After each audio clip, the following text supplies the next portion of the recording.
Türkiye.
In World of Wonder version 3.4, we made several improvements to interactions and gameplay devices. Let's check them out.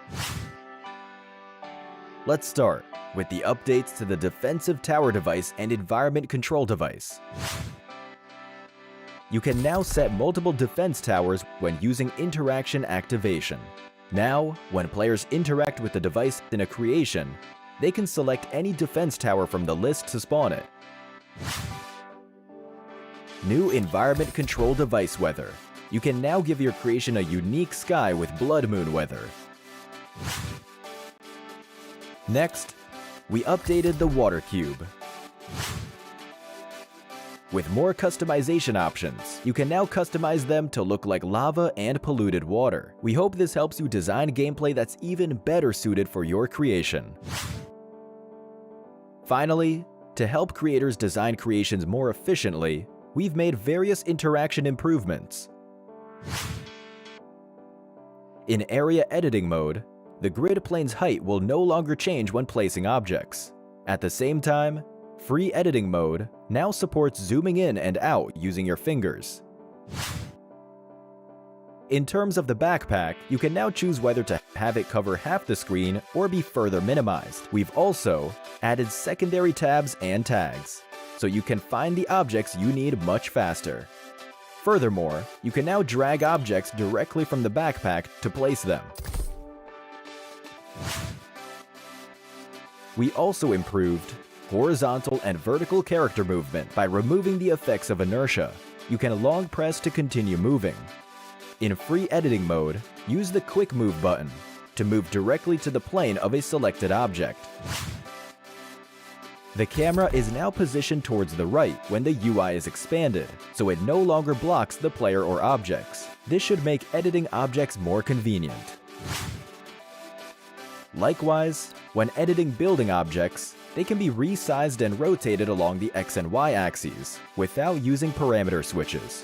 That's it for this introduction to the new and improved World of Wonder editor controls. Experience the latest improvements for yourself. To learn more, please follow the official PUBG Mobile community. Winner winner, chicken dinner. See you next time. Dear survivors of PUBG Mobile Metro Royale, have you noticed that the town is a little different from before? A mysterious power is quietly approaching. Let's see what happened to the town.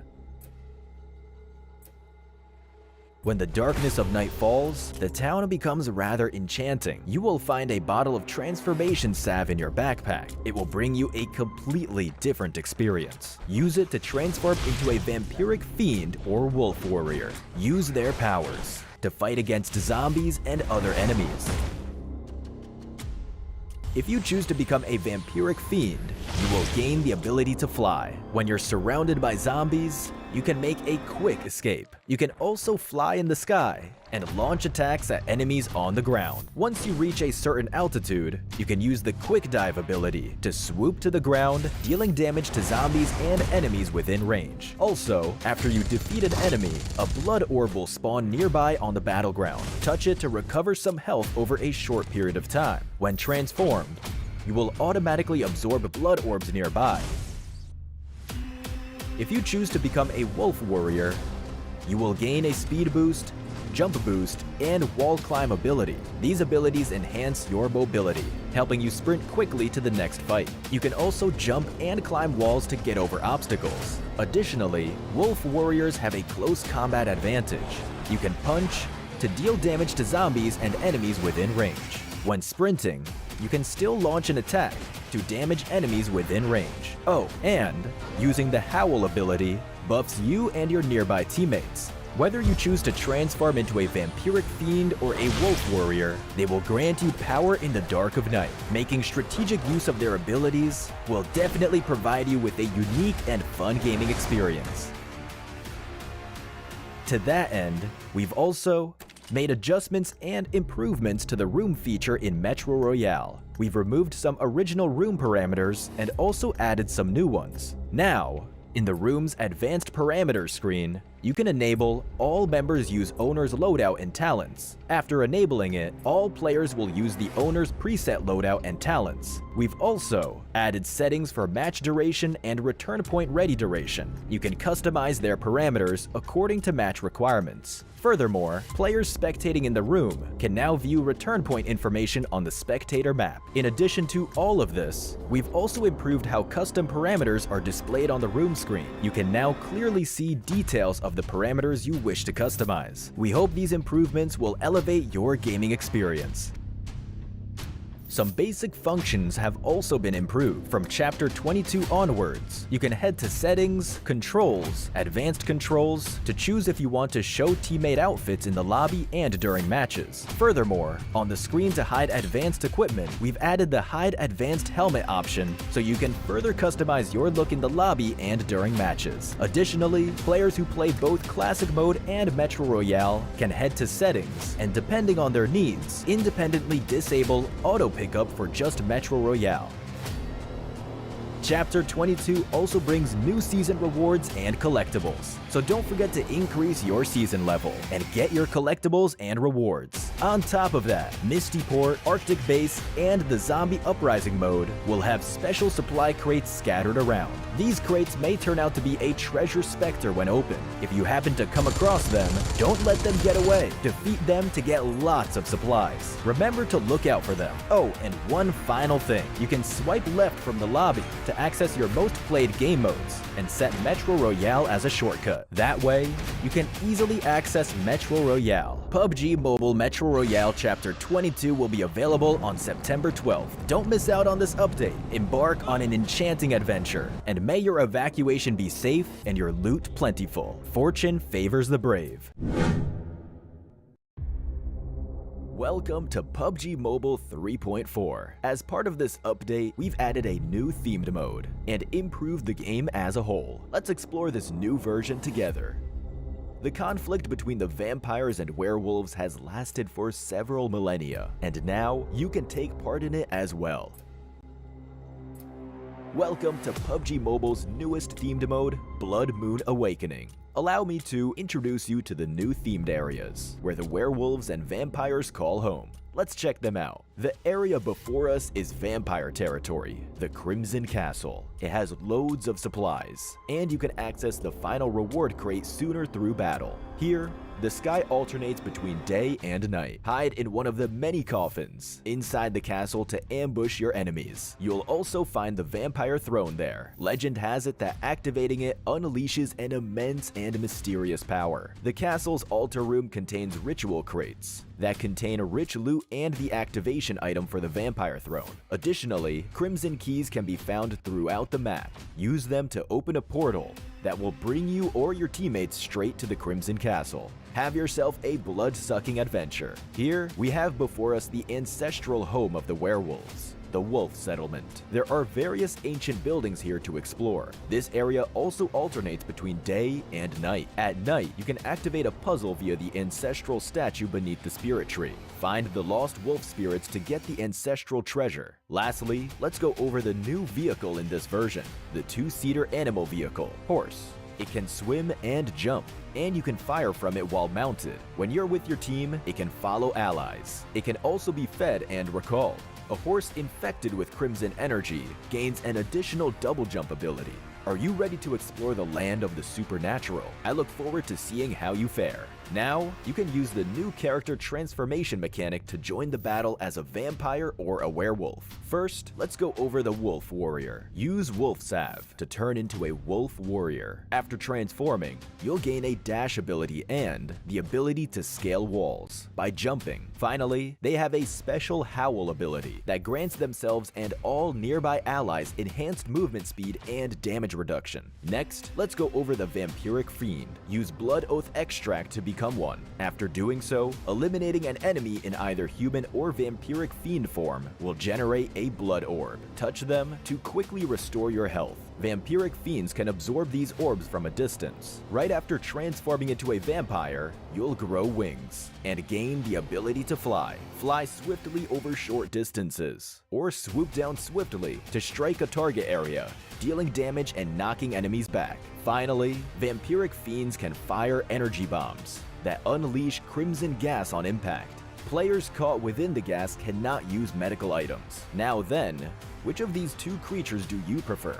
Get in the game and try it out. In the new version, we've added several new mechanics. Within the Crimson Castle, you'll find the formidable boss, Dracula. Pick up a crimson crystal from the map and crush it to open a crimson rift that will bring you straight to his lair. Dracula has two forms. In his first form, he'll approach his prey swiftly and unleash powerful melee attacks. He may also turn into a bat and teleport beside you. After defeating him in the first phase, he'll enter a frenzied state. Dracula uses various ranged attacks in the frenzied state and also brings out a shield. But fear not, after breaking his shield, he'll take a lot more damage. Get behind cover to evade his ranged attacks. Challenge Dracula now to get amazing rewards. Moving on, we've also spiced up treasure hunting with gargoyle troves and treasure specters. You'll get loads of great rewards from them. Additionally, we've added a banner display mechanic that lets you show off your elimination count after transforming. Let everyone know your achievements in Blood Moon Awakening. In this version's updated classic mode, we added a new dual-wield firearm, the Dual MP7. It equips to the pistol slot, is agile, enjoys a fast rate of fire, but does not support aiming down sights. Likewise, we added a new vehicle, the Hovercraft. It can be operated on land and in water, and is equipped with armored glass that prevents players inside and outside from firing at each other. We've also added the self-AED to classic mode. We hope it adds another layer of tactics. Also, the Crimson Castle Plaza themed map has been added to arena mode. Defeat enemies with your teammates in intense battles like never before. Stay tuned for classic mode update videos to learn more.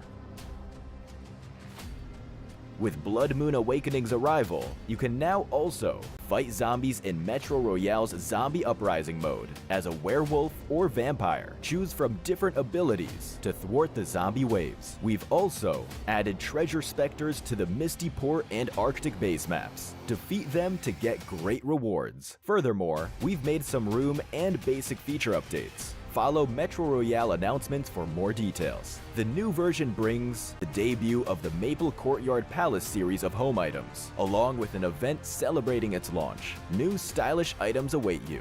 Don't forget to join the home competition. Unleash your creativity and build your dream home. Stay tuned for home update videos to learn more. Version 3.4 also brings Wonder Season to World of Wonder. Also, we've added a new map template featuring Erangel after a century-long drought. More importantly, vampire and werewolf transformations are now available in World of Wonder. May this bring your World of Wonder creativity to a new level. For more details, stay tuned for World of Wonder news. Plus, Cycle 7 Season 20 has been updated, with new tier rewards for both Classic Season and Casual Season.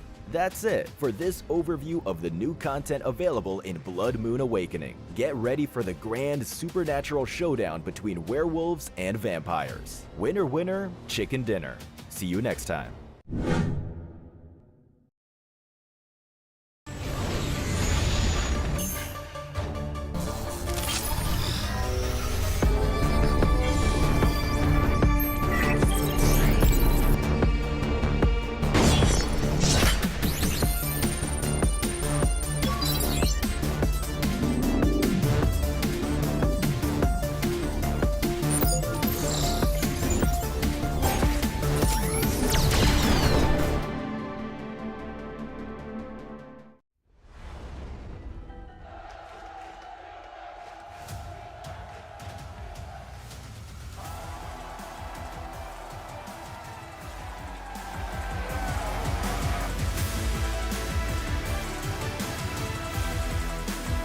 Here, but Ratto Boy goes down. The need through the back 90 points. 1 minute turn.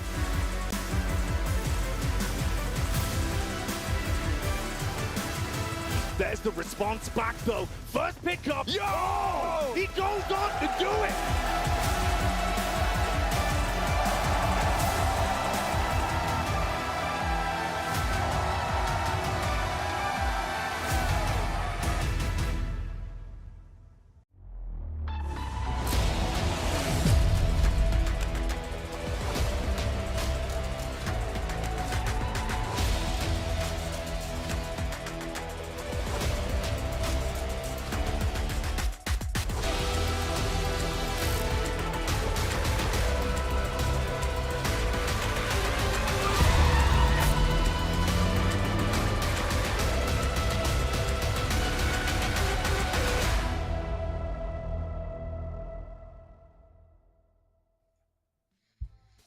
Welcome to the PMSL EMEA. My name is John Allen. With me is Blank. We're going to be taking you through all of the action for the next almost a month, isn't it? What's going on there? Have you you've got your...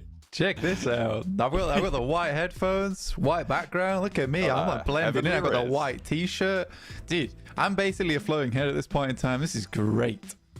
Absolutely. I'm browning it down a little bit here, but we're going to be getting on to the games. Yeah, we've got about a month of games coming up for you as well. Only 6 today. I know, boo-hoo, but you'll get plenty if you stay tuned, of course. But it's exciting to be back. We've seen the qualifiers coming through. Some teams just about making it. They maybe should have done a little bit better. And you can stay up to date with just what happened over there over on the social channels. You can see down below. Look at that. pubgmobile.europe.official on Instagram. Bang. The rest listed there on the blank. On the blank? Under on the me? On the me.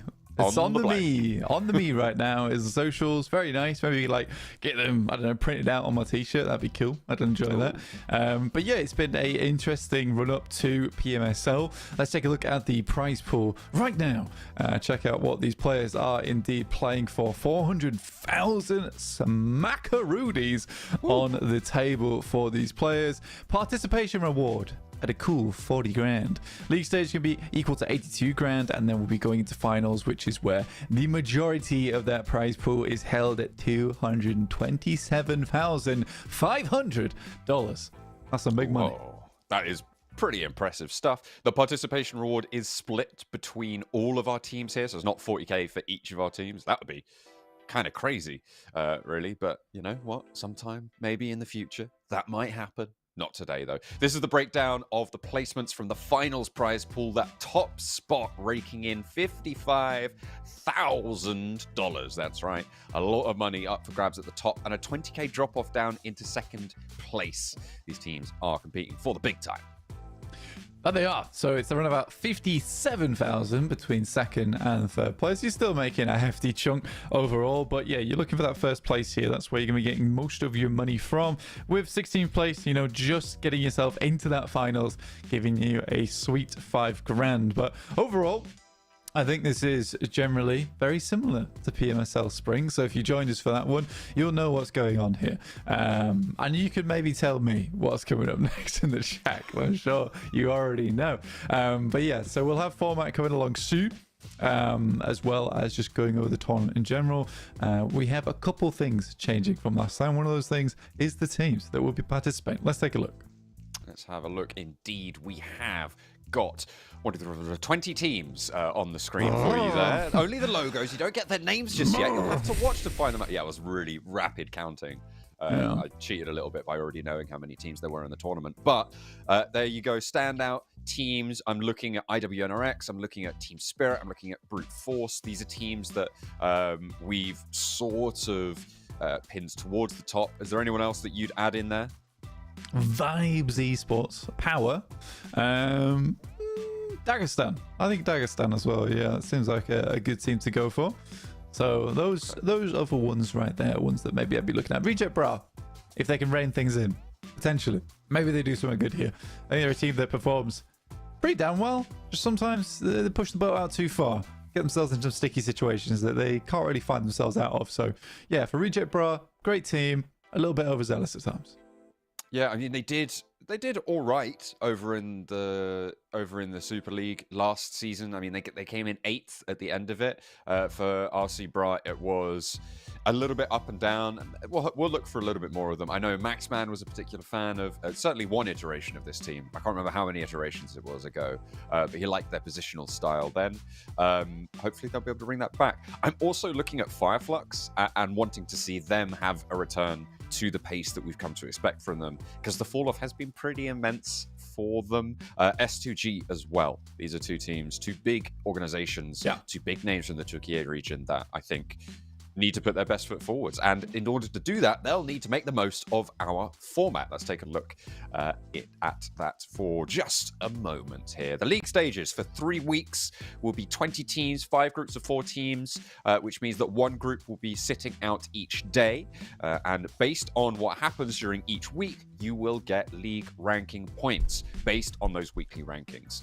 When all is said and done, it is going to be added up, those weekly ranking points, and the top 16 teams will be moving to our finals in the 4th week of our tournament, where they will take 50% of their accrued ranking points into the finals to give them a little bit of head start if you sit up towards the top. So every match counts.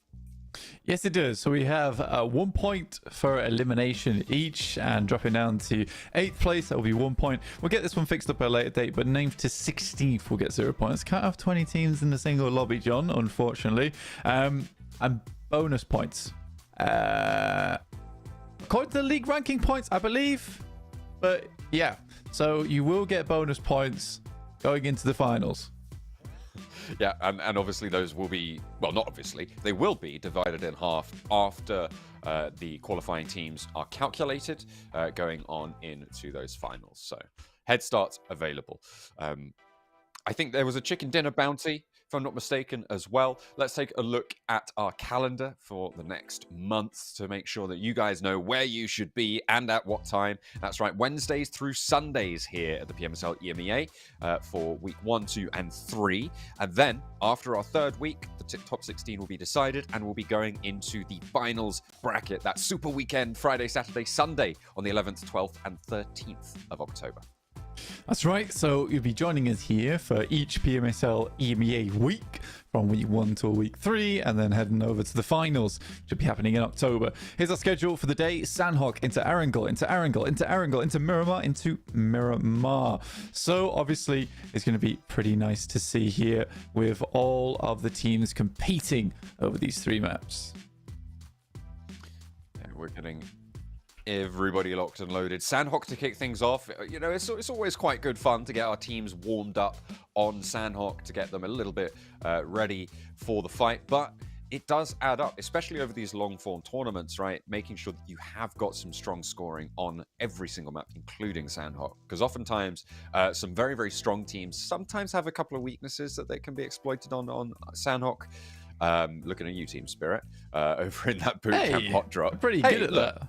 Hey, yeah, okay, look. Even if they win it, even if they win it 60% of the time, it's still not ideal to lose that 40%. Yeah, but I mean, that was because the team kept dropping on them every single time, and then someone would come off the back of it. I mean, most teams would just leave them to do boot camp because they ruined their tournament, did Team Spirit, when that happened. Ruined the other team's tournament, that is, after they figured out what was going on. I think they got the vast majority of their points on Sanhok as well, so it's a good map for them. They're a very widely known team to be good on Sanhok. Major Pride was great on that position, and a lot of the players from that team were previously on Major Pride, with Kitsune even having very good idea of how to play that Southwest crossing. But yeah, just a little tidbit there for you guys at home. Yeah, to be fair, Team Spirit over in the qualifiers did do phenomenally well compared to everybody else, qualifying out in their top spot. So we'll see if they can carry that momentum forwards to take on the partner teams that had their spot already saved for them. Someone was put their bag on the sofa next and they're like, no, sorry, this spot is for Virtus Pro. You can't sit here, Team Spirit. And they were like, okay, we'll bring our own table. And they qualify like that. Yeah, that's exactly what they do. But yeah, I think overall this is going to be a very, very good tournament, very fun. I think with the new league system, you have a case where you have some very, very strong teams that come and join us in our leagues, and they're a little bit more competitive. We'll put it that way. I actually really enjoyed EMEA. It was funny going from EMEA into EWC because I think we had a tighter group in terms of skill level in PMSL EMEA Spring than we did at EWC. PMWC, sorry. So very, very fun overall. Not to say that the skill levels weren't on the up end the same, but just in terms of everyone fighting off against one another, it was very, very even.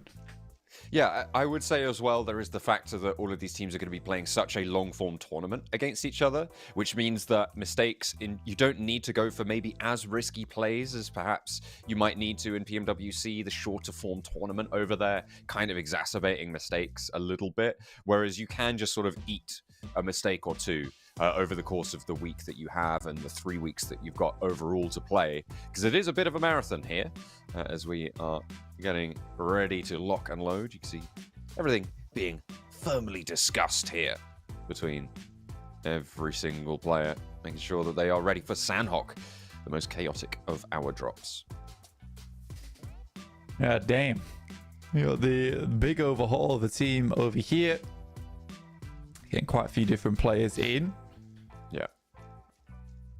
This is a lot of players being shuffled over. That Enigma Galaxy roster taking quite a few players. You've got Narvalo, Redox, and Snowix coming over to join Ralph as the IGL. Ralph was the IGL for Enigma Galaxy previously, but they've dropped, for instance, they've dropped Coops from Enigma Galaxy and replaced that one there. A couple of other shuffles as well. Team Spirit staying true to themselves, though, as they like to do. Keeping it simple, keeping it ready. All right. I see you there, Power. Yeah, we got Power back in. I think Satan's playing once again. Not the ideal lineup, in my opinion, personally. I think we saw a much better iteration of this team at EWC without Satan in the lineup. But that's a personal opinion. We'll see how it plays out here. I think they did just play overall much better. Navi on our screens at the moment. Players all getting ready to go. Headphones going on. Get ready to get into game. The smiliest man in esports. Oh, good old firm back slap. I'll get the blood pumping from Axa. Smiling as always. Shaboy.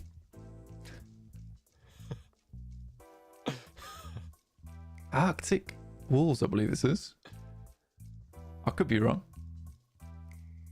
Remember, it's a different esports team.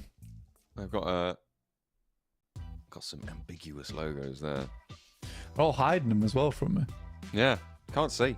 Get those logos out. Come on, let's study. As we get into our first match, I'm sure they'll make themselves known fairly soon. Funky music right now. That's definitely footballist. That's a footballist, if ever I saw one. Oh yeah, for sure. Foot Chaos there on the screen. Dokkan Machine or Dokkanma, Dokkan Machine, titled in game. Very strong player, hopefully. Dokkanma, as they listed. Well, they're listed like that on Wikipedia. Dokkanma, Dokkan your what? That's what I want to know. We're going to be finding that out over the next few weeks. IWNRX. Docking your pay. Docking your pay if you don't get the results. Or if you don't unleash the beast with Monster Energy at www.monsterenergy.com/gaming. IWNRX, they were able to do some beast-based unleashing in the past. Specifically, this man, Zed Wolf. There you go. That can't be a coincidence. That's a beast. That is a beast right there. Enjoy that one. So I'm just pulling up. I'm pulling up Fall right now, you know, on the old interwebs. Oh, yeah. I'm getting some information. And, doesn't exist right now, apparently. What, this tournament? I'm sure it does. I just can't find it. No, the tournament is actually a fabrication. I've made it all up, and there is no production going on right now. It don't exist. It's a lie. Funny little prank that I've pulled on you. And how's that feel? Big prank for you. Yeah, I think that the funny thing was is that Team Spirit did get relegated, right? To re-qualify. Wasn't really that much of a problem for them, though. No, dominated, honestly. Yeah, I mean, they have to get in on the qualifier, right, to try and get through to face off the partner teams, which is kind of rough, right? So a non-guaranteed spot. I mean, I guess it might be nice for them to sort of just constantly have to prove themselves, but it also must be quite nice for teams like Guild Esports, for instance, and Virtus Pro to just be able to rock up to this tournament and have a real crack at it. So we'll have to see how they get on. Virtus Pro on camera right now. That's Bishke, Koa, Icy, and Malloy. A nice old hodgepodge team there. Let's see what they can pull out of the bag for day number one. That's what we're getting underway with. Fireflux, this is really needing for me to be a redemption arc for this team, to see if they can really get back on the wagon. I think that they were one of the powerhouses of Türkiye. What is going on with those chairs? I don't know, there's some fluff on the back of them, some polar bears just hanging around. Hanging around for 77. Just 77. Taking out the first part of their name, just using the last part. Okay, from now on. Yeah. No longer Dagestan. I want to get 77 points. That's what I want. You can get 77 points. This is an interesting one. What's that then? What was that? I think that's... was that a remote control for his phone? They've all gone. Not entirely sure. We'll have to get in and amongst it. Well, we're going to get in and amongst them lickety-split because we're heading on into Sanhok. That is right. Our first match will take us back to the jungle, playing path from the northwest side down to the southeast side with the Infinix GT20 Pro. Our players will be taking one another on once again. Got 77 Magnum in the front of the plane, looking to duck on out. So we head over the entirety of the map. Boot camp being opened up straight away. Invertis Pro heading down towards that south side. You imagine Team Spirit's going to be getting out there. It's kind of weird not seeing Team Spirit in their signature purple. And instead this time, spot in the green. Spot in the green. I feel like it's only a matter of time before teams start putting in their contracts that they have to be a certain color. It would help us out, to be fair, on the minimap. But then you get teams from different regions who are like both contracted to have the same color, and that would be a logistical nightmare. Blank. I don't know why I brought it up. Yeah, it would be horrendous. I mean, it would be cool. It would be very hard to organize. That is true. Excuse me. Yeah, Trovo 2030. Living in 2030, these guys. They're in the future. They're up towards Cow. They're living time ahead at the moment. But yeah, Power, Fidan, Alhaji, Satan. Believe it's easy. It could be wrong. Can't really see him right now. But we are heading down towards that south side with Enigma Galaxy. He's had a big old shift up in players, by the way. Oh yeah, this is Twisted Minds actually, with Robs on the boards. Another team that has had a bit of a shift up. They've managed to snaffle up Coops. They've got Robs on as well. This is a pretty high fragging roster, right? Especially, well, with Robs, who was kind of the standout fragger for his team previously. Coops as well was just like almost MVP candidate worthy. So it's really interesting to see what Twisted Minds can achieve this time around. Looks like Guild are putting their best foot forward as well. Taking a knock early on, early doors. Yeah, I mean, Guild looking to get themselves towards the end of the year, potentially head on over towards PMGC held in London. Makes sense for them to be fielding a team here in EMEA. But yeah, Enigma Galaxy, big changes. Berlin, Redux, I think they've got Snowix on side as well as Narvalo. So a lot of the boys that used to play over on Game Lord way back when, Mudo to SPG, they're all split up now. Twisted Minds taking Robs. Twisted Minds actually has kind of a killer team, honestly, if they can make it work. Got Lord, as well as Robs and Coops. Insane team. Yeah, and I think it was Doran who was the extra. Oh, the extra. Definitely not extra as Doran. He is definitely going to be something that they value pretty greatly. Na'Vi swarming around. I think that is Black Esports, if I'm not mistaken. And they've already lost Poser pretty quickly. That is going to be pretty rough going to kick things off for the ambiguous logos. I think they've changed their logo. I think that's what is waylaid us there. But either way, they've lost a player as well. So that's what they get. Yeah, you've got like wolves in a game. Let's have a look here. I can probably find them on the leaderboards. Yeah, Black Esports. Yeah. 15. Yeah, just with a wolf there. It doesn't make sense, right? Thematically. But who am I to judge, really, at the end of the day? I'm just ye oldie commentator. What would you make Black Esports logo it be? Just a black circle, do you think? Some kind of void type of deal. Ooh, maybe a little bit of astrology tossed in there as well. You know what I mean? Like an event horizon. Does that make sense? Something like that. That'd be cool. Yeah, I like it. Like the blackness of space rather than like darkness. It's like unlimited potential. Consume you because we are the vacuum. Yeah. Oh, that'd be good. Oh, I like it. Hey, guys. I've just social media'd your whole team. So you're welcome, by the way. Social media. That's what's happened there. You've been social media'd. The SEO's on point. All right. Sort it out. Make a TikTok. It doesn't mesh. It doesn't mesh right now. But yeah, so Twisted Minds, in my opinion, on paper, insane team. Right? Yeah. Absolutely insane team. The issue comes with putting a lot of players that have big personalities, big gameplay, all on one squad. Because you do need to have a fall man a lot of times. That sounds bad, but you do need like a fall man on every team. The guy that doesn't want to do the pretty jobs, but he'll do them, and he'll do them well. For instance, playing backstop, playing the off angle, a lot of fights where your boys just moving forward. I don't think they really have too much of that. I mean, Doran's okay at it, but a lot of times he was supported a lot by Kapahala back in the day. But I don't know. This is a team that, like I said, on paper, this is one that could be getting the A stars. Or what they call it, like an 8 or is it a 9 now that you get? Oh, I think it's 9s, isn't it? Oh, God, these kids these days, they've changed the grading system, and it's not very accessible to me because I'm confused. I like that they put the 1 being the worst. I got a 1. Yeah. I mean, you're the best. Means I'm the best at being the worst. Well, yeah, I guess technically. Yeah. You're always climb the best at something. Climb those number ladders. Is it 10 like an A star there, or is it just a 9? I think 9 is the top, which that kind of vexes me more than changing it to numbers, to be honest. Like, why choose 9? If it is that, then that's very silly. This has happened like 10 years ago or something, by the way. That's a 10. I'd like to just be like, that's a 10. That's a 10 from me.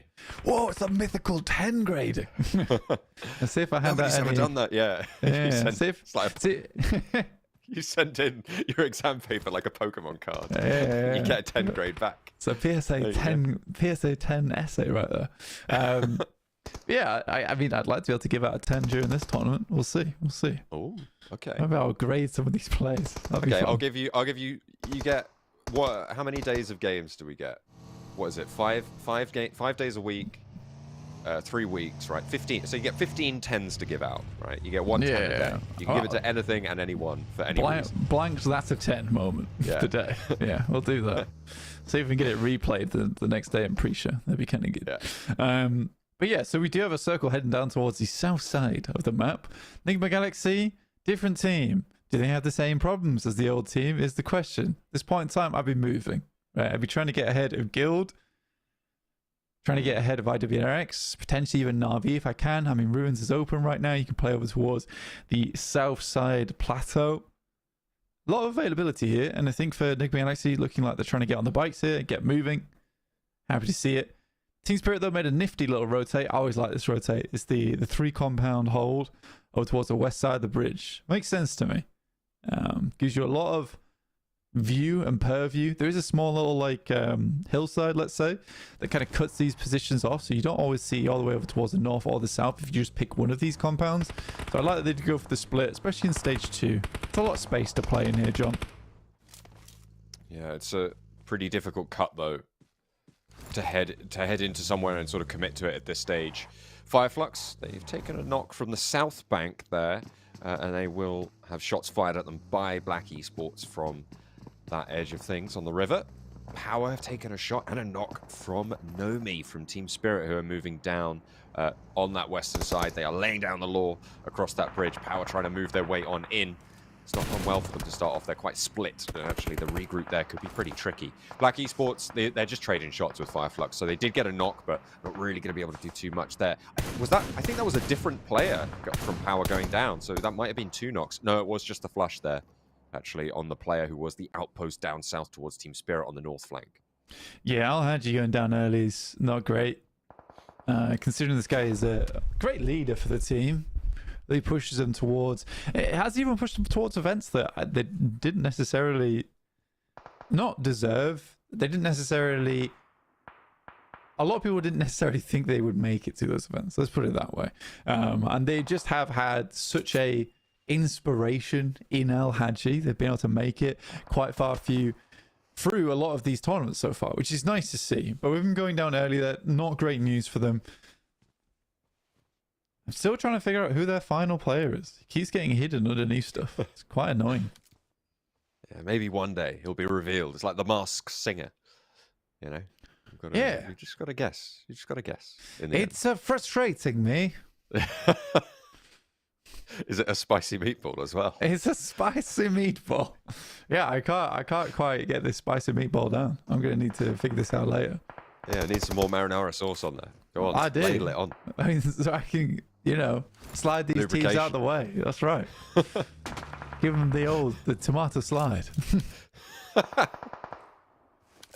Oh, I'm liking it. I'm liking it already. We are. This is a weird fight now. This is really quite odd. I mean, neither team is crashing. Finally, 77 actually pulled the trigger, and Zero moves forwards. Limbo Boom there as well. And yeah, Marcelo is going to go down. Ragnarok looking to try and protect his teammate there, but it's very unlikely that they're able to get this res. 77 can just suppress this position, hold it in deadlock. No one's coming past this way, so they can chill out. But they could get more, or instead, have Yusuf deliver an aid to his feet. Do you like how Limbo Boom, like Zadira just sees him blow up and he's like, just looks at him. Nothing more, nothing less. But yeah, it will be difficult to get Marcelo back up on his feet. Yusuf does send a couple of good grenades over the top though, which buys him time, but a little more than that, right?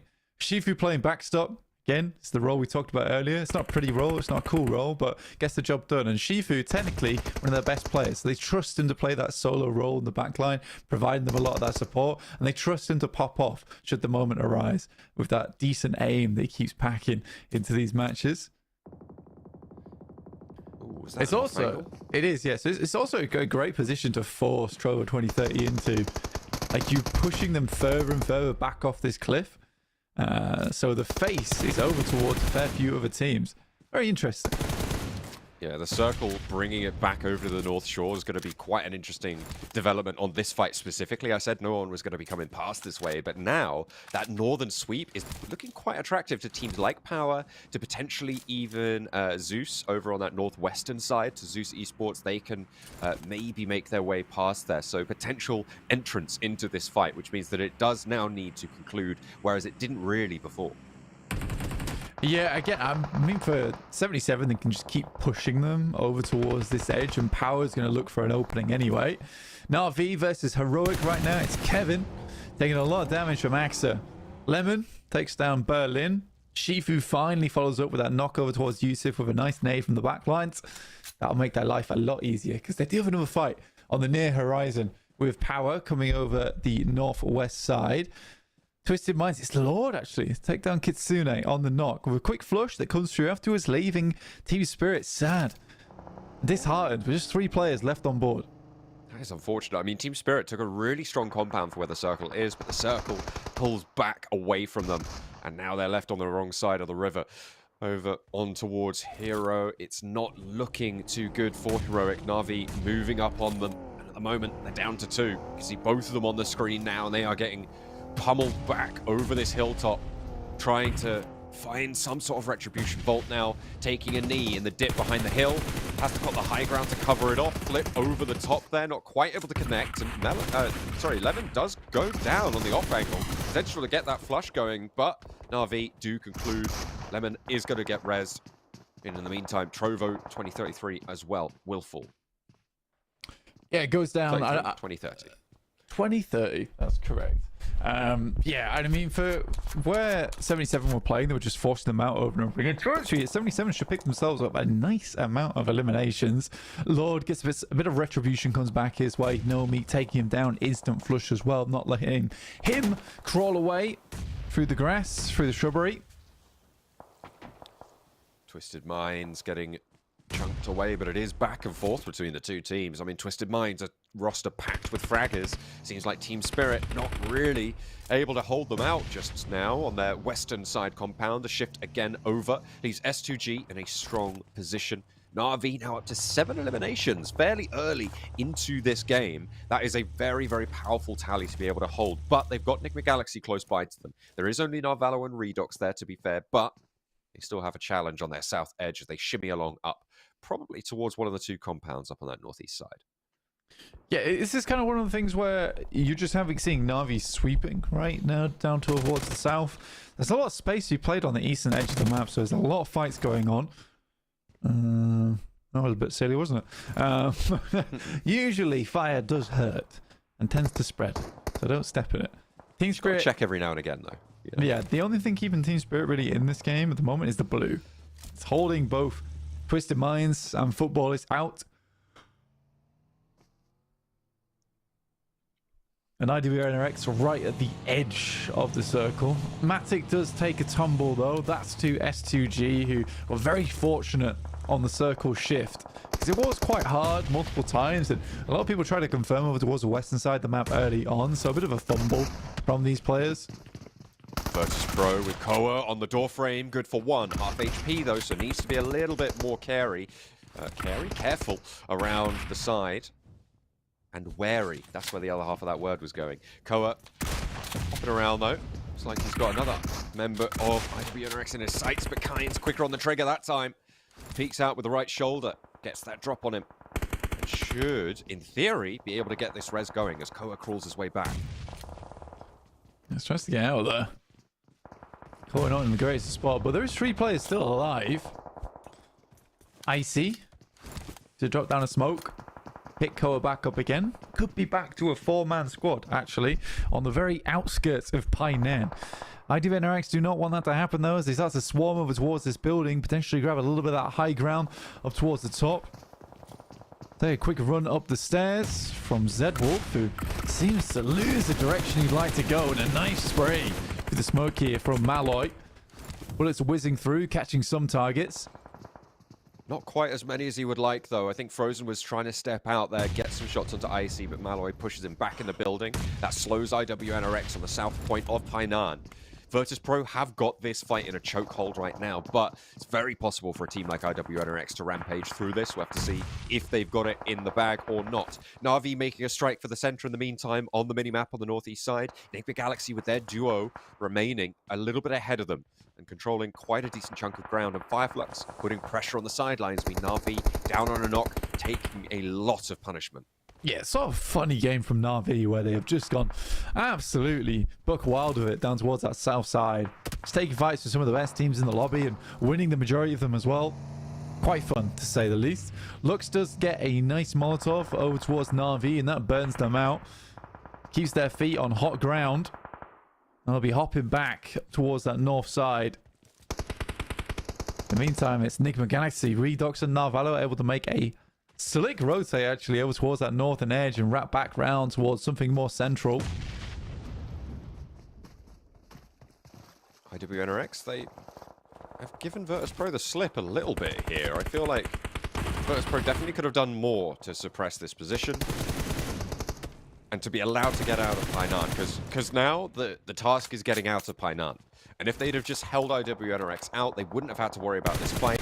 This fight will most likely be the death of them, I think. Both of these teams going to have a really tough time getting through here, but who can come out victorious? Yeah, I think honestly for Virtus Pro, they did a great job sending nades in slowly, which kept IWNRX pinned in. Nice shot from Biscay on the old shotgun. DBS puts him to bed there. Another stun grenade goes through. Blinds him a little bit. In the meantime, that Swain going down. They see Kyne. He's trying to get some work done. Last 2 players alive now, Zedwolf and Kyne. Kyne over the top. Can't quite launch on through. Bishgate holding the flank really very nicely there.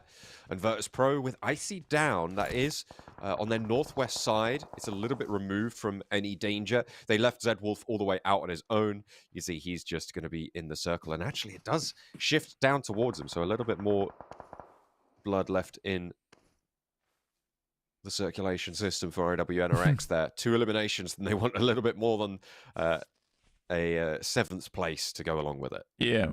It's good plays from Virtus Pro, honestly. You know, very careful, very wary, looking like Jim Carrey, because that's how the cookie crumbles for IWNRX down towards that southeast side. They're not able to quite get themselves out of the sticky situation they found themselves in. But yeah, nice backing it up coming through from Virtus Pro. A difficult spot to actually extricate themselves from. Luckily, they've got the walling from Painan that sits just out towards that northeast side. Should keep them safe for a while. Everyone else is out in the open. So likely 77 takes a fight with S2G. Enigma Galaxy takes a fight with Fireflux before Virtus Pro has to do anything. They do have to make their way very far uphill, so they're hoping for another southwest shift here, John.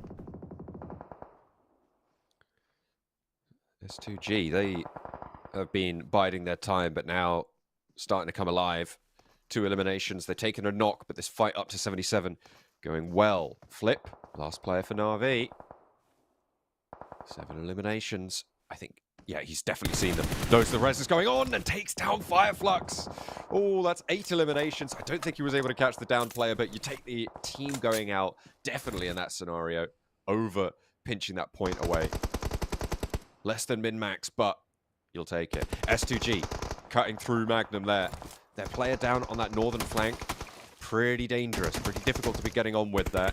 Swash. Having to crawl his way back. Zadira suppressed. Marso. See how he holds it behind this rock. Very mindful. Very demure from Marzo. He's working wonders against 77. It's actually an interesting moment here because finally we see Virtus Pro start to make a move up towards that northwest side. I think as soon as you start to see so many knocks coming through in the elimination feed, it's time to go, right? It's time to head on up. This fight could have gone very much in one direction for a team. That would have probably put Virtus Pro in a very difficult spot to win out this match. But because they see so many knocks coming through, they decide it's time just to send it. And that's the right decision coming through from Virtus Pro. They have made a move and it has worked out. Shifu crawling his way. Now the last remaining player, the 77, has to stand up. The blue zone's upon him. Can't even get the knock onto Icy. Will leave Virtus Pro in a commanding position now on the northern side of this circle. Enigma Galaxy have done well. Na'Vi surviving for this long. Pretty brilliant as well. Flip has 2 players bearing down upon him, but Virtus Pro seem to be taking care of it for them. Yeah, Enigma Galaxy in a tough spot, and Flip wants a little bit of the action there. Nade goes fairly close to the targets as Narvalo continues to send them back. What a bounce on that bad boy. Actually bounced back up towards the final player from Enigma Galaxy. In goes the Molotov, but Narvalo's got a good position. Bring damage in. For this world, and he's not. Virtus Pro will take the first chicken dinner at PMSL EMEA Fall.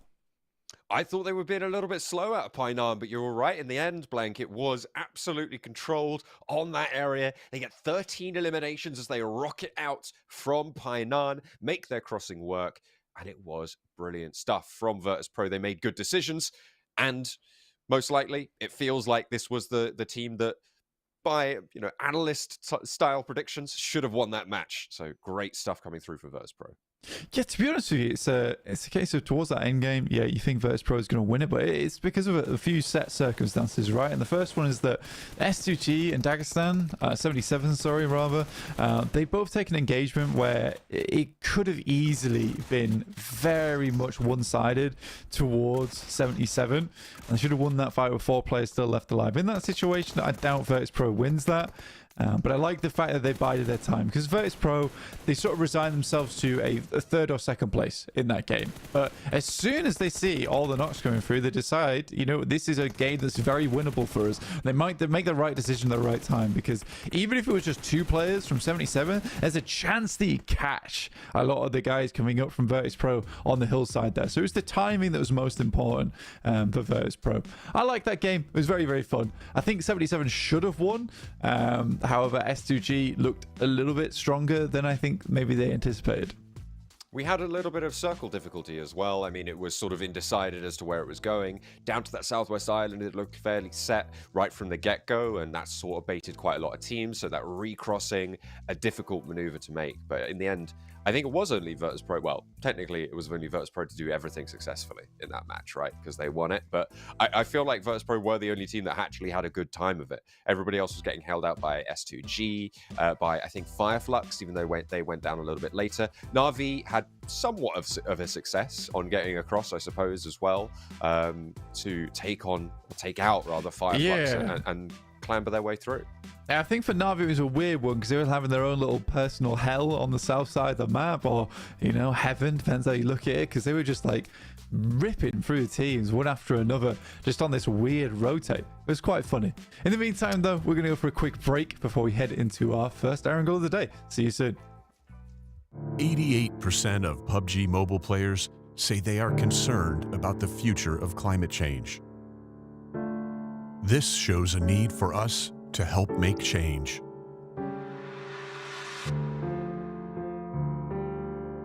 Experts say that climate change is changing the face of our Earth, and that we are already seeing significant repercussions around the world. Superstorms, mega floods, melting of the Antarctic ice sheet, increased wildfires, severe droughts.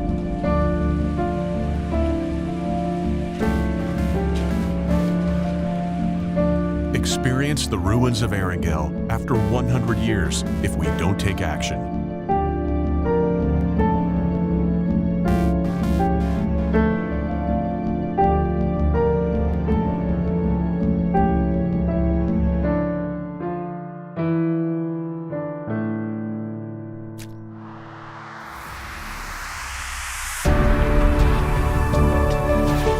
Run for green.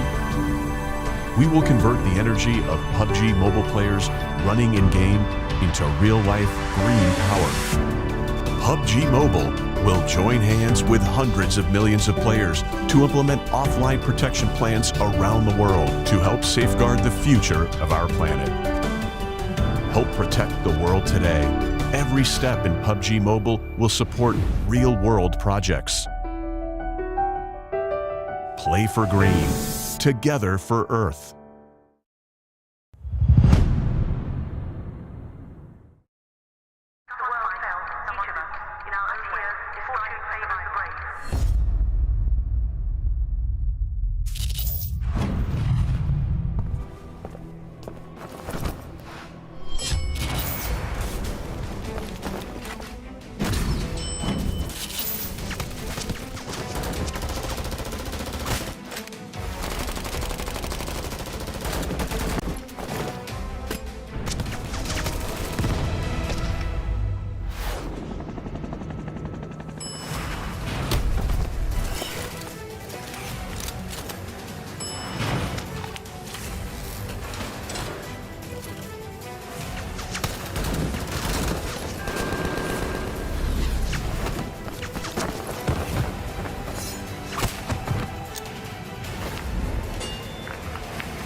Virtus Pro making maneuvers over the river in Sanhok to kick things off for day number 1. They start out fast with 23 points already chalked up on the boards. They will become indelible soon enough after the week concludes, but for now, teams will be looking to chase that barrier. 13 eliminations is where the gauntlet was laid down, blank.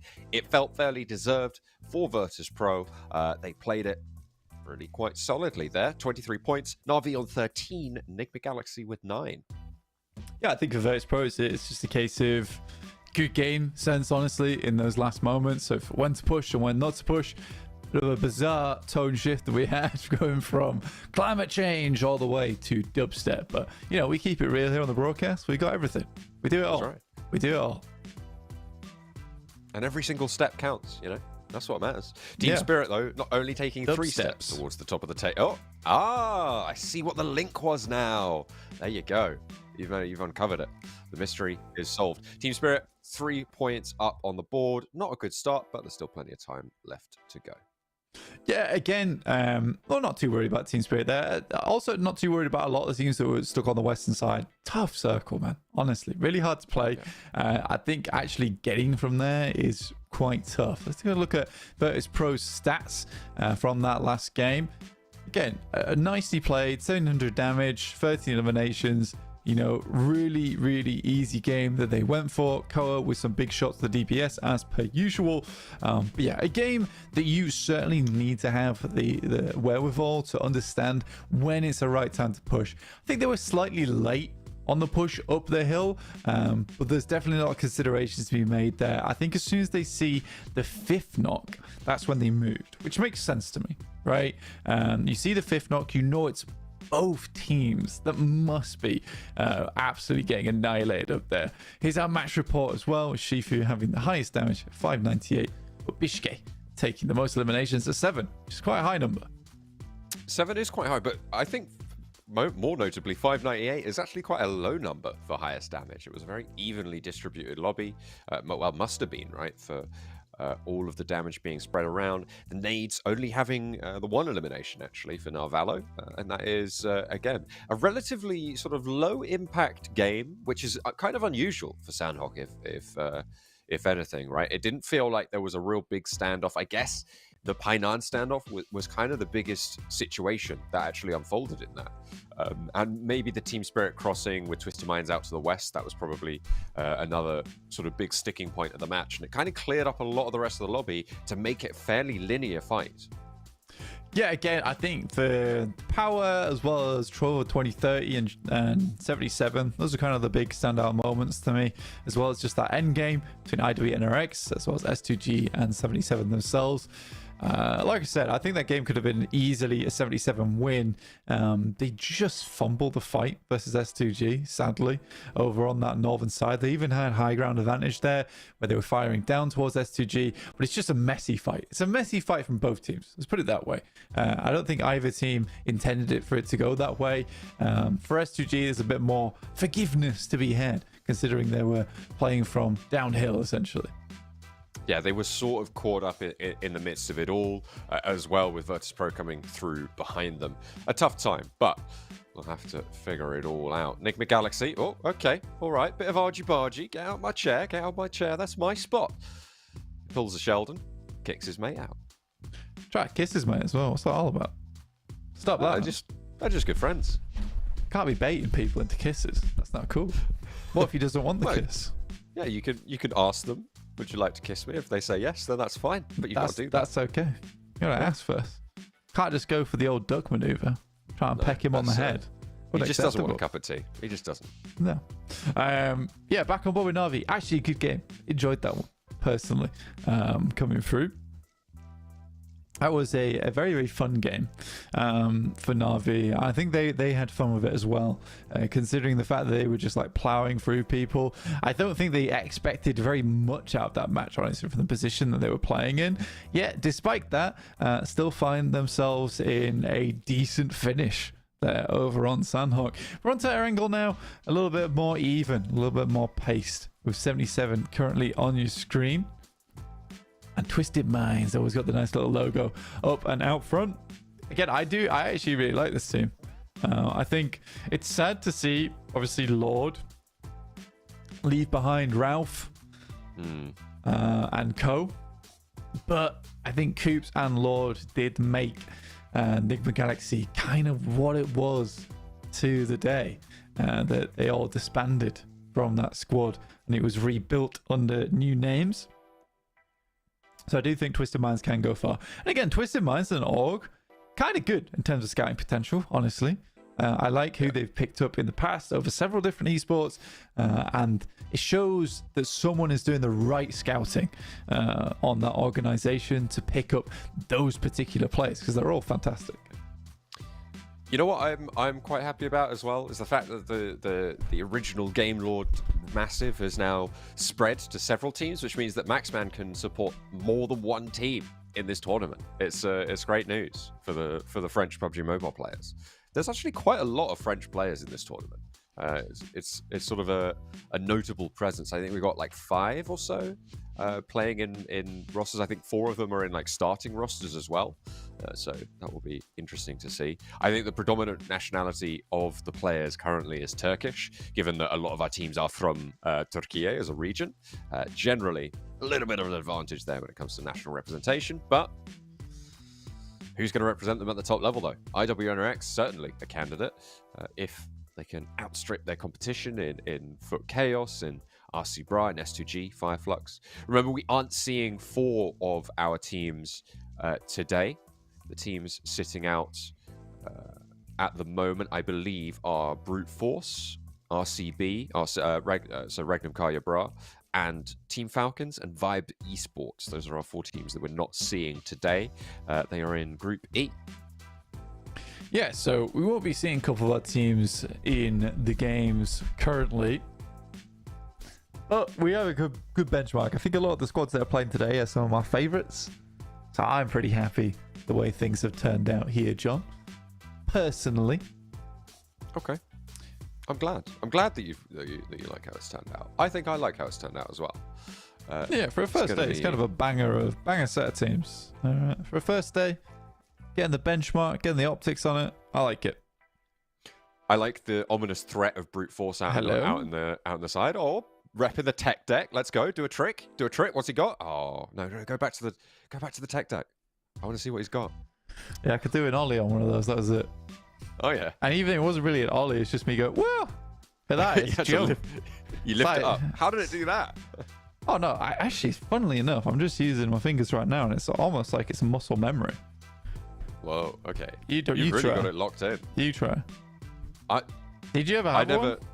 I never had one, and I never had a skateboard either. What the hell? So yeah. You mentioned it like you knew what it was. I got excited. I'm excited because I've seen them be used. I know what a skateboard is, and I know what a tech deck is. I just can't use them. I never had them. Damn, I'm gatekeeping you right now. I'm doing some tech deck gatekeeping on you. Oh no! Please let me enjoy it. No, you've been barred. You never sat on a skateboard, never stood on a skateboard, never even put your little fingers on a tech deck. You can't talk about it like that. Gate kept. Oh, I cry. But we're going to be getting into game, and that's going to cheer me up a whole lot because it's our first time back over the grassy pastures, blank from Mill to Power over towards South George. The plane path will take us on over as the Infinix GT20 Pro will take our players into the game. Heading right across the center of the map, actually. So, kind plane path, which usually means not so kind circle. 77 not dropping out early. I sort of expected this team to be playing Lipovka. I was wrong. Instead, it's going to be Twisted Minds dropping out. Moving down towards Farm. Going on a bit of a potentially split there, potentially combating. I mean, down on that south edge, you've got Team Spirit who normally drop out there as well. Looks like they're going out a little bit later, so maybe Milton for Twisted Minds. Yeah, just hoping to get the old run in. I mean, would make sense, right? Good old split on that side of things with Team Spirit heading a little bit further in over towards Sharkfin. Picking up a lot of the loot that sits around that location. And you've got Zeus sending it far off towards that west side alongside with Trovo 2030. And Enigma Galaxy although not the same team, will inherit Pachinki at least. Yeah, teams. Anybody looking to break out towards Military Island? Because right now there's a, yeah, okay. I think what's happened is teams have both tried to drop on vehicles to get to Military Island here. Na'Vi and Black Esports have both looked for it, and neither really has gotten away scot-free now. That Eastern Bridge, very heavily contested. This is going to slow down looting if nothing else, but the M249 as a first pickup is crazy for Poser. That goes hard. Oh my goodness, mate. Na'Vi going to have one hell of a task to get rid of that from the high ground. Yeah, get a lemon, but in you go. Got a little bit more black powder in the back pocket there, and we'll be able to blast the V down to 1. Yeah, and as well.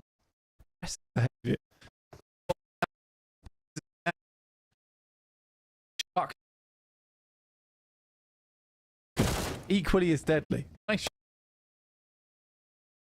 Default finds Lewis as well. Yeah, it's all gone. Just like that. I don't know if you can. Don't know if you heard the siren in my background, but that was criminal what he just did to them. So I'm not surprised. You're right. He does look pretty fresh with the Orca hoodie, shrouding him in fearsomeness. Let's go with that. Yeah, fearsomeness, like a predator of the sea. The fact he's still alive though, it's kind of big. Carly's up front. They do have a backstop, but playing this little ditch here makes him a little bit more difficult to shoot. Oh my god, default almost gets away with it as well, and Poser was 1 HP. There's a world where he 1v4s them. Robs is just like, wait, what? Wait, he died? He died straight away? What? How did that happen? I feel like we're not even there yet. Yeah, Rob's just single-handedly 1v8'd 2 teams on his own by rocking up and shooting the last guy.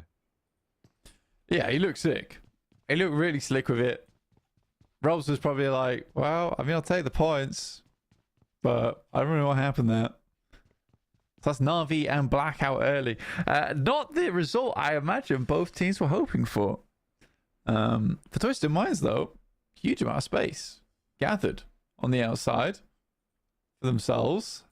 I mean, that's all of Milta, all of Shelter. Milta Power's got Heroic in it, but mainly over towards Lipovka here. So getting backfill for Twisted Minds, thing of the past. It's not going to happen. It can't happen, surely. It's good news for Virtus Pro as well to try and extend their lead. With 3 points Na'Vi were able to grab from those eliminations. They're up to 16 now, so they are 7 points ahead of Na'Vi. See how much more they can extend that, playing from Primorsk down on the southwest side. Foot Chaos, they have moved in around that sort of Potato Hill area, the east edge of Pachinki.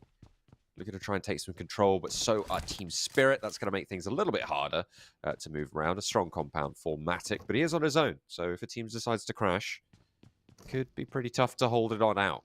Hoping that he has a vehicle to be able to get away from there. Not quite as threatening as the Orca, the clownfish helmet. Still, equally flashy, and I like it. It's orange. As everyone knows, orange is one of the best colours.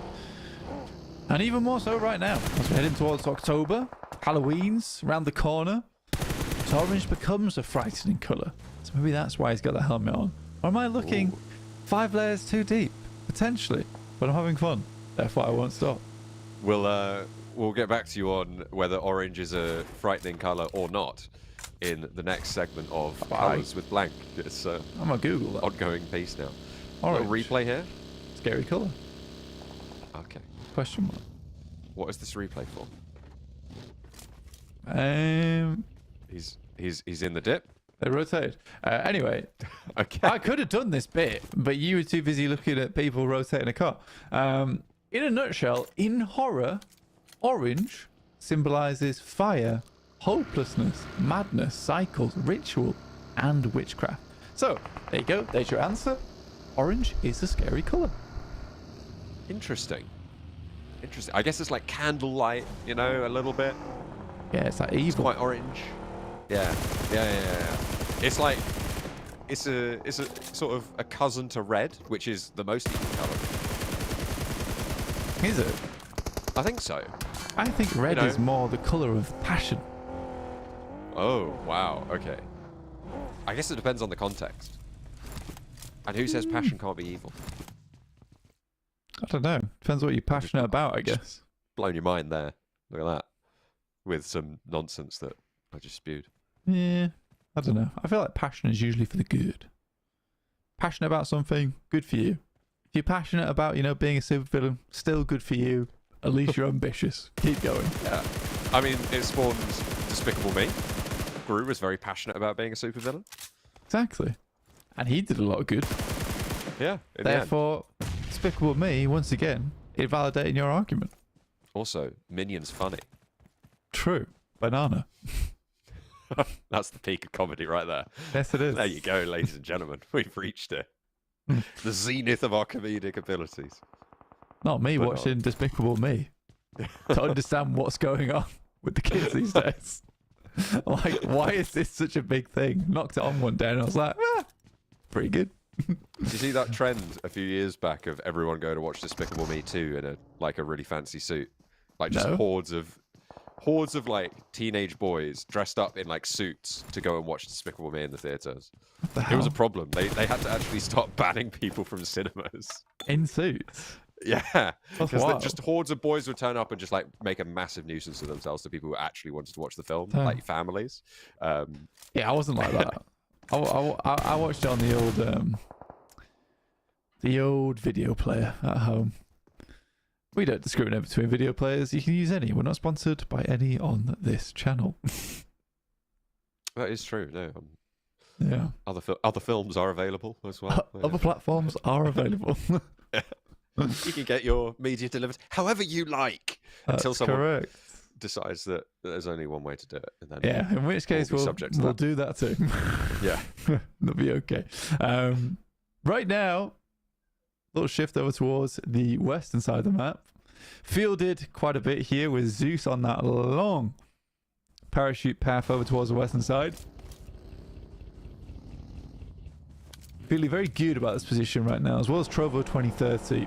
Both teams getting a little bit blessed currently. I believe that is power towards the center. I think so too. Another good position for them. IDB NRX were kind of the stone cold killers before. Now they're a bit more plushy, like squeaky in their performances. He used to look real scary. Now a little bit more cuddly. And these guys just haven't really had a stellar performance since spring, right? That's where they looked insane, and then they got big time humbled. 77 with another crack at a scrap here against Foot Chaos this time. Zadira unloads the magazine but doesn't quite connect. The M4 a little bit more luck there. Needs a little bit of help actually in the end from Baboom. But he's... Limbo Boom. Oh, you're right. Yeah, I like Baboom though. I was That like, much more who's fun. Baboom? Baboom. Limbo Boom. I forgot the limb. Twisted Minds, they are sallying forth in towards the IWNRX position. At the moment, Doran is down, but that should be res. I think they're all on the inside of that warehouse. Should be fairly safe to get that res. Pick him back up, get some healing done. With Swain already down for IWNRX, they are going to have to back it up a little bit. They don't have the numbers to take this on just yet, or the angles established at this time. Yeah, again, we get to see, you know, IWNRX, are they plushy or are they the killers that we know they are? Oh. Are we thinking more Five Nights at Freddy's teddy bear or just normal teddy bear for IWNRX? Go. Do they win this fight or do they lose it? It's definitely looking a bit animatronic to me. You think so? I'm thinking, yeah. You think IWNRX is a big one? I'm going with Twisted Minds. They're going to win this fight. I genuinely think that like IWNRX had that one pop-off season. Let's PUBG Mobile completed it, mate. let's bring effort down to a cool 50%. What was Hello? that? What is going on? Hello? Have you just been... What is that? Dude, I'm just was that your end? Or was I'm that... just as frightened as you right now. I don't know what that just is. happened? I don't know if that was production. I don't know if that was your cat. No, bro, that was something. That's something else. that what was that was the color orange. What was It's coming that? back. It's coming back to get you. Apparently, it's next door. Oh my goodness, man. I've had updates. Okay. What on earth have they done? Have they just like revved a superbike in their front room or something? What's going on? I don't know, bro. That terrified me though. That was so wild. I think it's gonna happen again at some point. It could happen at any moment. Oh no! You just don't know. Well, this is bad, isn't it? My God. Team Spirit over the hump here with 77. Just ignore it. Just ignore it. If it happens again, ignore it. Ignore it. 77. Whew. So sorry for everyone at home. I gave you a heart attack. I apologize. I wonder if people at home actually heard it either, because I feel like it definitely came through the mic. This is a wild segment. It must have definitely came through the mic. I heard it. So yeah, what did it sound like? It sounded like a problem. That's what it sounded like. Yeah, okay. All right, I get my answer. Okay. There you go.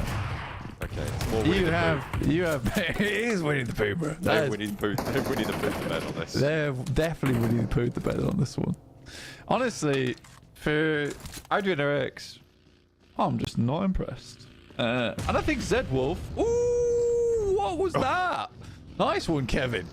Through the window. Okay. Heroic. That's decent. Rocking up.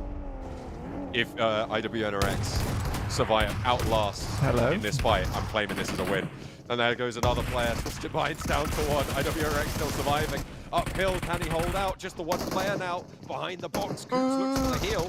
IWNRX, they're still alive with one player. He's managed to get out. Frozen are there. Coops goes for one, can't find another. And it is, in the end, the fifth night. It will come through. Freddy claims another victim. I mean, to be honest with you, what can you do? That nade was unreal from Kevin. Went through the window. Mr. Home Alone setting traps in the building. I like it. Other guys Kevin over. McAllister. Kevin McAllister, that's right. Back in business. There's the pan, the signature PUBG Mobile pan, hanging from a thread. It was then tripped by a door opening, or in this case, a nade through the window. But yeah, really, really nice play there. If that nade honestly just ends the fight instantly. You're just like, right, well, we go again. Can't believe we've been double naded through a window at distance. First Pro though, they take the opportunity. They'll head down towards the southwest side. This map right now, Circle sending her up over towards Pachinki-ish. See there, top right of your screen. So we're in the hills over towards that south side.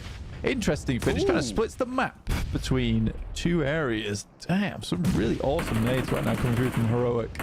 Heroic don't even need to see Virtus Pro to take him down. They are just catapulting these nades on the money, on a dime every single time. Jafar pushing forwards. And he's getting too near for comfort, unfortunately. Malloy will be able to send him back. Holding the corner with the pump action. Finds another. Oh, this is dangerous. I can see this going very wrong, but an unfortunate reposition at the wrong time. And Kevin seals the deal. Two players knocked, but only one flushed against Heroic. Yeah, kind of a nuts couple of sprays there coming through from Malloy. Or at least pump shotgun blasts through the warehouse doors. Quite literally sending them packing. Get it? Because warehouse usually packs stuff in there. Yeah. Stuff like that. It's kind of good. Yeah. Yeah, we will center up again over towards that hillside. Right now, I think Dinkbang actually got themselves quite a decent spot. But yeah, for Heroic, 2 teams in a row. You don't see that happen often. That is quite impressive stuff. And IWNRX still alive. Just saying, they did win in the end. Although they were on fewer points, so maybe that's the qualifier that we need. Twisted Minds, currently on 4 points so far this match. Replay of Kevin looking at his teammate. Very nice. Very nice helmet. They're wearing matching helmets. And whoa, did you see that orange? Was that the orange transition? What just happened? What was the connection to you, mate? I don't know. It's like some. Who was on the replay decks? I love you, man. But is this like some sort of cryptic puzzle you're doing for us? I've got to like figure it it. out. Yeah. It'll all make sense in What's the connection? 2052. We'll know. Maybe what I need to start doing is I need to start screenshotting each one of these replays. I mean, if we put them in like a slideshow, It will like, spell out it'll do something. Kevin McAllister was a war criminal by setting booby traps. Yeah. To be fair, he did some mental traps. He really did. It was Isn't like, it, well, you know what's even wilder? Is Joe Pesci was in those films. yeah, that is weird. That's crazy. Like, why is he, of all people, getting cast in that role? He nailed it. But, Yeah, did great. yeah. What a crazy casting. Mm-hmm. Anyway, let me just set up this nuclear waste underneath the door. Goodness me. Fidan breaking out wide, taking shots, and finally Heroic may have met their match in power. Al-Haji's there. Excited around the corner there with the nades, trying to put some suppression on. They're fighting on two fronts as well. Volt looks for two, can't only find one. Satan is down, but yet to be exercised. As Molotovs fly in through the windows, nades as well being cooked as only the one player remains. Is there a third party to rock up? Not really. A nade in through the window, that gets the flush. What is it with Heroic and nades? This has been unbelievable so far. Some nice bounces, even off the back wall. Good shot from Swash. Once again, into a double. Almost finds another. Wow. That was a nice double that almost resulted in Heroic skyrocketing up the rankings there. 9 elims this game. Pretty good stuff. Excellent start. To put themselves up a little bit higher after their Sanhok getting 0. Enigma Galaxy nades over towards 77. Seems to be going well. On the northwestern side, a lot of teams are starting to falter. Team Spirit down to 1.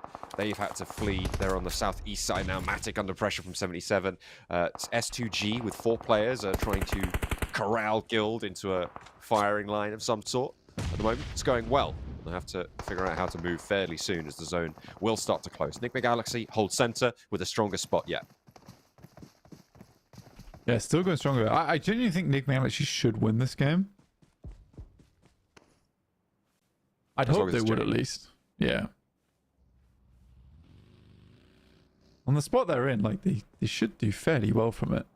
I mean, 3 players, that's the only difficulty rate, but again, open area. A lot can happen with just 3 members. And most teams that did make it in have lost a couple on the way. Matic's having to go for the old Matic classic, playing on his lonesome. Guild will take down S2G whilst Power puts bullets into their backs. Guild have managed to get through quite well on this, but they are now down to 1. Taking a couple of players from S2G with them is a good result, though. You'll take that if you can get it. Swash and Marceau both looking to try and find that final player on Guild, but Power moving around the edge. Power up to 60 limbs now. Maybe looking for that 7th with the flush if they can confirm it. Losing 1, they are not to be dissuaded. With that scrap with Heroic now, if they can sweep through, this is a pretty decent approach actually towards the middle of this circle. It looks like Easy will find Swash. A nade from Guild finds another player from S2G, and I think it's just Marceau now remaining. Yeah, not ideal. Really not ideal for S2G. Quite big changes from this team. Swash plus Marceau been brought into the fold. Kelsey and Hamzy still remaining on side. God, just the way he moves. The way he moves. Al-Haji's just such a good player. Such a good player. Handling. You just can't beat it. Yeah, honestly, I do think that Al-Haji has potential to be one of the greats. Honestly, if he's not already a great now, he has potential to be one of them. And I think people should start to remember the name. Very, very talented player. I mean, he sort of rose to prominence in the spring season this year with a really strong performance. And at PMWC as well, was able to do a lot of work for Power as a roster. The home nation representative team over at PMWC as well. They will be pretty happy to be represented by a player like Al-Haji. And hopefully his legacy continues to grow. Because he has impressed us at the moment. We'll see if that continues. Fidan on our screens alongside Al-Haji, two really strong players. I think Easy has his moments, but it's consistently Fidan as well as Al-Haji who are the main members. Al-Haji has nothing to say to Zero. Does not even care about him. Gonna send it back over with a nade of his own. It's kind of good over towards the tree, honestly. Ooh, Zero no. will pick up Al-Haji. Unsuspected. Might be able to get the finish on it, but he's even looking for the nade over towards Fidan. Come on, bro. Almost has it. Slide. Can be. You can be twice as strong as your opponent if you're Al-Haji, but 2 times 0, still 0. Unfortunately for Zero, he is zeroed out of the equation and will no longer be a factor. Is it divide by 0 you get infinity? Is that correct? It's technically undefined, but as you... If... I'm trying to... I don't think I have time to explain limits. I knew that'd break you. I knew it'd break you. That's why I brought it up. I thought this one's going to get... Look, this one's going to get... It's undefined, but as the denominator tends towards 0, it tends towards the function tends towards infinity or negative infinity if you approach it from a negative side. But at 0, it's undefined. Because can anything truly be 0? Yeah, 0. Well, there's got to be something. It's the cardinality of the empty set is 0. Yep. Well, that was a fun one. That's a good bit from me. I enjoyed that. Or giving me advanced maths questions to try and break down on a PUBG Mobile broadcast. Yeah, very much. Advanced questions that I know you sort of know the answer to. What do you mean sort? That was a good answer. That was the right answer. Was it? Yeah. If you define f of x to be 1 over x, then as the function tends towards 0 from a positive direction, it goes to positive infinity. As it tends towards 0 from a negative direction, it goes to negative infinity. But at 0, it is undefined, and therefore, technically, I suppose, isn't a function. Do you know what I'm doing here? Then we're getting really into the weeds. I'm doing real-life stun locking on you. Yeah, it really is. You got to stop it. Because I'll keep going. He sunlocked him. I'll tell you what happened, which was really great. On my way back from a tournament I was working on recently, okay, I was sat next to someone who was practicing for their university entrance maths exam. And I was helping them out with their maths paper. It was great. I had the best time. He was like, who is this mysterious maths man on the train? Yeah, she was pretty grateful at the end, I think. Well, I hope. Sick. She said she was, so either she was lying or... She was like, get me away from this weird maths man. I've actually just been scribbling nonsense on a paper for 20 minutes. Ruined all my work. Getting 3 means blue. That's a 10. That's a 10 right there. So now we're down to stage 6 and only 3 teams, John. How did that happen? During the timesing 0 by 0 equals infinity stun locking. As the limit of the lobby approaches the end. Getting closer to 0 players. Yeah, that's true. Ooh, 0 players, John. As a function of time, this lobby tends towards 0. That's correct. Oh my god. Enigma Galaxy got Snowix here, as well as Berlin. This is the team that I said should have won the game. It did only have 3 players though, so slightly hard to hold over towards this northern side. And with Berlin going down, a lot sits on the shoulders of Snowix. And is he strong enough to hold all that weight on his back? I don't think he is, personally. I think he's still got a long way to go. He's a rising star within the scene, but his star is not ascended yet. I feel like Snowix does need to stand up here. One of the newer entries, I think, to the roster that was SVG and Game Lord and things like that. But obviously now that shuffle has come through. Over to the Enigma Galaxy roster. Over he goes. 5 eliminations on side for now. Fireflux breaking out.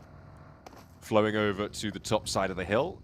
Zeus Esports to try and push in on that western edge. But with only 2, it is tricky. Nade in from Lux. This might be the end of Snowix. I feel like they know he's on the tree, and he goes down there. Yeah, pretty easy to identify that one. Fireflies has got basically circle here. They played it over towards the high ground for a while, and it slowly netted them a better position. They had a decent fight early, though, so I commend them for that. 2 players from Zeus versus the 4 from Fireflux should be a Fireflux win. Right, this would be a very hard fight to win for Zeus. Got Maniac and Darkin down the hill. These 2 first nades have to be chonky. Ooh, okay. First in, looks good. There's the roll up. It's just gone well all round for Fireflux. Leaning out the passenger side there. Goes driving on the convertible. Winner, winner, chicken dinner comes through from Fireflux. A little bit expected in the closing moments there, but they held their nerve, put up 7 eliminations to get a respectable 17 points. Yeah, weird game, actually. I mean, a weird ending, at least. I mean, Ketch is able to just kind of drive on over, gets out the vehicle, and it's the chillest 2K of his life. I felt like they didn't even react to him. Yeah. I liked... I'll tell you what went well during that match for me. I think Heroic on their roll up towards that west side compound and a little bit beyond, but after that kind of petered out. There's some really strong nades. I like the nades. I want to see more of those nades. Yeah, the nades were good. There's some good nades all around this game. I think overall, yeah, for Heroic, really nicely done. Default as well at the start there. Oof, some cheeky elims coming his way, which put a complete stop to Na'Vi as well as Black. Both teams suffered horrendously at the hands of one another, with Robs coming in towards the end just to put the final nail in the coffin. Or is it Narvala? I think it was Narvala. One of the two. One or the other. Either way. Yeah, something like that. Closed it down through the fight. It was kind of a weird match. I think you're right. No one really had a super duper standout game, except for that Heroic crash on the western side. I think that's, as I spoke about before, teams started to just sort of bleed each other and absorb a lot of the points. I'll be interested to see what the distribution is after the break, but we'll have a look at the points then. I'll be waiting for that. I think that's going to be really interesting to see how that match just went, because I started thinking about Limix. Limix got stun locked in the middle of the entire match, but I'm going to have a couple of minutes to decompress because we're going to go to a break. When we come back, we'll have our next Erangel for you. Don't go anywhere. Bye.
Erangel number 1 goes the way of Fireflux. This time around, maybe a different victor, or maybe the same if they're able to do it again. My name is John Allen. With me over there is Blank, and we are. I rolled a 50-50 on that, and I came up trumps. I'm doing pretty well so far. We are going to be taking you through the second of our 3 Erangels that we've got today. A little bit of a petering out ending, I think it's safe to say, at the end of that last match. And this time around, we'll be hoping for maybe a little bit more bombacity, but we'll have to wait and see. Yeah, let's take a look at the match report of what occurred, what happened, what's been going on. 0 with 682, and looked for 2 grenade eliminations that game, so doing very, very well for himself. But Fidan actually was able to get 5 elims. Really nice stuff from him.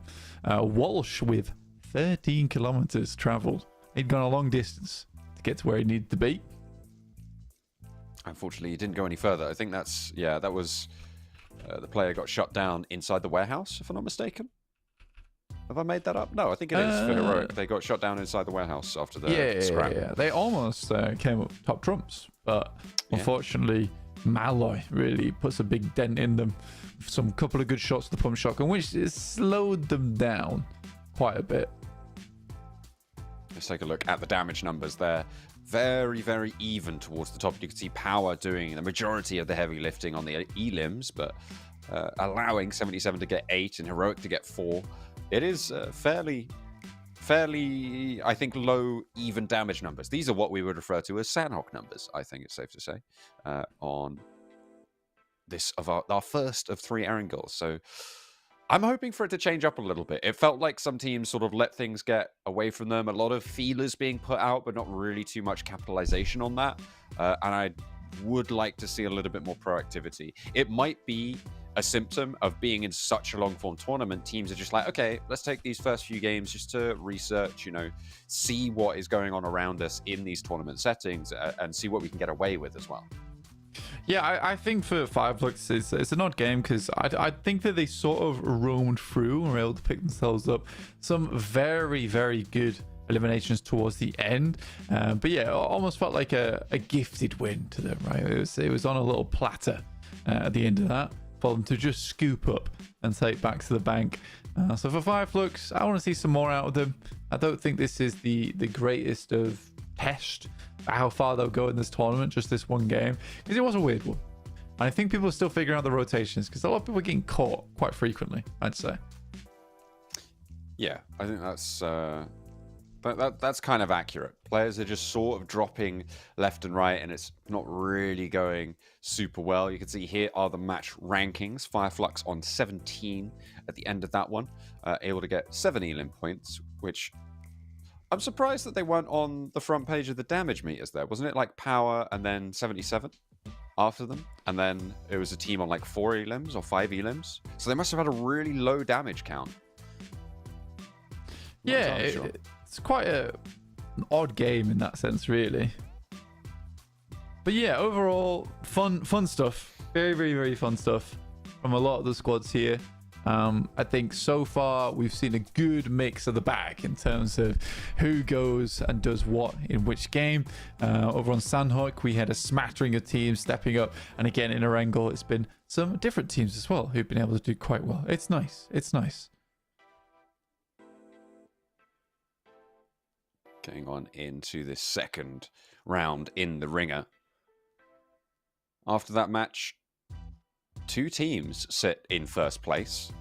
A tie between Fireflux and Virtus Pro, 24 points apiece. Virtus Pro not doing super hot in that last match, allowed Fireflux to jump on up. But the tables are really yet to settle, so I'm not really setting too much stock by that at the moment. Team Spirit, they're on 6 points right now on 2 matches. We want those numbers to go up. That's what we want to see. A 3-point average, definitely not what we've come to expect from these guys. No, not yet. And I think that things could definitely go further for a lot of these teams. I mean, Virtus Pro in particular had a pretty damn strong first game there for themselves. And I do like a lot of the players on the squad. Icy in particular, as well as Koa, both really strong fraggers. Sort of funny the way that they're differentiated as well. The 2 lads on the left wearing the jackets, whereas Koa and Icy, you know, they stay hot in those games. I have got to find out what's going on with these. Are they wigs on the top of their hairs, on the top of their chairs? Are they taking the mick out of someone who's dyed their hair blonde? Do you think? Yeah, potentially. Probably Icy. Or is it you? I don't know. Maybe. Could be anyone. Could be anyone using these Infinix GT20 Pros heading into our second match. From Primorsk up towards Kameshki, our playing path again cuts through the middle, fairly safe and secure. Yeah, we're going from the southwest side up towards the northeast. Again, I think so far in Erangels at least, it's been weird watching the way the rankings have set themselves up. Now, 77, I expect to be up here. Enigma Galaxy, with the team they currently have, I think I'd expect them to be up here as well. Fireflux is the outlier with the 24 points over 2 games. Obviously getting themselves quite a few points over in their second match of the day there on Heroic. But as we head down the table, it's a lot of white logos, man. A lot of white logos. Yeah, put a splash of colour in there. Be a Na'Vi. Be a Trovo 2030. That's what we want. Yeah, I mean, I don't know why we're not using the Twisted Minds with like the pink logo in that. That'd be very nice to see. Either way, Guild Esports down towards 5 points. Not looking great for them. I'll tell you what it might be. Is that if you're printing your logo on a t-shirt, it's probably quite much cheaper to have a white logo. And I'm not saying these teams are cheap, but they don't want to spend a lot of money. And no. So maybe if they're printing their logo on merch, it's easier to do stuff with a plain block white logo, you know? Potentially. But they've desaturated the guild logo, which is really quite brightly coloured, and in fact is in-game. It's odd. It is odd, bro. I'm lodging a formal complaint. Are you? That's it. You've had enough. Type on the keyboard. Get it all written out. I've had a blinking enough of this. Sort them out, John. Get them sorted out. I know some 4-year-olds who can colour in your logos for you. Please sort it out. Right now. Uh-oh. Right this moment. Because Frozen, he agrees. He's sorting Satan out. Satan didn't want the logos to be coloured in. He's like, no. Yeah, I don't know. I think... I don't want to say Satan's a weak link, but I feel like he is. Sadly. Yeah, not much you can do there. You're getting caught off on the bat. It's hard to understand from there. I think when Kante was in the roster, when it was Kante, Easy, Fidan, Al-Hadji, that's like the dream roster for me. I like that roster. Yeah, okay. I think Power does well underneath that roster. They're not doing terribly right now. They're on 16 points, right? Yeah, I know. But look, that's from Mr. That's an 8-point average. That's Mr. Al-Hadji, though. When he's locked in. Didn't Fidan get 5 eliminations in the last match? Yeah, I like Fidan. Okay. I'll give him a little bit more time to cook before I jump on that bandwagon. But yeah, I see where you're going, and I think I agree for the most part. Yeah, man. I mean, even in PMWC, change the roster.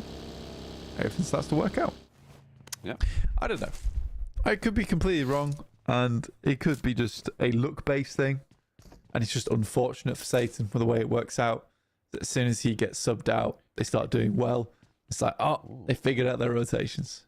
Or it's just a case of, we had some good luck in those games. Circle looks like it's going Millitown, and we are going down south with it, as we like to say. Team Spirit, they've got across the bridge early. They were looking to maybe look towards Novo, but Twisted Minds were there and provide a little bit of roadblock this time around Team Spirit. I don't think they want to go all the way up to the top of the mountain there. It's very, very difficult to get down when you put yourself up there, especially with a number of teams that beg your pardon, that are very likely to be descending. I know, it snuck up on me. What was that? Very likely to be descending onto the bridge. We don't have to talk about it. Come on. I've been drinking a can of Monster. Okay, there it is. Yeah, it slipped out, though. Yeah, it really did. It attacked your microphone. I know.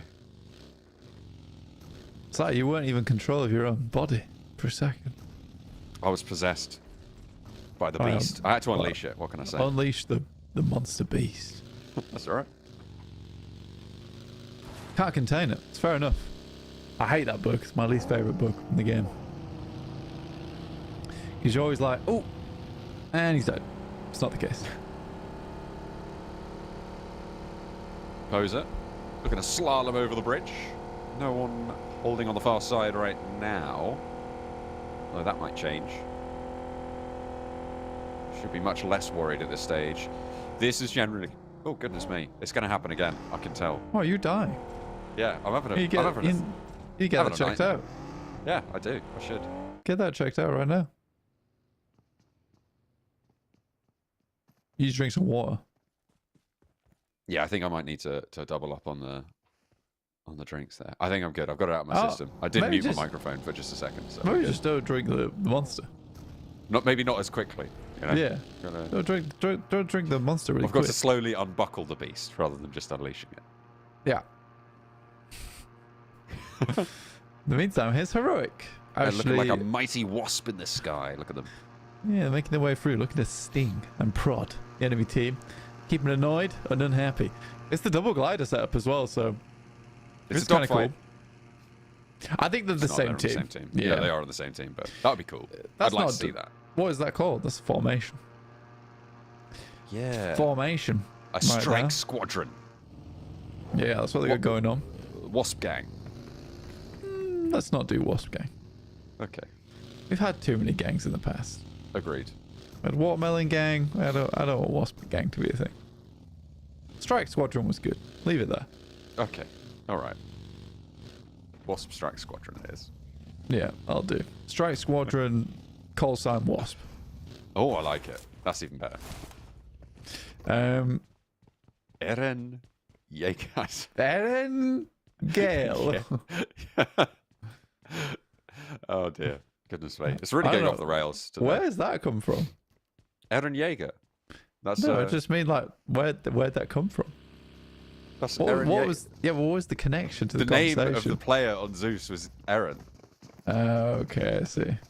So I said it. I thought you were doing Erangel. Yeah, don't worry about it. Walsh may have to worry a little bit more. Kevin has his back though, and that will be fine to lose a play. Well, not fine for Black Esports to lose another player, the second of this match. For Heroic to pick up another point. Yeah, better smoke that out. A lot of players around to maybe take you down and within a kilometer radius. STG over on the bridge side. We are moving further and further down towards multi-power, so it's feeling like a multi-power finish to me, personally. But Na'Vi sat in two separate locations. They've actually got control over towards the western bridge and down towards the south side on Sosnovka military base. Two decent spots to play in. And Zeus is currently playing in Ferry Pier. S2G finally making that crossing. No one really looking to hold them out either. So some very easy positioning over towards multipower. This sort of makes sense, right? You don't quite figure out the rotations on the north side of the map. You're going to get caught off guard. But so many people are just trying to confirm and don't know the rotations of the teams that you're not going to get caught out too often this early in the tournament over towards Sosnovka military base. They can all just roll on through, pick out these spots, and they're going to stay fairly wary, careful of each other.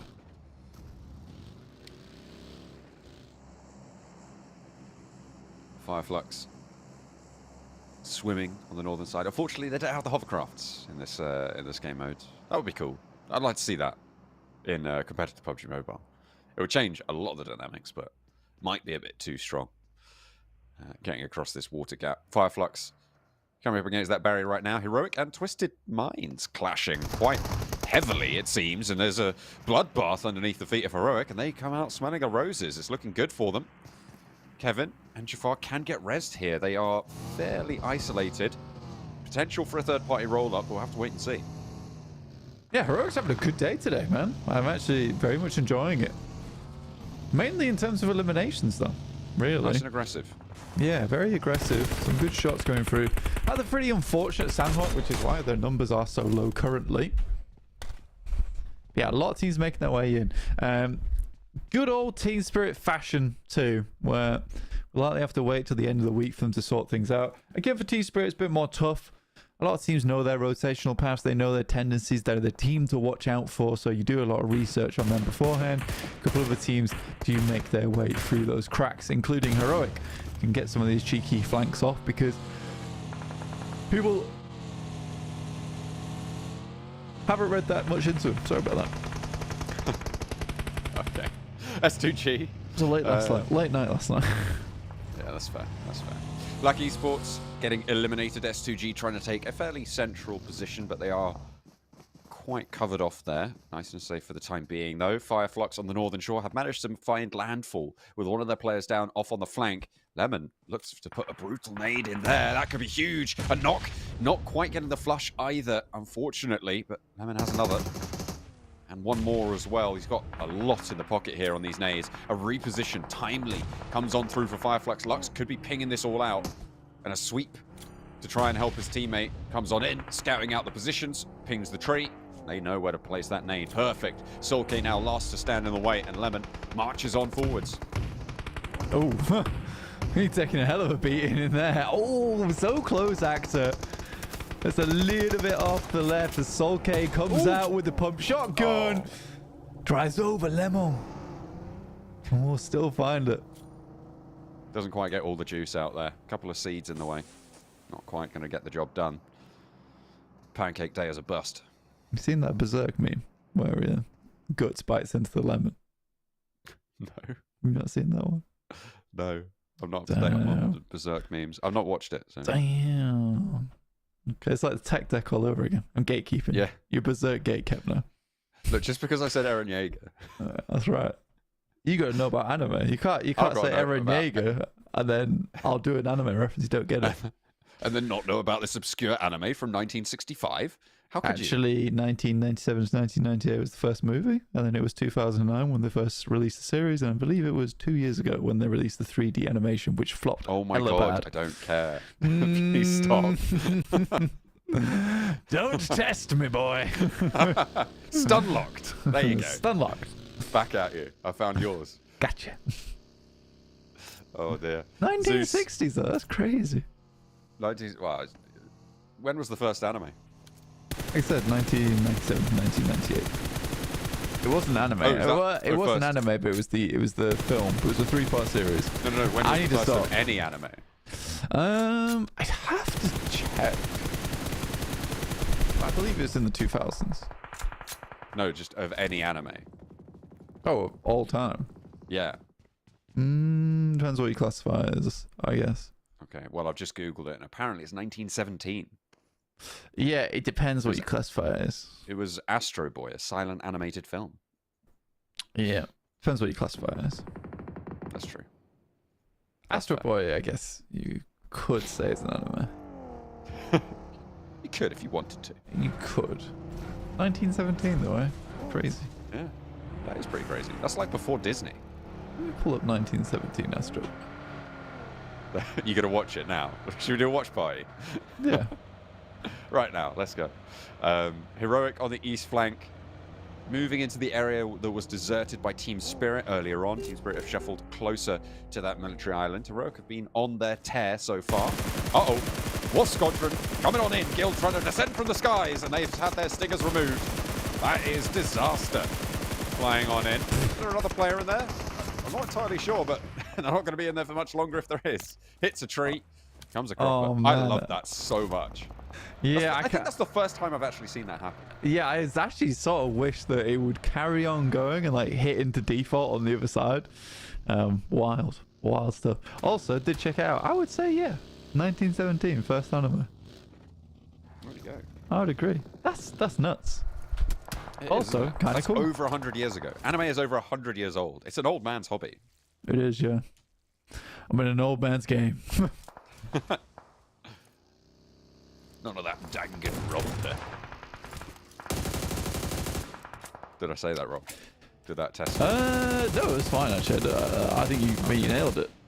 Right now, Snowx is nailing these shots. Darky and extremely low. Should be able to take the shot underneath. Perfect. Ooh, nice nail straight back to the head there. Zeus opening the door to try and get across this bridge. More shots landing as well. Move in. Not really look for that res. It's zone 4. Can't really res in this zone. If you can crawl through, great, but very unlikely. Spray and a lovely connection, but is another re-knock. Roll up in the vehicle. Gonna try and run one down. Lemon up on high. Puts a nade over towards one of them behind the tree. And that is gonna be Nick McGalaxy taken down, and Lemon able to find the final elimination. And Na'Vi up to 7 limbs. I don't think he found anything, did he? He got the final limb, right? I'm pretty sure. I don't think so. He was more of a threat than a promise. Foot Chaos, though, they are finding out about Heroic right now, but have taken them down to 2. A small whittle. Nearly taking the whole log there against Foot Chaos, but Kevin will need to get res before they can make their move. Yeah, Levin actually didn't find a single pick during that entire engagement, by the way. It was just him, like, firing down the hill, looking threatening. It was actually Zeus from the side. Good shots from S2G, though, leaving. Team Spirit, the lowly 2 here. They should be able to get effect back up again. They have a strong spot over towards Garage here. Surprised S2G were able to get so many shots through. Sorry, IWNRX. But wow, yeah, Team Spirit might be on for their first good game if they can get these 2 players back up on their feet. Realistically, they just need to weather this game out, right?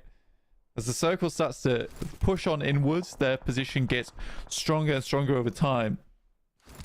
And with teams having to push over towards them in pretty open ground towards this north side of military base, yeah, they'll have a good time off the back of this. I'm calling it now. 2 hard north shifts. 77 win it because they're on the hilltop, and everyone has to leave the military base. Okay. And I mean, the timeline that is the most fun. Yeah, if I was to go for the boring timeline, Team Spirit just win this. That's the boring timeline, though. I think that's a fair analysis of the current situation. Of the boring timeline. Because Na'Vi have moved in on this side as well. Power. 3 players. Na'Vi out in the west, 2 players alive, but they've got 7 limbs already. Heroic trying to sweep the hills on the north edge. They've yet to get rid of every player there.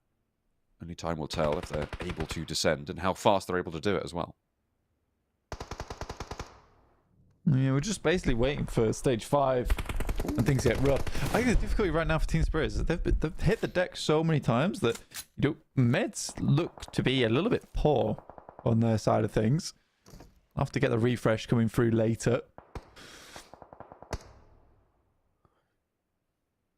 Looks like 77 are trying to establish more control and combat the Heroic incursion out on the east side. You see Shifu moving close. We'll hear these vehicles. We'll see these smokes. Trying to get more information. Walsh is repositioned up to that northern edge and potentially could find Shifu lacking if he's not careful. Kevin maintaining position. They can't really peek over the top here. They know 77 will be over that crest farther, which means that they can't go for Shifu as it stands. Unless Walsh can get an off angle, can suppress that ridgeline effectively, there's no way that you can peek into Shifu. And Shifu's gone anyway now. He's folded back into the 77 stronghold on the northwest side. And yeah, it's not too hard north shifts blank. It is that boring, dull timeline where Team Spirit may be able to squeeze out quite a profitable win. Yeah, well, I mean, to be honest with you, though, like the amount of fights and peaks the Team Spirit's lost, I don't know how likely it's looking. Like, in terms of positioning, yeah, great. Should win. In terms of the fights they've taken so far and the amount of times that a team has just laid them low on the actual gunfights from distance, yeah, Team Spirit look a little bit lackluster. Time will tell. Time will tell. And we still got time in this game. They do look pretty healthy for now, though. But you're right, I think more often than not, so far, we have seen them lose those duels. Luckily, they've kept all 4 of their players alive in this instance. Yekta being out on the east is going to serve as a pretty decent, like, warning alarm for Heroic's progress, right? Because you know Yekta's going to have to fight as soon as Heroic move into this compound. And so Team Spirit are aware that they don't really have to worry about that until they hear that fight pop off, right? Because Heroic couldn't push them. If Yekta was still alive, they'll have to deal with that first. Yeah, exactly. Sort of a difficult one. Virtus Pro moving in over towards the walled off foundations. Not a bad place to play, actually. But it's whether this has life or not going into the end game. As soon as you have to push out of this position, again, into that open ground that surrounds Team Spirit's spot, on this side of the map, yeah, life becomes a little bit more difficult, I would say. So you got to hope for those shifts to be slightly further towards the south here, John. 77. Pushing back Heroic, who have fallen down the hill. 9 LMs on the tally. Losing 1 player for that leaves them pretty unable to really take a strong fight here. It would be a very linear fight because you can't move out to the west. All of the teams in military base would take shots at you. You'd be on the broad side of the hill. You can't really hold that tenably. IWNRX on the south side. I think if there's a team that isn't Team Spirit that's going to win this one out, I think IWNRX have a really decent shout. Yeah, I'd say so as well. And I think it's an astute observation just because those have been the guys that have been winning the team fights versus Team Spirit from afar. And I think that Team Spirit stopped peaking that direction now because they keep losing those head-to-heads. Yeah, just in terms of how a team's looking, how a team's feeling, say IWNRX is woken up on the right side of the bed today, whereas Team Spirit seem to have rolled out onto the floor face first.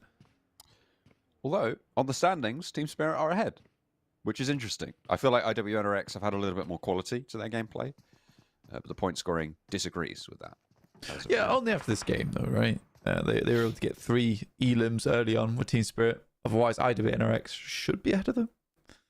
Unless I'm incredibly wrong and I'm looking at a different team. I mean, I have to double check my numbers, but I'm pretty sure with the 3 elims that Team Spirit have already got, that's what's putting them over. Yeah. Yeah, absolutely, it is. It is. I'm just saying that I think if we didn't take this game into account, because it's not over yet, right? Those points haven't been accrued yet. IWNRX were slightly ahead, just slightly though, not a huge amount more. Very slow game right now, though. For a lot of these teams over towards Sosnovka as we 77. head and over towards C block. But yeah, you're right. 77 making a hell of a dash in over towards the pillars on that eastern side. That's Pro ready and waiting to receive that. 77 getting torn apart. Heroic are chiming in. Trovo 2030 in the meantime, pushing in towards Na'Vi. We're trying to hold this stairwell with 2. They've got Lemon and Default both trying to hold their nerve in the face of it, but that fire is going to burn Default back. Needs some healing and needs it fast as they move downstairs now. Both players now back to back, fighting off one another. But this utility can start to ring through the corridors. It's going to be very difficult to make this work. They've got a little bit of cover from this building, but they can't push too far out the back of it. This fight is locked in. Any time that they step too far out, another team's going to take shots at them. They have got the top of the staircase. Na'Vi really pinned in now. Will they be able to fight with their back to the wall? They are being given a little bit of room, actually, as Lemon pops some smokes out, giving them maybe a route out and some potential evacuation strat. This is hella awkward for Na'Vi. Trovo 2030 makes a right decision as soon as this circle shifts a little bit over towards that eastern side. They quickly make the move in.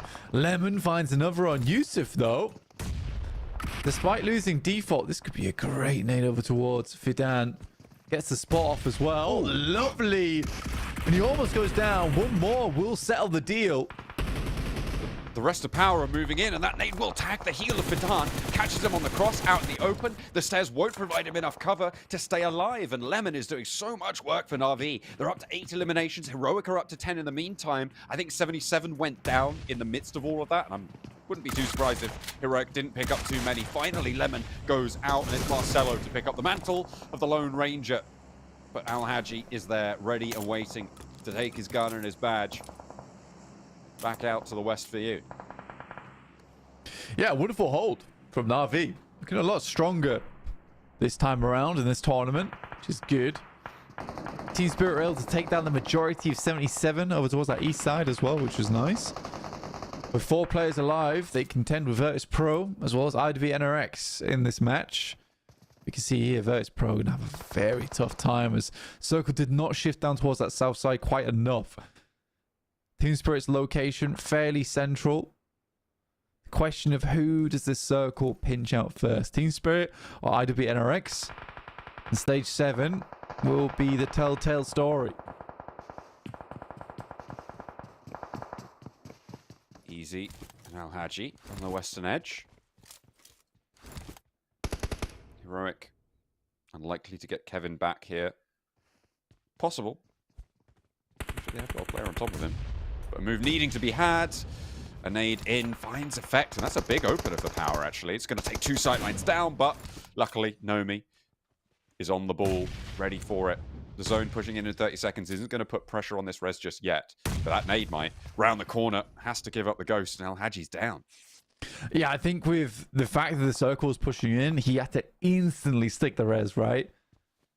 I guess they could have moved a little bit further back, but you'd be scraping on the timing. Yeah, good nade there from Nomi. So Heroic and Virtus Pro both eyes on over towards Team Spirit, and what a nightmare of a shift for Team Spirit this one is. Good shot from Virtus Pro over towards Matic. Should flush him out there as well. They've got to head over very open ground towards Heroic, who have weathered the storm here at 10 elims on the match. John. They've done some pretty great stuff. They put in a heroic effort, if you will. And I will. 5 teams remain now as they push on in up to those silos, descending from that hill, which is a very difficult rotation to make work. But 77 punched the hole. They were the ones who sealed it up behind them. Really good handiwork from them. Virtus Pro trying to transition. Kitsune into the bombardments here. This smoke train, it will keep you covered from the sidelines, but those nades have been brutal from Heroic today, and they will continue to be so. Nomi breaking out wide. That smoke cover, all important. Walsh trying to light up down the line, but a lovely little shimmy out wide for Nomi. Finds one. Will hit the deck before he gets knocked in response. Volt, though, wants to put more lead down range and is backed off the angle. This is how Team Spirit are going to make their crossing. They've already paid the price of 2 and another knock over towards Nomi. The nades continue to be such a problem. Kevin launching them. Rocket arm on him. An effect now under pressure. A nade from his teammate. That might just do it, but no. Another one goes a little bit higher. Over the wall. Not quite. The effect stays alive for just a moment longer. But there's more nades coming. Yeah, effects out, and Kevin caught with his proverbial pants down there. He's able to put out the DVS in that situation and get the kill off. But honestly, for Team Spirit, I think they get a lot further than they expect. A lot of it was just some big aggression. I think Kitsune stays alive. Maybe it's a different story. IWNRX versus Virtus Pro, who make their sweep down towards that south side. There's a big fight, and can Virtus Pro impress once again in our 3rd match of the day?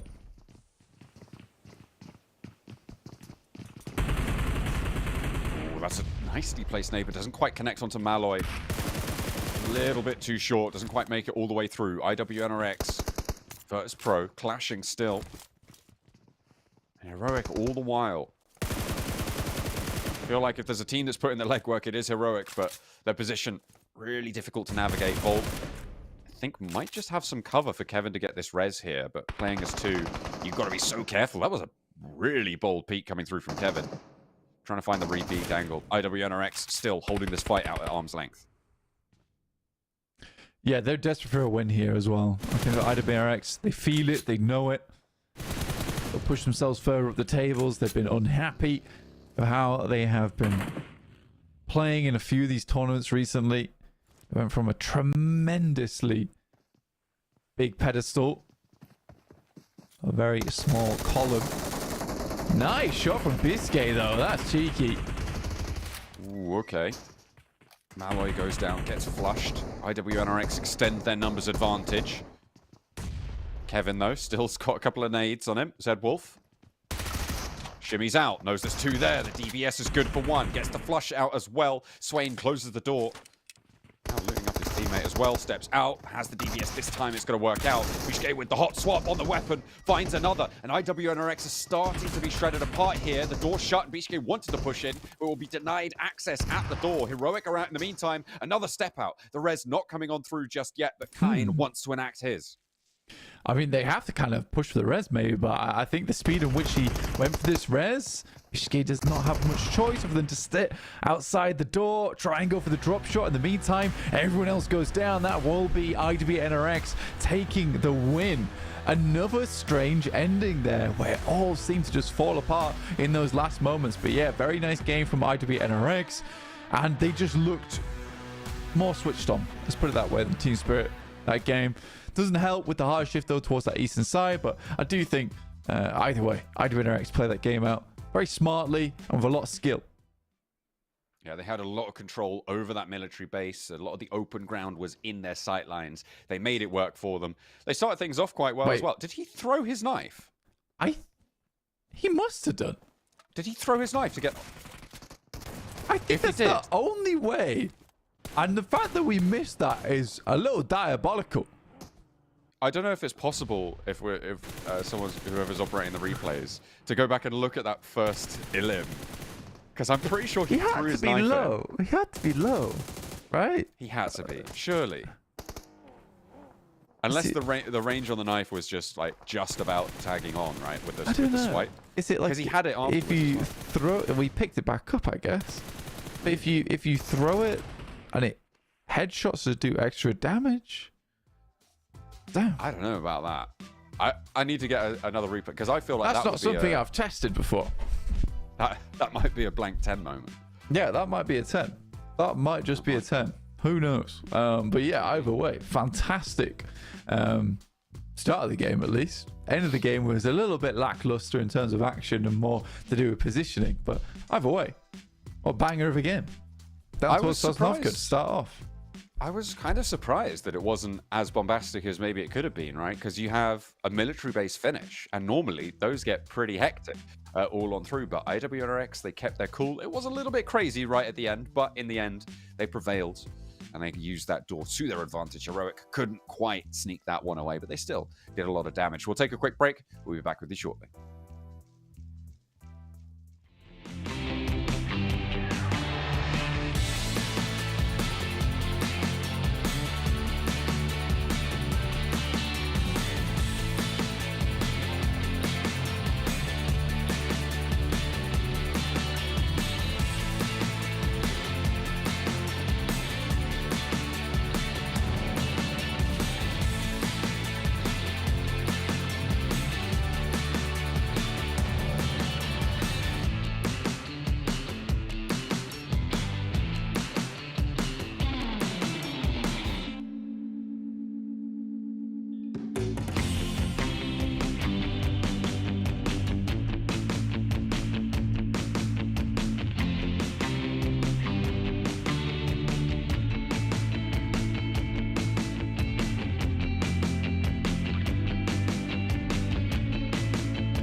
Ratter boy goes down. The need through the back line. He finds 1 minute turn.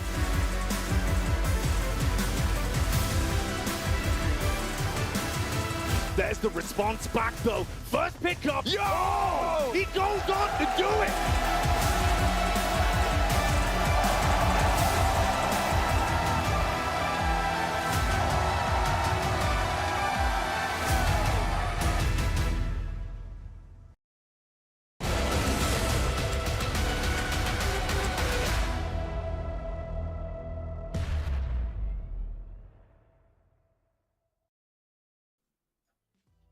And just like that, we are back for our third and final Erangel of the day. My name is John Allen, with me is Blank, and we are, as always, ready and, yeah, raring, I think it's safe to say, to go into the third map of Erangel, the fourth map of the day. We've had some interesting finishes. It's been sort of, I would say, just kind of plodding along kind of chicken dinners so far, with standout performance, I think, repeatedly now from Heroic, who have put in a real big impact on the tables. Yeah, they've certainly been putting in the shifts, we can put it that way, that's for sure.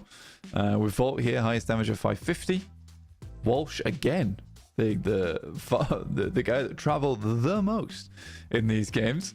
And Lemon with most eliminations at 4 on Na'Vi. Na'Vi actually surprising me quite a bit. I didn't actually expect them to do so well in these games, but they have actually picked up some good fights and they've been holding their own. Just some of these rotates towards the end circles have not been as awesome.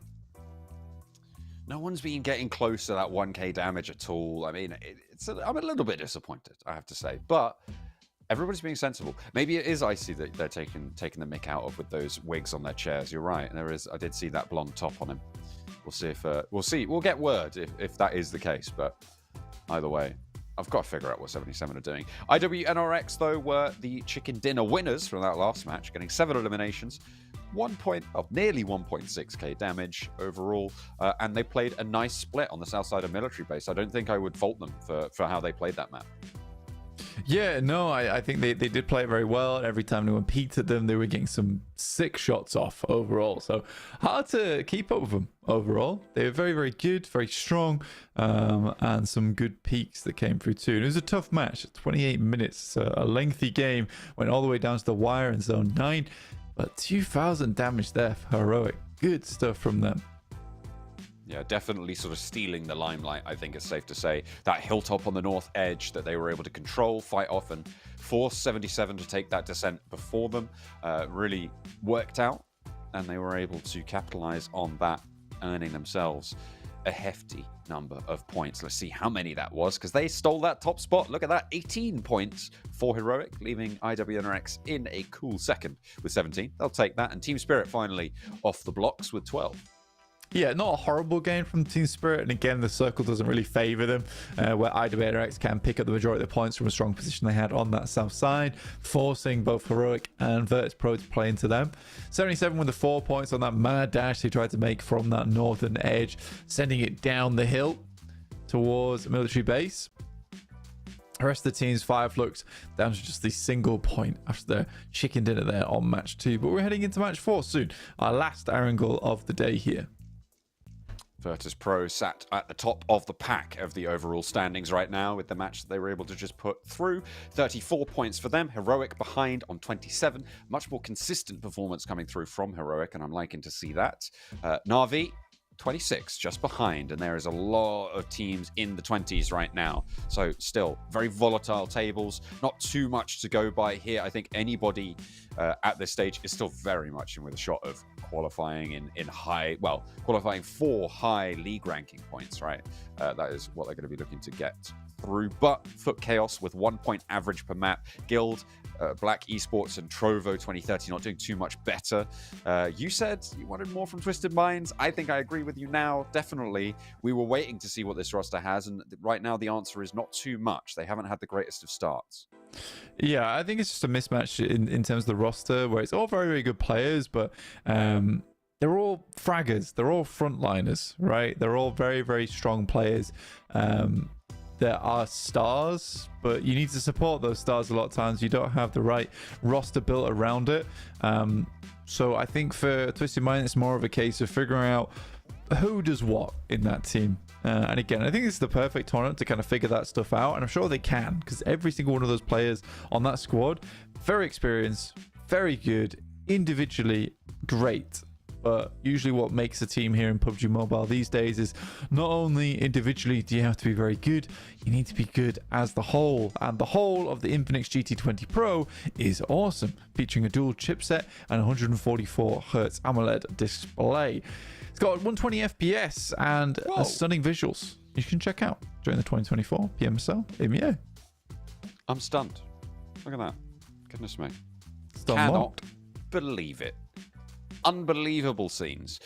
We're on taking a look at Trover 2030 there. Green Lion logo. I think one of my favorite logos in this tournament right now. Even though that is a lot of love for the S2G1.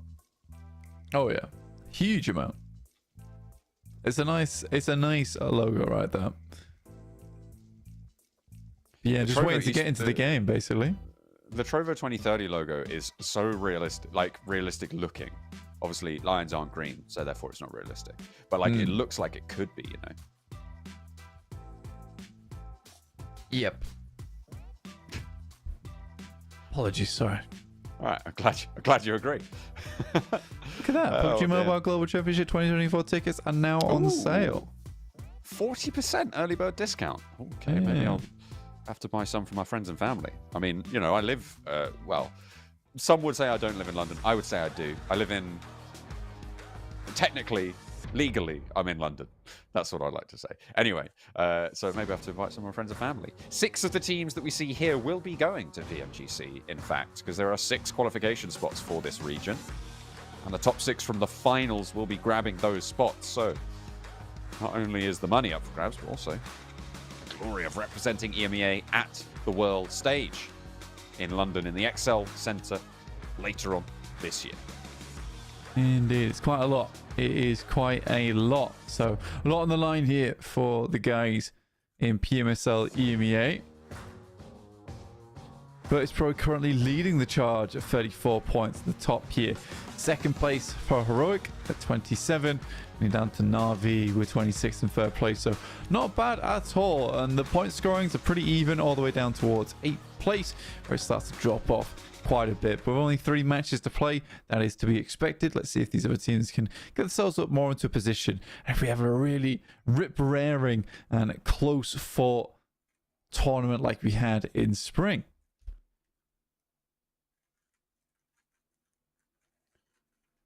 Plane path guiding us over from Zaki to Mill to Power. No one breaking up to North George just yet.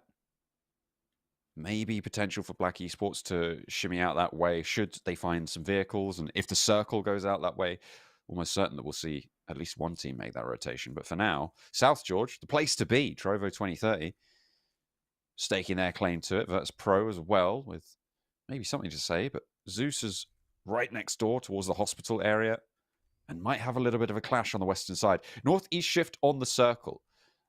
And that is going to make things difficult. A lot of teams have dropped out on the east side. So that route up from sort of between Farm and Milter up towards Yasnaya Poliana on that east side is going to be so hectic. That area around Shelter Mansion, that open terrain, is going to be a really difficult rotation to make. Yeah, it's not easy to make a rotation like that up towards the northeast a lot of times. A lot of terrain that gets in the way fair few times. Guild starting out early over towards that northeast side might give them a good platform to play from. A lot of teams on the western side can make that northern rotation up through Severny, considering there is no teams currently playing up there. Team Spirit down towards the south in Farm. Got footballers playing on the edge of Shelter, as well as Heroic up towards Lipovka. So that's really where I'm looking on the map at the moment in terms of that southeast crest, really, where a lot of teams are going to have to barrel their way through. So like Nick Galaxy, IDB and RX, Power, all will have to make their way through that location. So a lot rides on Team Spirit footballists, as well as Heroic being able to hold out on those spots of the map. IWNRX on the southwest side, going to have to get on board Great on the hoodie, like in the Orca. But where are the trousers? Come on. Yeah, exactly. Put the trousers on. You need the whole set. All right. This is a trouser type scenario. Frozen. We asked for socks and underwear, but also pants. That's also good. Come on, cover up those hams. You'll get sunburn. Erangel's quite sunny. Zeus on your screens. I haven't seen a huge amount from this team thus far. There's still a case of things to be done in these matches. I mean, 12 points, it's not horrible. It's not like they're completely absent from these games, John. I am really liking what I'm seeing from Virtus Pro recently. They look like a revitalized team. And again, all the lads on that team have been together now for a while. And I feel like they think that they've got something good going.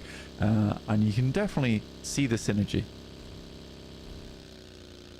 Yeah, they've managed to get together. They're currently in the lead. I think this is mostly off their first game. They did have a successful second game. Well, no, sorry, they didn't have a successful second game. They had a reasonably successful third game. They had some rotation up towards that military base. They played towards the bunker foundations, so they had a decent time there. But they got 13 eliminations and a chicken dinner in that first match. So 23 of their 34 points came from that one match. 11 of them came from match number 3, and the 1 point came from that second match as well. So it has been a bit up and down. We'll see if they're able to put some in-betweens up in the meantime. Swash, though, trying to deal with some marauders. Wagner with more to handle, though. A second player. Oh, doesn't quite connect with the DBS around the edge. Hamzy G able to keep it together, and S2G stay alive. Guild now moving Jakey into position. Nade in from Hamzy. Is he going to put it in the right position? Around the edge of the corner. Jakey, he should have seen that. Blinded to it. And Hamzy G makes him pay the price. Yeah. And the toll has been gathered. 2 elims. What's that funny looking rock flying at me? Oh, I'm dead. Yeah, that's called a bullet. That right there is a bullet. Yeah, I mean, for S2G, Marso, Kelsey, Hamzy G, Swash, I mean, 2 very story players and 2 players that are maybe on the up and up currently. 11 points now with the 2 elims they found on the game. Guild down to just 5 points, 2 players. It's not ideal. But yeah, waiting for this next circle to come through. Heroic over towards that eastern side of the map. Start to make their rotate onwards. But yeah, a lot of teams have been able to slip in between one another as they try and get through this circle into phase 2.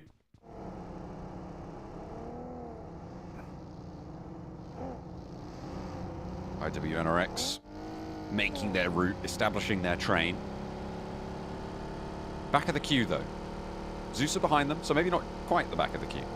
You think you're at the back of the queue. There's always a backer of the queue, you know? Yeah, It's always the way. It's exactly. a classic dilemma. It is. The biggest of dilemmas. There will be It's a a- traffic jam moving up from Pachinki past that Potato Hill area. And again, Yeah. that's that sort of devilish rotation I was talking about earlier. It's a big chunk of teams all over that area, just over towards the southwest edge. And a lot of them will probably crash into one another at some point, considering you're going to have to cross the river. Here's that replay from S2G.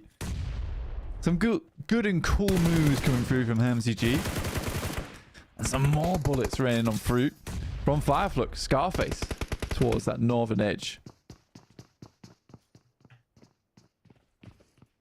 Fireflux have got him surrounded. But Magnum P on the inside, not coming out with his hands up. Has some rough and ready amigos in the off angle for Shifu. Power as well. Potential as a third party, this. If Fireflux spend too long playing around these walls, they are going to get shot as a third party. Shifu holds the ground floor with the UMP. Low on ammo, though. 14 does get the reload, but unfortunately, Lux unloads a shell into the back of his skull. That is bad for the health, all things considered. Not something you want to be going about. Magnum up on the top floor now. Lone Ranger. Ketch has gone down, though, so maybe a chance. An aid connects, and that is going to be a lot of damage. Power on him. Alhaji rolling over towards Fireflux, and Fadan will finish off Ketch there, one of the star players from the team. But it's going back and forth, and although Power have taken a few knocks here, they're still trying to go strong. Fireflux looking to leave. Here's 77 on the side. Magnum does not get a lot done whatsoever. Double pan to the face and double pump to start off the elim as well. Twists the knife in there. Magnum's going to be pretty unhappy about that. Fireflux and Power still locking horns here. Fireflux have lost one player. They do not have the numbers. Moving up to this position on the south of that lake around Yasnaya. Could be pretty pivotal. Catching Lux unawares. That's a really strong pickup, actually, for Power. Removing the wind from the sails of the teams nearby. Going to be very, very valuable. And this is bold peeking from Fidan. I mean, he's completely exposed to his left flank, but thinks he's pretty safe for the time being. Nice from Nyko. This Chaos just peeks up, pops out. Finds the one. All right. 77's Okay. out, though. Oh, they got taken down in the midst of it all. Dokuma will fall as well. Name it Galaxy looking to hold the onslaught back. Redox with the DBS on the outside wall there. Yekta makes his way into the building. The fight for this compound could be all important. It has a lot of oversight onto the hill, onto the open flats of the Yasnaya fields. But right now, it is under contest. Team Spirit are poking their nose in. You can see their outpost on that western side. That hill out to the west. Potentially in even stronger position for the time being. Good shots from Yetka so far with the Tommy gun. Going pretty crazy on this as well. Player sends out towards the right side, and Yetka doesn't quite know yet. Somehow escapes the clutches of Yetka. Looks to finish off, and Berlin puts a wall between himself and Yetka, but it's not to be. It's Team Spirit crashes onto the scene. They had this outpost for a long time now, and they have moved in. Nice and timely assault. This is what we want to see from Team Spirit. Happy for them to turn on up. Yekta has to now fight off against another 4-player team. Will he be granted another third party? Try and take us back to the 1950s with that Tommy gun. Establish its dominance there. Nade in, behind dry. Yekta eaten alive by effect. That was a very, very nice nade, actually. Prohibition. Yeah, I mean, the way it just peeked through that small gap, bounced it off the ledge as well, is very, very well done. Hard shift, in fact, over towards that northwest side. So a lot of teams got to get a groove on pretty quickly. There's still opportunity to cross over towards the western side of Rozhok under fairly good cover. I think most teams looking just to get themselves in as quick as possible. And Team Spirit, after finishing that fight, they'll get some loot on board, but realistically, they've got to move instantly. Power and Zeus clashing. Fidan down first, and Darkin doing well. Looking for a second knock as well. Power now on 2 players, just Easy and Satan as well on the ground floor. Darkin upstairs, Eren as well, makes his way through the door but gets knocked. Falling just as he makes his way on in. There's a third party from IWNRX on the northwestern side. Easy nowhere close by. And Satan now left alone, but he should be able to get at least Al-Haji up. I think Fedan's on the outside, crawls into it as well, which means that he can now get completely and entirely res. But Easy gets spotted on the outside. Zeus are still moving on in. Team Spirit have made their way across, and they are third party crunching this as well. This is a really tough tower to leave now. It's a tough tower for everyone to leave. Nice nade up towards that top side from Satan. Surprised no one punished him for it. Darkin, as well as Eren, survive, but for how long, realistically, as Satan looks to send another nade up top. Darkin cooking one of his own. Eren hoping to give him the information that he needs. And in comes Satan. Oh, drags them back down as well. Zeus eliminated. This Team Spirit, they've rocked up onto this position, onto the crossing compound there, just to the west of Yasnaya. Lovely nade through 2 windows, finds effect. That's really almost impossible to dodge. That sort of a nade, you just never are going to be able to see it coming. Effect upstairs, though, will be a little bit safe for the time being. Kitsune around the edge, but look at Toshbek move with the auto shotty. Able to find a second knock. Nomi doesn't even want to go in at this stage. They're just the last player remaining. He wants the fight. All right, he's stepping on up. He wants the challenge. Laying down the gauntlet. 2 players on the inside to handle. Nades pouring out these windows, and it's just an off angle that takes him down. Full bark and no bite on that roll up from Team Spirit. Yeah, again, for Team Spirit, it's a weird one where the decision making is there. However, mechanically, the prowess just doesn't seem to be up there with the other teams. Some of the teams coming out to bat. Again, you can always have a bad day. I think the Team Spirit, we've all seen this in the past, and we'll keep this in mind, is the fact that Team Spirit is typically one of those teams that, you know, they'll have a slow start, they'll have a slow roll, and then suddenly they'll be in first place. And you'll be like, how did that happen? But it has happened. So you can't really count them out at any point. It's difficult to do so. We need to wait for Kitsune to download the strats in the entire lobby. And once that happens, it's very difficult to stop this man. Brain the size of Enigma Galaxy. Galactic brain in That's play. Right. But yeah, already getting close to the end of the match, honestly. Circle sends over towards that western side, and we've had a huge amount of teams actually hit the deck already, just down to 9 now in stage 4. Like, sort of a crazy start to the match in terms of the amount of teams and players that went down early, and I think that's because most teams opted for a southern rotation on the south side of the map. Doesn't really work out too well for everyone. They all get bunched up towards those river crossings. Lord cowering now behind the vehicle. Backup sent in. Clambers in through the window. But Lord, I think that's the flush coming through. So maybe a little bit overzealous for the regroup onto the position, but Bishke spotted. Slow and carefully just crawls back into his little nook. Oh, the blue zone. I think that's going to get him. Oh, should just be... No, he didn't get it. Goodness me. I thought he was going to be able to get that heal off before the second tick, but Bishke gets knocked out in the zone. Virtus Pro starting to fall. 1 elimination, 9 teams alive. This is a low-scoring game for them. Fireflux, though, they're out early. It's Power who are looking to put the pace down now and ladder up a lot on these tables in our match number 4 for day 1. The shift coming on through, making things difficult for the teams at the top. S2G. Hamzy looking out here. Currently 4 elims right now. Hell of a player is Hamzy, and how always has been.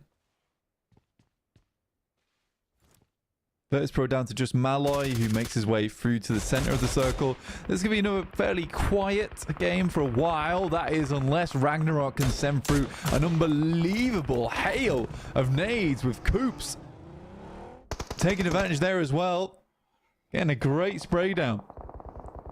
S2G trying to find something, but they get into the shack at the cost of 2 knocks. Their teammate a little bit wayward, not quite close enough to go in. That nade, ooh, I thought that might have just snuck in through a window, which would be quite crazy. But a teammate is there now for Trovo 2030. Oh dear. A nice nade on the rock up, unfortunately, onto the wrong team. That was not good. And wait, he died. He got flushed instantly by Guild. That's crazy. You can't be doing that. Damn, unfortunate then. IDV still up with 4 players though, John. That's the big one.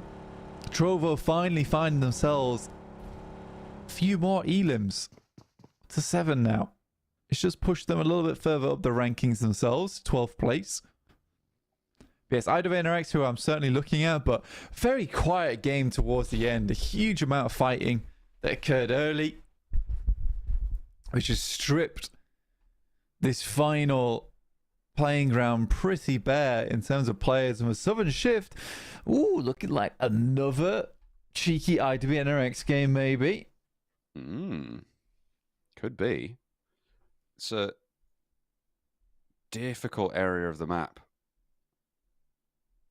for everyone involved. I mean, the buildings that currently looking to get held quite a lot. This is a replay on that nade. Goodness me. I mean, whew, it does get the flush onto an enemy, but was it worth it? it's really not.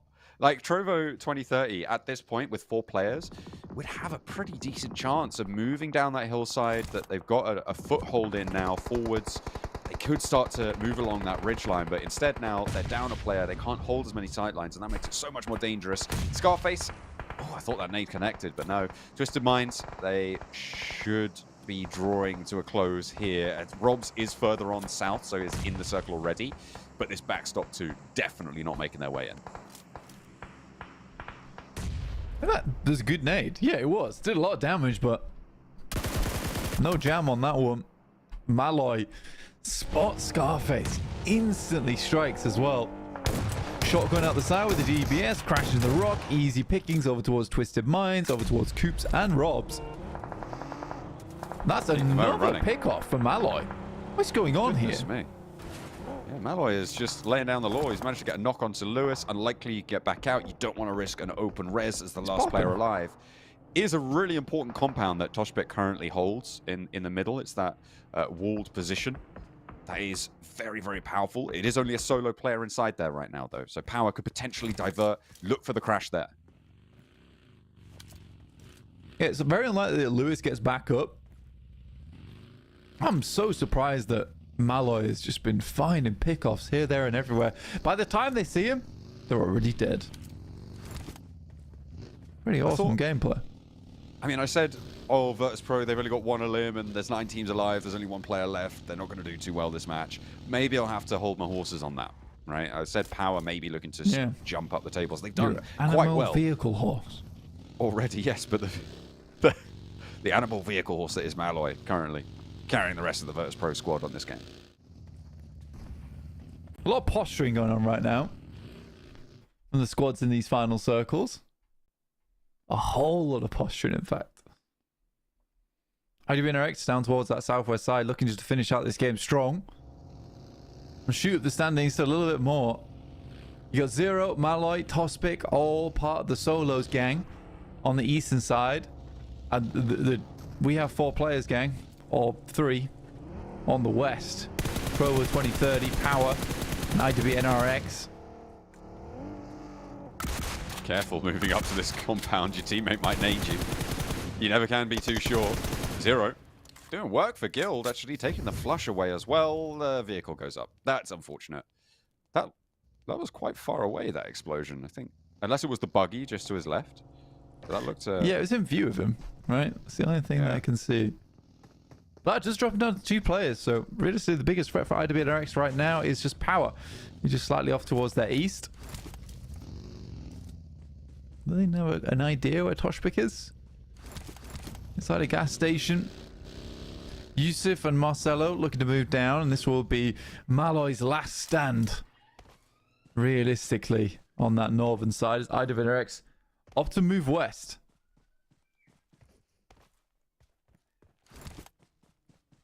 Power. They kind of have the inside track to get to the compound that Toshbek holds, but IWNRX have actually pushed themselves into maybe a better place, but in comes the crash. Now they're looking to move on up. They know there's not too much activity here. They've seen a lot of vehicles. They're ready and waiting. They've seen 1 player on the inside there. They caught the shoulder. Toshbek laying down the lead, but can't quite connect. Unfortunately for him, will fall and not able to find a point in return. 6 eliminations for Satan. Now they're up to 8, and this is a really powerful spot for Power. Yeah, very, very nice spot. And IWNRX, because they didn't take the initiative there, will have to sit on the outside. But Malloy, up into the top 4.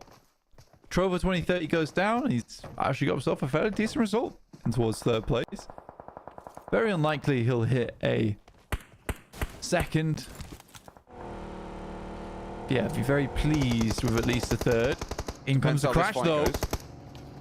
If this goes pear-shaped for either of these two teams, Malloy definitely could ladder up to second. Nade over the top comes through from Power, answering. Comes through from Zed Wolf. The nade drops a little bit short of Fidan. Not quite connecting on any more, but Frozen's down for now. 3 players now on either side up in an action. Frozen can get rezzed. Crash on the off angle comes through, but a push out from Al-Haji. He has brilliantly timed that. A Kine out in the smoke. They know he's there. A beautiful spray, and Al-Haji is a warden of this gas station. No one's getting past him. He's up in the gas prices. And what a beautiful hold from Power. Yeah, what a weird push, though, from IDVNRX. He's rocked up to the front. Little to no cover to play around with. I think you have to play outside of the purview of IDVNRX. There's some rocks you can play over towards this northwest side. And I think that Trovo 2030 is probably the team that I would crash onto. I mean, maybe it's Left themselves so exposed, though. I mean, it might be the devil you know. Maybe they didn't have enough information or felt like they didn't have enough information up to the north side. Yeah, but still crashing like that is bad. Not good. Yeah, it felt like they were trying to do 2 types of crash all at once. Like a full send frontal crash where you just rely on gun skill. And also like an off-angle slow plodding approach. And it's like those 2 styles just can't mesh. They're antithetical. Doesn't work. And you're also pushing into a space that has loads of cover. And you have no cover. And are very nadeable. So yeah, odd. Very odd. Malloy now. Currently 1v2 v3. You're right, John. Potential for a second place. For Malloy, which would be a hell of a result. The circle's gone down. I think he's been spotted over the top. Certainly the vehicle has. Fidan going to be punishing this. The only team in the circle right now is Power, and the fact that Fidan can be sat on top of this vehicle as he is, I mean, there's just sort of no way that either of these 2 teams get in. The question is who goes down first. And Trovo have to move earlier. Yeah. There's still a lot of pressure on Malloy. He has to win this fight versus Trovo. But this is certainly, or certainly should be at least, a Power game. I think that this is a bold push out from Satan. And one that's completely not necessary. It's kind of wild. But you're right.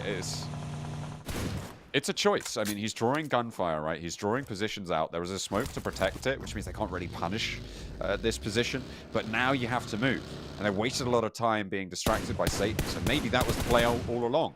In they go towards Malloy. Does he need to step up, or is Fidan going to just handle business for him? Spraying over the top, goes wide, and Malloy does go down. But both of the players almost immediately answer the wards. Power have been pretty brutal this match, and I'm not surprised to see them in the driver's seat going into this final zone. There's the Molotov, burning them away, and Power with a deserving chicken dinner. Yeah, I think that was a self-molly, looking to deny points at the end. I mean, they still picked up one of the eliminations there because they'd already been knocked beforehand, but yeah, you know, deny some points. Not the biggest deal in the world, but maybe that 1 point is the difference maker between you getting into 16th place or not. But yeah, a good game from Power. Very good game from Power. I liked the crash. I liked the hold. They played around the outside of that wizard tower very nicely. They pushed that third party in. So yeah, I'm very happy with Al-Haji and the rest of the boys. Even Satan, I know you said he was a little bit of a thorn in your side of what you felt was a pretty perfect composition. But that time around, he did show up. Certainly on the numbers for the roster. I think he was the elimination leader for Power. Did incredibly well. And again, a lot of teams finding a lot of points from eliminations this match. I think it's safe to say that it's a very scrappy lobby at this point. There's very much a fight around every single corner, should you want to take it. Yeah, I think honestly, whilst we were figuring out the rotations, there's a lot of mixed teams, let's say, remixed teams in this lobby where some of the rotations may be a bit different. Maybe they're skew-if because they're coming from several different teams at the same time. So people are still figuring it out. They're figuring it out and they're reaching fights earlier in the game that don't conclude quickly. What we will conclude, though, is this little segment whilst we head to a break. We'll see you very shortly. See you soon.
88% of PUBG Mobile players say they are concerned about the future of climate change.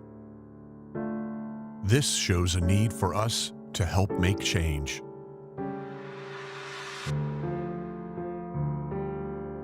Experts say that climate change is changing the face of our Earth, and that we are already seeing significant repercussions around the world.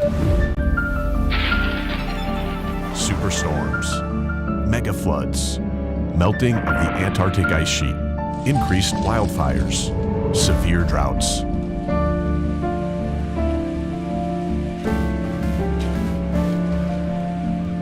Experience the ruins of Erangel after 100 years if we don't take action.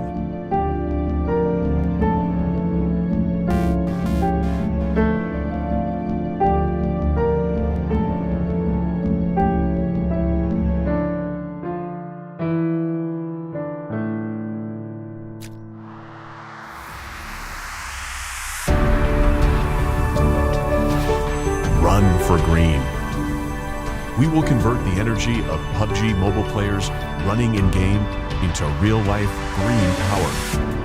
PUBG Mobile will join hands with hundreds of millions of players to implement offline protection plans around the world to help safeguard the future of our planet. Help protect the world today. Every step in PUBG Mobile will support real-world projects.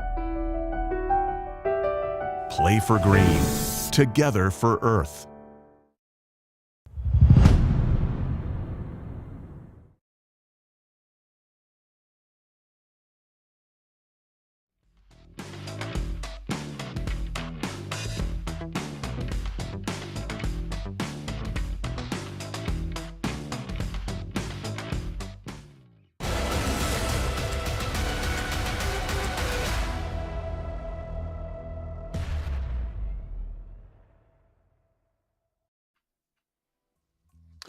Back at it again with the PMSL EMEA. We are once more into the breach with Miramar coming up next. We've had our dose of Erangel. We've had 3 of them. I know, it's gone by like that. Very, very quick. My name is John Allen. With me is Blank and Blank's Fringe. One of them is misbehaving. I'll let you decide which. Yeah. We're going to be getting into match number 5 pretty shortly. Yeah, Hair's just not doing what I wanted to do today, which is unfortunate, but it's fine. It's fine. Satan there with the trio of highest damage, most eliminations, and grenade eliminations in that game. Did very nicely. Longest elimination was 234 meters. It's very short, this kind of game. Interesting. CQB. That's what you want to see from, well, Rob's not wanting to get CQB, which is interesting, given he was one of the region's progenitors of the DBS. Yeah.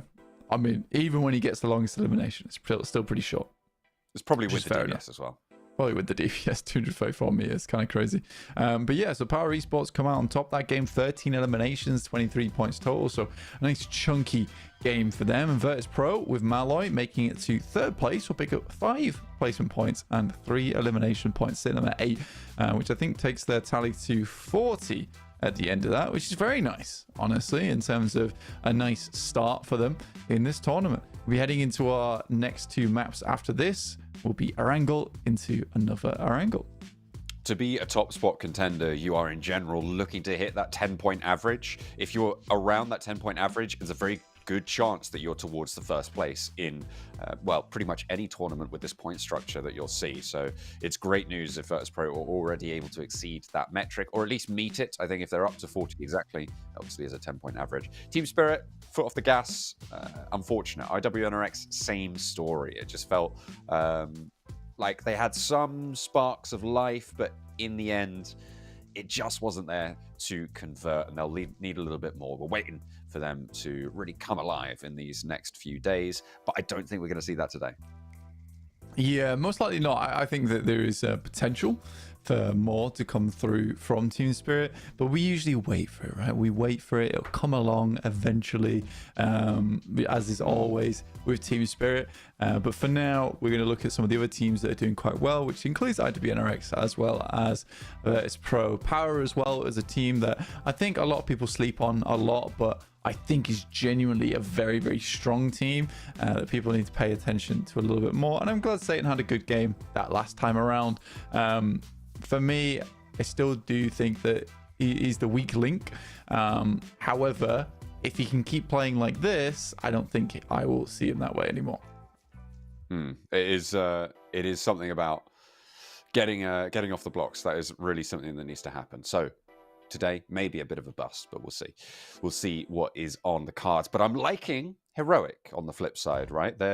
So far they're being very aggressive. I think it's safe to say they're getting involved, getting their hands dirty. The question is, are they getting the value experientially? Experientially, I think I'll go with that. In those engagements, right? Are they getting the same sort of value that teams like Team Spirit will be getting?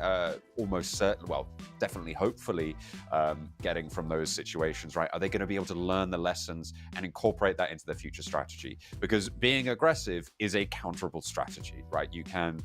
Teams will, in fact, start to play around that. So if Heroic get red, all of a sudden those opportunities are going to close up. And what do you do then? That is where the true test of Heroic, I think, will come in. So day one, it's looking pretty good for them. I want to see more, though. I want to see more depth to their gameplay. Yeah, I think for Heroic, you're right. They're a very aggressive team. And again, it usually is this case with upstart teams like themselves where they'll have these strong games. Teams will underestimate them a little bit and they would just shoot you out of the water, which is absolutely fair and fine. But you're right. Being too aggressive can lead to problems in the future. I don't think we've seen horrible rotations coming through from Heroic, though. And a lot of them have been quite heads up, even switching things up on the fly, which is not easy to do. Especially as a team who, is trying to work with one another for potentially the first time and have just been scrimming it out and trying to get better at the game as things go along. So overall, I'm pretty impressed so far. Yeah, I mean, it's, in my mind, it feels quite comparable to maybe a Brute Force at the start of, I think Brute Force maybe did a little bit more impressive maneuvers in their early days in the spring season, but I feel like it's definitely at least a comparable style to what we saw from Brute Force, and they did in fact end up winning out, right? Like they did very, very well back in the spring season. So maybe that could be in Heroic's future as well, but only time will tell. Will the MEA region have another bombastic representative? I like that word today. It's gone well for me. Bombastic. Yeah, I mean, we've not seen Brute Force play yet, which I'm excited for. You can see there on our screens, Team Spirit, they don't look too happy with what's occurred at the moment, which is fair enough. I think they have shown some pretty good pop-off moments, but it's just not translated well in a lot of their matches thus far. Same thing could be said for Enigma Galaxy and Twisted Minds. Both teams need to pick it up just a little bit. Yeah, I think Twisted Minds is a team, well, certainly that you highlighted before as potentially having a little bit of a playstyle. It's an identity crisis, honestly. Yeah, identity crisis.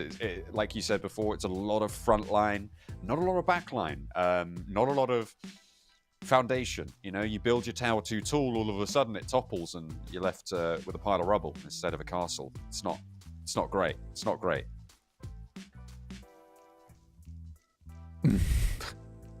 It is so funny that they all use these as the mics. That is the most Gen Alpha thing I've ever seen in my life. I mean, a lot of them do that though. A lot of them use their headphones like that as the mics, even though they've got the professional mics on board. So unsure about that one. Yeah. And the old duct tape on the fingers, which seems to be more and more of a technique that's been coming through as of recent.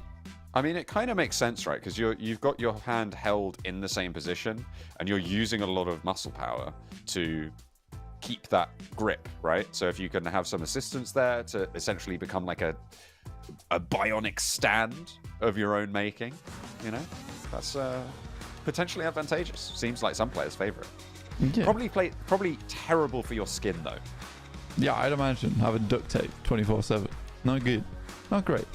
However, if it works for you and it's going to get you money and get you glory in these games, buy new skin, right? Yeah, you can just do that. Absolutely. You could talk to a dermatologist. Kiss that skin. Go on. Ooh, say that. But yeah, heading into our 5th match of the day here over on Miramar. We'll have 2 of these before we finish and cap off the day. And so this is our penultimate map. 2 desert doses for you at the end of the day. a clean 10s across the board for elimination leaders right now. No one streaking out ahead super early, but these players certainly giving them, what, 10 elims for Bishke, for Al-Haji, for Satan as well in the first 4 matches they've seen. Decent averages. Damage as well. A pretty even split between Default, Nomi as well on those 17.5k. A pretty big drop-off, about 300 damage down to the 3rd place player. And it's looking pretty good. Default leading head and shoulders with the knockouts, though. So our team's already out of the plane so far, with Footballers Chaos heading over towards that eastern side, and Virtus Pro actually taking up Puerto Paraiso, which is a very strong spot on the map. Gives you a lot of rotational paths up towards that northeast side on the road past Impala, and also means you can wrap down towards the south. It does get a little bit tricky past Chumacera, but you can always head towards Patona, past Minas del Sur, and up towards that western side of the map as well. So a lot of options for Virtus Pro, and getting a hold of Impala and a Puerto Paraiso split with no one actually heading towards Impala is insane for this group. Did not expect that. For the 2 games they'll have here, they'll be able to really leverage this type of positioning. Down south they go. Watch out for early clashes, potentially vying for position, but it seems like it's fairly safe. Heroic, they grabbed a monster truck. They're on their way. Making their rotation through Monte Nuevo out on the western side. A bit of a lack of teams, a bit of a vacuum down that edge, so potential for them to stop off and loot highly effectively here in Monte Nuevo. Indeed. For Heroic, though, I'm expecting a little bit more of them, honestly. I think they've played extremely well so far. I've really enjoyed what I've been seeing from them. Some good standout moments from that team as well in terms of individuality. Fireflux had their 1 game of the day, and that still sat them in 3rd place, but you can see the jump up between 2nd and 1st right now, with Power at 44 points and Virtus Pro at 42, and that drops down to a very even board from 3rd place down towards 7th, being split by effectively just 3 points, 26 to 29. So we're very close currently in terms of the standings. And the ones that surprised me there on the board, definitely Na'Vi and Heroic. 77, I sort of expected them to do fairly well. And I mean, they've had some decent showings in terms of performance, but nothing that has stuck in memory just yet.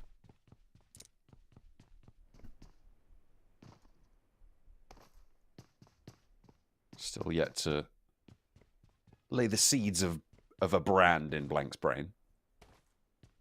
We'll get there. We'll get there soon enough. Pop some fertilizer on it. Be there lickety split. Default. Knockout leader currently. 11 knockdowns already added to the tally for him. Good going.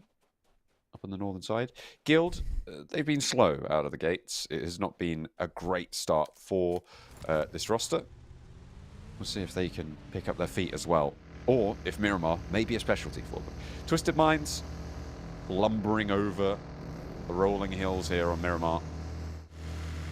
Slowly goes the bus and the monster truck at the back. Up towards Power Grids, just to the southwest of San Martin. Not too close, but S2G ahead of them on this rotate. You can see those nameplates starting to fade into existence as they come into range and actually clashing potentially with Swash at the back. But Twisted Minds... did they tumble? Not sure. Swash, though, out. Gorin on 2 wheels on the party bus. Having a bad time with it, but does manage to get to cover. Coops with the challenge over to Swash. His teammate is eating the lead from the back line.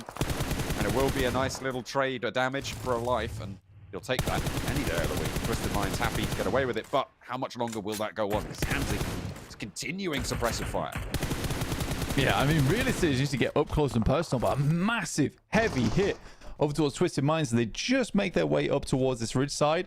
Good nade from Hamzy G, who's playing this one very quickly, but slightly short. Would have been awesome if they'd pushed just slightly further. That would have been an absolute killer bombardment. Yeah, just on the ridge a little bit closer. unfortunately. Spray down for Hamsley. The heal came through. They retreat up the hill. They've already managed to confirm the elimination, but Doran goes down. A challenge on the off angle from Kelsey. He might have good chances on 2 as well. Another knock goes through. Low HP. You can't turn around. And Kelsey might have just done a 1, 2, 3, 4. A third goes down to the barrel of Kelsey, and Coops now with a last stand against it. Nade over the top. Kelsey with the challenge, and Coops falls as well. Kelsey takes them all down, and Twisted Minds left with all frontline and no hope. All out of the mix, and S2G to take them out. I mean, that was very serious coming through from Kelsey. The spray downs were unbelievable, and it's just the pass bys that came through from Twisted Minds was sort of confusing. The way they played that one out was like they made the one mistake and then decided to make it 3 more times. Very, very interesting. All left down to Coops, who started off that fight extremely well, but Twisted Minds, not really the best thought process, I would say.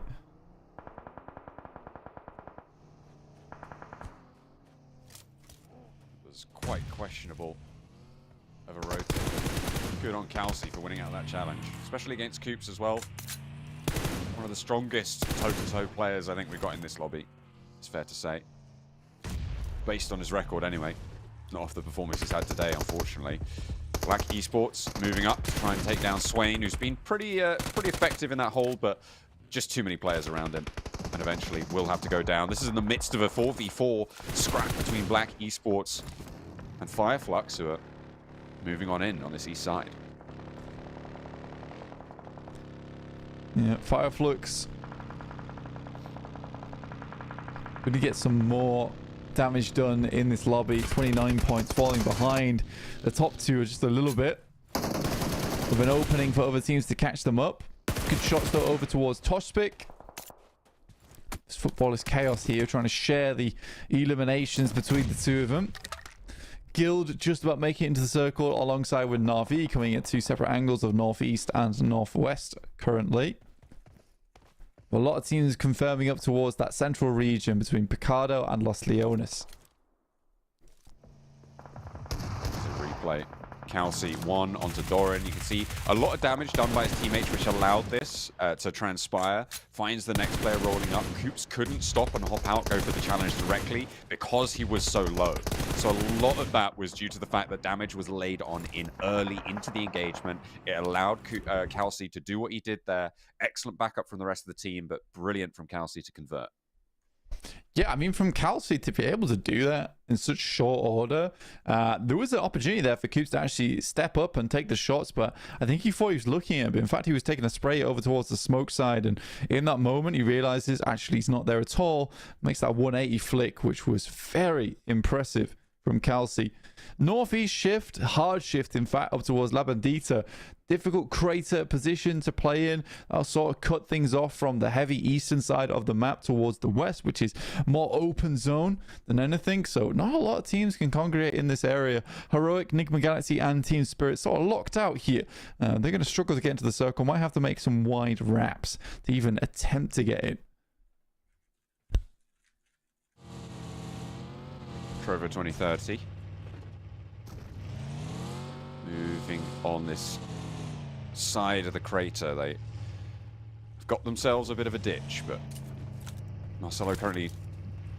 I'm not sure if he's trying to leave. I think he's just repositioning the vehicle. At least I hope he is, because otherwise that would have been messy. Heroic, they have a long road ahead of them. They're just leaving, going through Chumacero. It looks like they might want to sweep down to the south and rotate, maybe even to the south of Los Leones with the direction that they're going. It's a very, very wide wrap, but it might pay off if they can approach from the east side of the La Bendita crater. It will have very little info, though, to be going off of.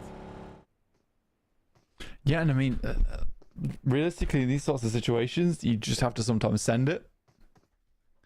I hope to God you can make your way in. And I mean, you do have a good idea that Graveyard Picado line, that valley, a lot of people don't want to play there. It's so open. So that is an available route to take on in. You aren't going to have the greatest of position going to the circle, but at least you'll have somewhere to play. As opposed to trying to barrel it through the mass of teams that are all sat between that southwest side and La Bandita itself. Where there's a couple more compounds to be playing in. Foot Chaos holding down their buildings. They are fairly central right now, so unlikely that they leave for a while. Just keeping their eyes out. Keeping their surroundings clear, or hoping to anyway.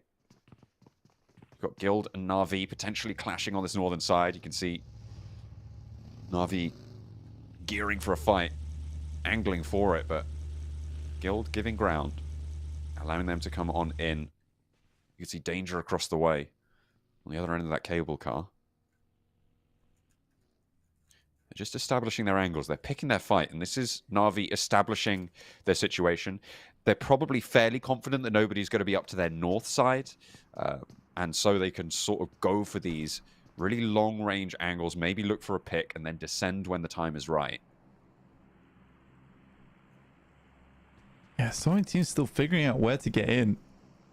I mean, like I said before, Enigma, Galaxy, Heroic all going to be shunted out. Team Spirit's opted to just play on this southwest edge, and it's not worked out for them because at least now Heroic can make a quick swing over towards Minas Generales on that open field, get through it quickly, potentially play on one of the buildings that sit on the northeast side of the circle. But Team Spirit, again, you have to cross for a lot of teams here.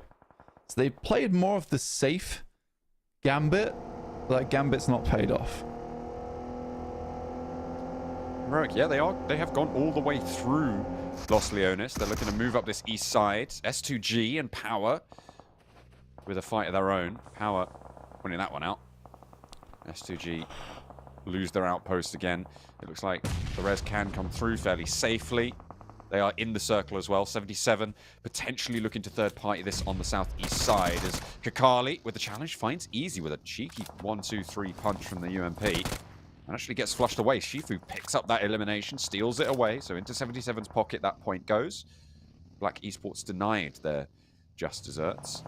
Nade over the top, doesn't connect on Kakali. Fidan is suppressed. 77 being a massive factor into this fight. He is down. Al-Haji now with the DBS at range. Looks for the spray and Al-Haji nails the shot. Of course he did. But now he's got danger at his back to worry about. His teammates holding him off. Drops down below the ridgeline, but he's already out. And Shifu has more to deal with than maybe it's possible for Power to put up a fight against. Shifu layers on in the nades, and that is going to be 77 sweeping Power aside. Looking to charge on up the table. Zeus now next in their sights. Yeah, sort of an odd play from Al-Haji at the end there to try and rotate over towards the ridges that sat towards his left side. I mean, that's where 77 will get the vast majority of shots actually pumped on through from. So you kind of just ride straight into the maw of the beast. That will be Power going down. So our first place spot out of the match at 2 elims. Opens up the gateway for Virtus Pro, despite losing one player. Still maybe more to be done in this match, considering they were able to get third place last time with just the one player alive, Malloy. Team Spirit peeking the ridgeline, but Effect is backed off that one fairly effectively by Zeus. The Mini 14 volleys just so difficult to challenge at that range. They need to get a little bit closer, try and get to within striking distance. Kitsune looking for that route to navigate around this one. They might look to rotate up towards Graveyard, approach from a different angle. Kitsune leading the charge on that, downhill onto the road. Smooth terrain, smooth driving. Zone 3, so it's going to tick quite heavily. They've got a little bit of a way to go. Can't spend too long on this rotate for Team Spirit. But they're used to it. They know how this one goes. Guild, they were allowed to keep their compound. Na'Vi moved out to the east side, and probably a good decision to do that as well, because that gives them the approach onto this north edge. Heroic complete their rotation all the way out to the east.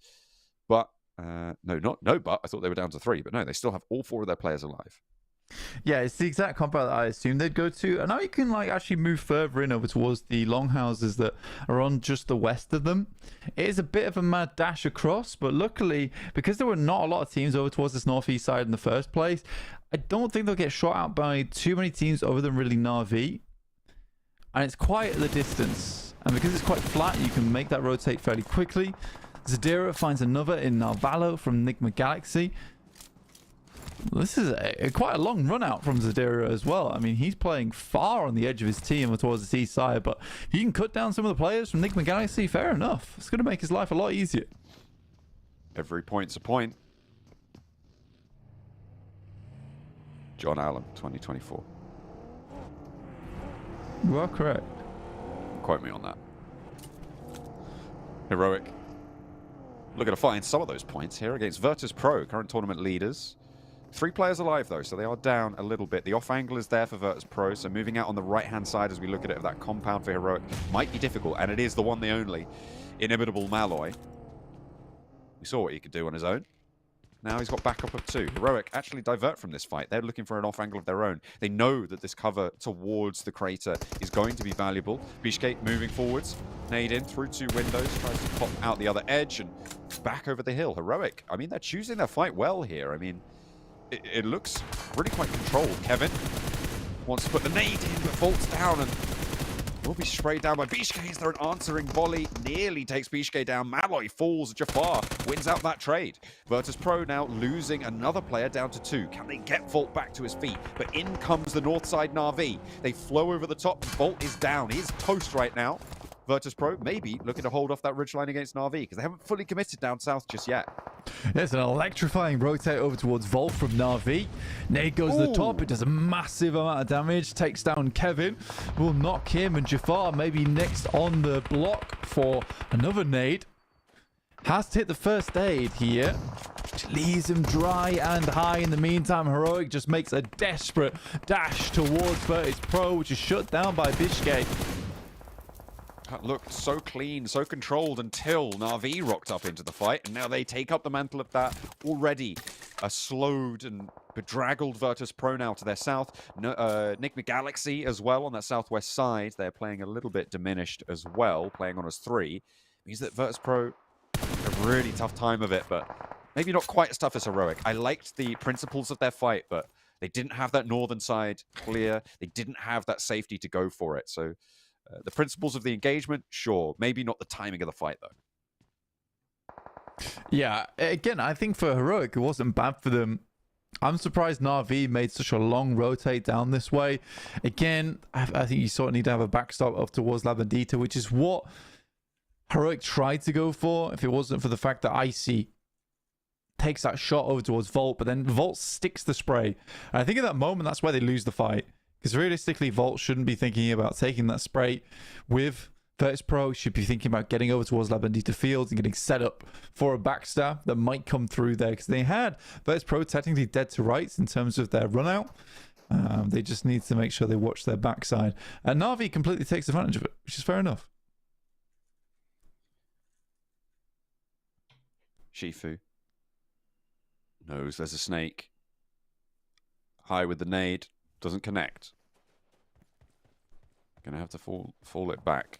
Icy's still going against Na'Vi and actually finding a knock. Pretty valuable. With the zone closing on as well fairly soon. That res over on the east side, that is, remember the engagement that we were on with before. It's going to slow things down a little bit. Na'Vi actually maybe losing a little bit of control towards the side of the crater. Default with the high ground position. If he goes down, this really changes the dynamic. And Bishkay and Icy, very capable of taking this over. But stay safe. The healing has come through, and Na'Vi are now back to full force. 3 angles to hold. And yeah, this is the right decision for Virtus Pro. There's no way you get through there. You might just have to tip over the top of the crater and drop down into one of the most dangerous positions. It's a lock-in for Virtus Pro. Virtus Pro here, Icy. Managing to make it through. It's impressive, actually. It's very, very impressive. Team Spirit slowly have been trying to make their wrap over towards that northwest side. Matic and Effect both knocked on their approach. And there's IWNRX, just Zedwolf finding one from S2G. He's a little bit too close to the building for their comfort. Yeah, you walked into the same room and hit the deck and they had no idea he was in there. And that's a really, I mean, strong pickup, right? But not going to be a great result for IWNRX either way, although I said that about Virtus Pro just a map ago. Look how that turned out. In the meantime, Team Spirit have been just torn apart. Again, it's not gone well for them at all. Guild sharing that with Zeus, it's lackluster. We need better.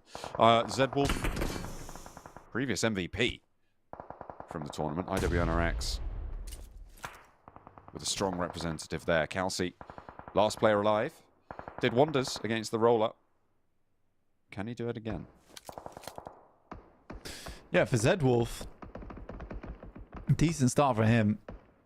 Keep pushing the points further. And I mean, for IWNRX, 27 points. They don't want to really fall behind some of these squads towards the top. With 77, in fact, finding 5 points this game, breaking equal with Fireflux at the start of this one.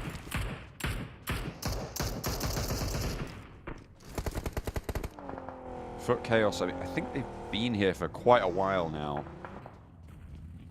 It's gone well for them. They still got control of the circle. The inside edge of the crater would be a great position to hold, but unfortunately there's players inside the crater. Which means it's very, very difficult. As well as not being able to control the north and south sides means that playing on that inside is very, very open and dangerous. Needs a lot of teams to go down before that's really viable. Na'Vi want to control that north edge of the crater, and they can move their way around with this next circle popping in. Closes a little bit further out to the west. Gives the players in the crater, to be fair, a little bit of a fighting chance, I would say, but it's still very much an outside one. Yeah. We're going to break into stage 6 now, though, as the circle starts to close. I shall push 77 further in. You can see him on your screen at the moment, looking to harass down towards Zeus. But Zeus do not have to leave that building. Right now it's looking like potentially another Fireflux win. A strong compound that they're holding over towards that western side.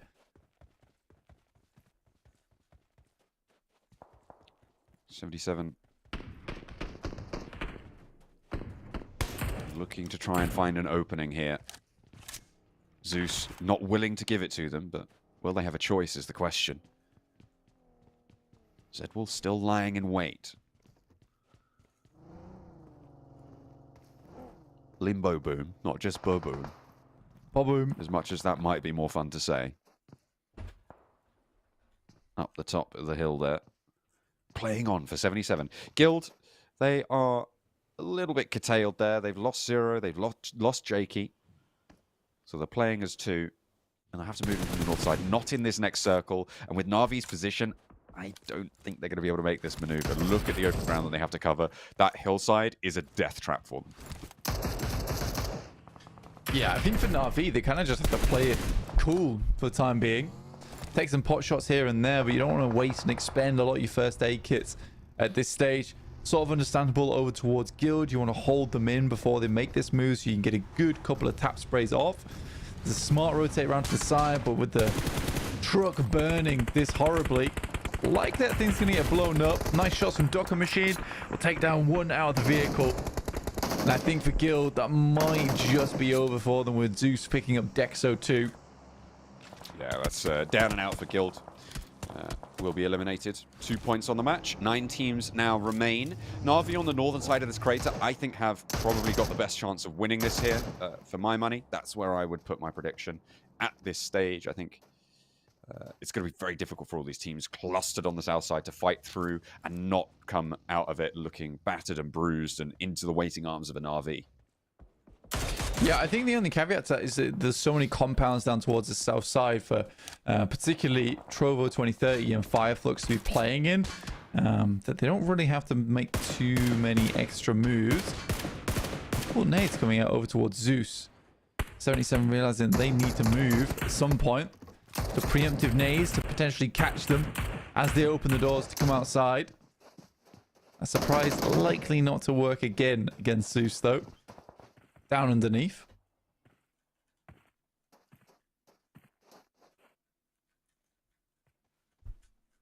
They're waiting.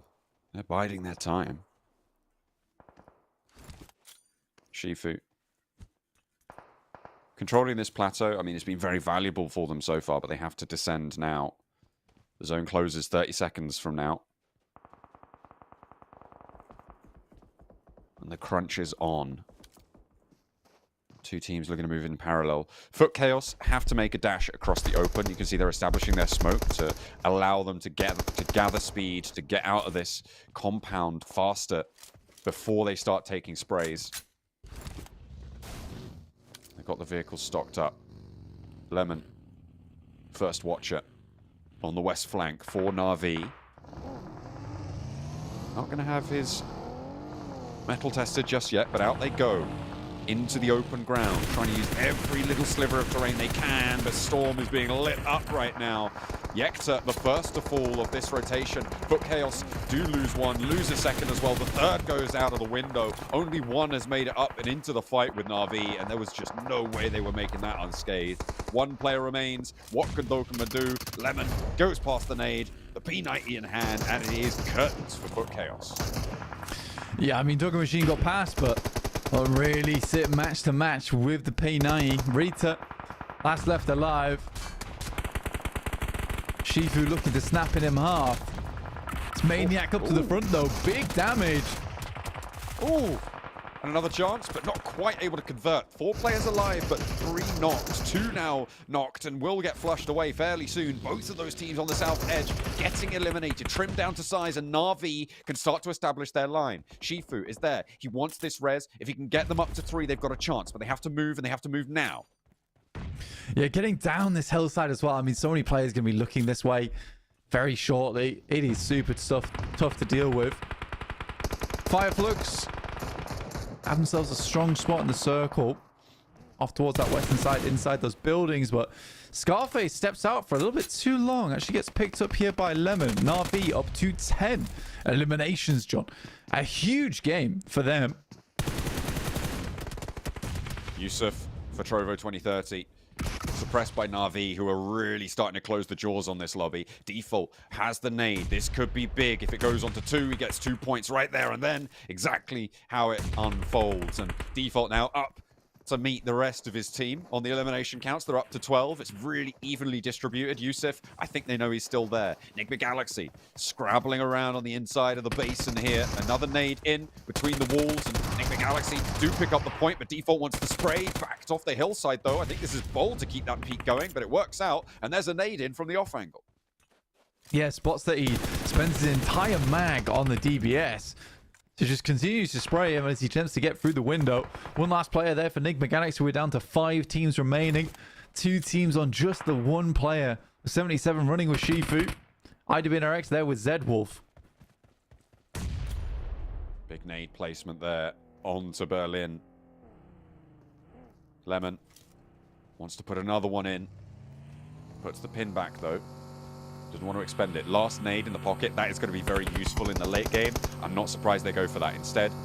They might just have to put bodies on the line or hold the line. They don't even need to push this. The outside track given to Enigma Galaxy, so they've got to keep the pace up to move through this. They're playing as 2 against Na'Vi with a full 4 hold. It's difficult. It is so difficult here. Shifu finds Lemon, though. Potentially there's hope here for 77. 5 teams, but they need to whittle them down to just the 3. Shifu wants to start making any meaningful points here in this Miramar. Nade over the top. It's very close. We'll identify the position at least, and Axe has still got 2 more left in the bandolier. Oh, doesn't quite go long enough with that one. Shifu's just a little bit further away. That should go over the top. Will it land onto Shifu? Nearly takes him all the way down. Puts another one up into the sky. The suppression is there. The cover is there. Enigma Galaxy, can they push through in the meantime? A lot of preoccupation happening. Shifu has to leave. The circle's there. The burn down. And Lemon actually goes out. That is Enigma Galaxy still opening it up. Shifu nearly topples over the top. A spray down. And will be able to find 1. Maybe get the flush. No, it's covered up by Flip. But now Na'Vi are on 2. And the tables have turned. Fireflux can start to fight out of their building. They didn't have too much opportunity before, and Zedwolf is here to play. Back on into the fray, sprays the corner, nearly finds Soul K lacking. Should have held down that pre-fire, would have been beautiful, but it's not going to happen for Zedwolf. Can Na'Vi get back to their feet? Yeah, it just doesn't commit to the spray. A Na'Vi up to 14 elims. That nade's extremely close, but how many there left remaining? Enigma Galaxy looking to move through. They know they're on the rocks. They want to get rid of them. Whilst Fireflux is locked down, the first is taken out, and Redox has to peek with the DBS, but the double spray is just too much. Fireflux now with 2 alive. They can get this res. Enigma Galaxy out. 2 teams remain. 3 players alive for Fireflux. Solkay now looking for Lux. The zone is closing to nothing. Default down first, and Na'Vi are having it all taken away from them. They've got a lot of points out of this lobby already. What more can they extract? It's up to Flip. I don't think this res happens. He doesn't have any nades. He is just down to his weaponry. It is all on the UMP, and there's nades flying his way. That's the right decision, but you're not going to get away from the nades. A Fireflux rolling over the top of the ridgeline. A lot of damage done, but in the end, it was 77 to find their weak point, to break down that defense. Lemon going down was the beginning of the end for them, and Fireflux able to weather the storm on the inside, get a lot of points for it too. Yeah, I mean, for Fireflux, they didn't have the loudest of games, right? But they held a strong compound. It was sort of the compound they expected to win the game. Na'Vi, though, they've just been sweeping through. 16 eliminations, I think, at the end of it, maybe a couple more. Overall, massive game for them in second place. And Na'Vi keeps up this streak from last season, getting absolutely no eliminations, hardly from game to game, to this season having a lot more success. It's really nice to see. Yeah, definitely. It's good to see things changing, developing. It's always nice to see that happen, right? So we're going to be on the lookout continually for that, and hopefully some of the stronger teams expectation-wise coming into this tournament will also be able to find those developments into this lobby once they figure out their rotations, as they are wont to do, right? So we'll have to wait for that again. We'll keep bringing it up until they start doing better. They've got a lot of time to do it, but it kind of creeps up on you, right? You can't be wasting too much time on improvement. You need to at some point be at your strongest form, and we'll have to wait for that for just a little bit longer. But Virtus Pro doing okay, doing pretty strong stuff. We'll see if they're able to keep that pace up. We'll have a look at what the standings have to tell us after the break. When we come back, we'll have our last match ready and queued up for you guys at home, so make sure that you stay tuned for one more match today, and the rest of the tournament as well left just around the corner. We'll see you in a few minutes.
88% of PUBG Mobile players say they are concerned about the future of climate change. This shows a need for us to help make change.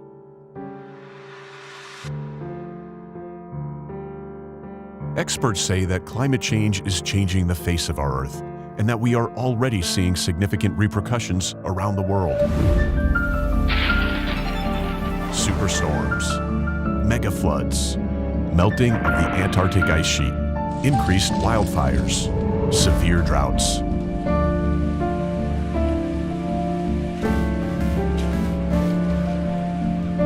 Experience the ruins of Erangel after 100 years if we don't take action.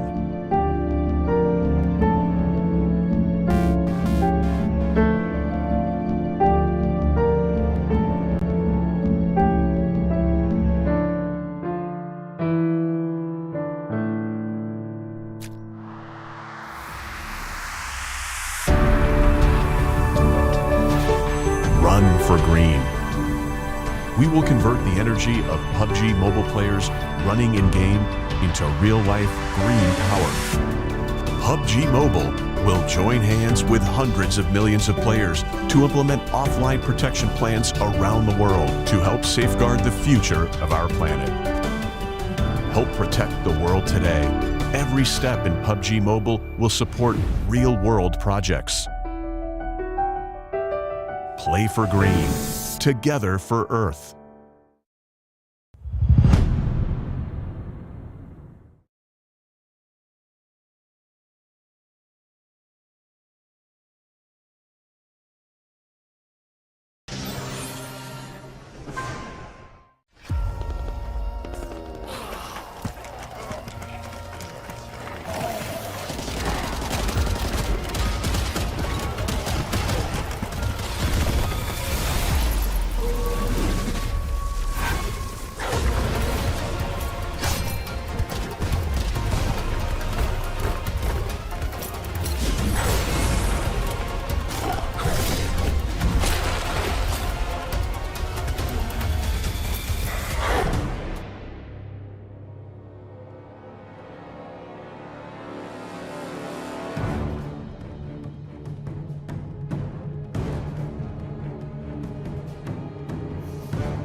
Na'Vi have it taken all away from them right at the end, but they've still got one more map to play today. We'll see if they're able to put their best foot forwards and return from what was not a disappointing result for them overall on the scoreboards, but you think they would have wanted to win that one in the end. One more Miramar map left to play today. My name is John Allen, with me is Blank, and we are going to get dug right on into it. That is right. Na'Vi, disappointing, but appointing as well, because they did get a lot of points. They did, yeah. I mean, they didn't do too badly overall. I was pretty pleased with what I saw. I think that when you look at that game, I think Na'Vi, in terms of the eliminations, they'll be fairly pleased with it, right? Yes, they don't get the chicken dinner, but from the position they were playing, it was unlikely that they'd grab that one anyway. So what they went for instead was just the sweep down towards the south side, see what they get done with it. They quickly tried to deal with Enigma Galaxy because they knew they'd be dealing with Fireflux soon. Fireflux has the wherewithal to push out in that moment. They know they have the upper hand and they need to grab some advantage towards the center of the circle. That's what they go for. So overall, a good play from Fireflux. Looks a lot more switched on than what we've seen from Fireflux in the past, I'd say. Yeah, it's going to be hopefully a change that sticks around, right, for Fireflux if they're able to keep this one going, but they've still got a long way to go. It's only day one. Taking a look at the numbers, you can see it was clear that Na'Vi did dominate that game. Just in those final moments, I think it was 77, managed to get a pick off on a key player, and they kind of didn't have an answer for it at all. They tried to go for the res, but that got burnt away with a nice Molotov coming through. Enigma Galaxy chimed in there. So really quite an unfortunate crumbling towards the end. Zeus, they put up some damage numbers as well. They were on that south side, remember, near 77 for quite a while. And even though they didn't win, they still won, technically, on points. 22 points to 20 for Fireflux. Yeah, again, I think for Na'Vi, they're fairly happy with this game overall. Said it again, I'll say it twice. 77 with 10 points for themselves, all off the back of Shifu mainly. Again, stepping up as being one of the players to watch out for in EMEA going forward. I really do hope 77 makes it through to the next stages of this tournament towards the finals. I think they really do deserve it for all the work they've been putting in. I mean, they're a very strong team who is on the rise recently. There's a lot of teams on the rise here in the EMEA, and it's only going to get better as a lot of these teams start to coalesce together with just the best of the players making it now into the league. Certainly is going to be interesting to see how these players develop over the course of the next few weeks. Fireflux, with that result, put themselves at the top 49 to 48, just about squeaking past Na'Vi, and that is going to be salt in the wound as well for Na'Vi not able to take that chicken dinner. The second chicken dinner for Fireflux. They've got pretty even Stevens placements in elims as well. That's generally quite a good sign. Virtus Pro, similar story for them. They've only got the one chicken dinner this time, but they've managed to get 12 extra placement points, whereas Fireflux, outside of their chicken dinners, only 3. But it's still very early, and I'm throwing these numbers around like they mean too much, which isn't necessarily the case, especially when you see Team Spirit on the second page. They've yet to engage Phase 2 for themselves. They haven't hit that transition yet. No, they haven't. And again, this is what I'll always say about Team Spirit. It's a case of just got to give them time. I do again want to reiterate that they're one of the strongest teams in the world, which is why a lot of teams read into them a lot. If you were to do any of your research on any of these teams, if you were, say, not a team that goes through every single team here, which is not to be expected of some of these squads, you would certainly, even if you did one, you would look into Team Spirit's rotations, not only to figure out what they're going to be doing during this match, but maybe to even add to your own gameplay. And I think that's just how good Team Spirit is. So a lot of times it is quite difficult to make themselves on these rotations. They're constantly having to change up strategies because people read into them so much. However, some of the teamwork hasn't been up to par as of yet in this tournament, and hopefully that can improve over time. Improvement is the name of the game in longer form tournaments. You can see Na'Vi getting locked in to today's games. They are hopefully going to be gathering pace for the last of today's matches. Feet up on the chair. Bold decision. I don't think it's very good for your posture, but maybe at an individual level, just works. I'll tell you what else just works. It's the Infinix GT20 Pro. Features dual chipsets and 144Hz AMOLED display drivers. Delivers up to 120 FPS, providing teams with outstanding performance and stunning visuals during the 2024 PMSL EMEA. This is the full season, and we are getting in for the last match of day 1, where these teams will start to define their path, potentially towards the world stage at the end of this tournament. Our top 6 teams will be moving forwards to London, but they've got to get to the finals first, and it's the top 16 teams that will be able to make it there. It's all on these weekly performances. I'm loving those hats on the back of the chair. Still, excellent stuff from 77 on the fashion. Yeah, I'll try to look at why it exists. I don't know. I do not know. In the meantime, we have no idea. We have no clue. So if you know, drop me a message. Let me know what's good. But yeah, playing path over towards the south side, leaning. It's more towards central, let's be honest with you. I think this is one of the more kinder playing paths, going either from west to east or east to west in this case.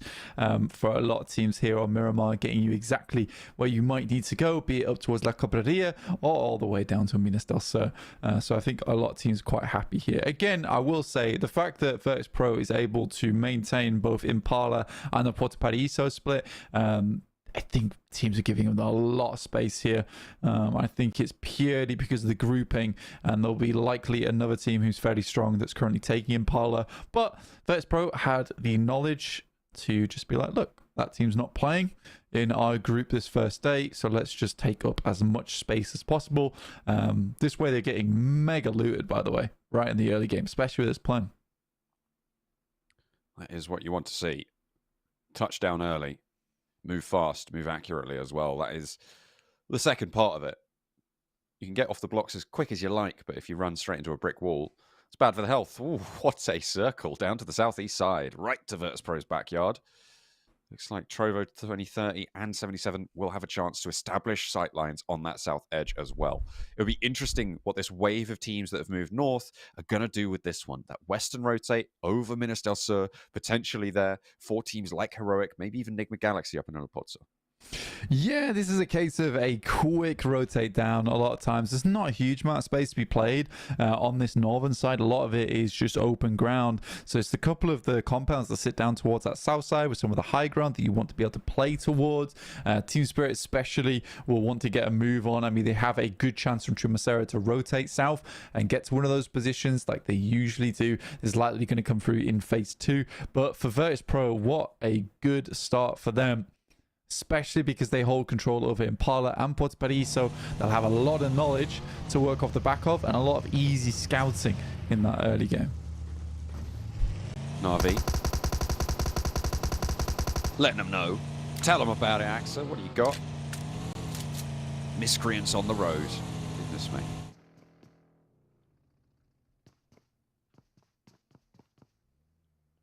Just letting them know they're there.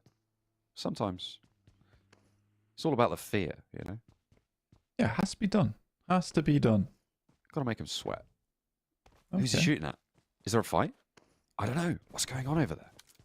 Well, that is the play, right? That is the play. You gotta keep people on their toes in these games. Navi does make a long rotate up towards La Cobreria, so one of the furthest away from this circle, if not the furthest. Again, this first stage is going to take a while to come on in, but I imagine they will try and get looted up as quickly as possible before getting back in those vehicles and making a Hail Mary back down south. As the play zone will start to come in just 30 seconds.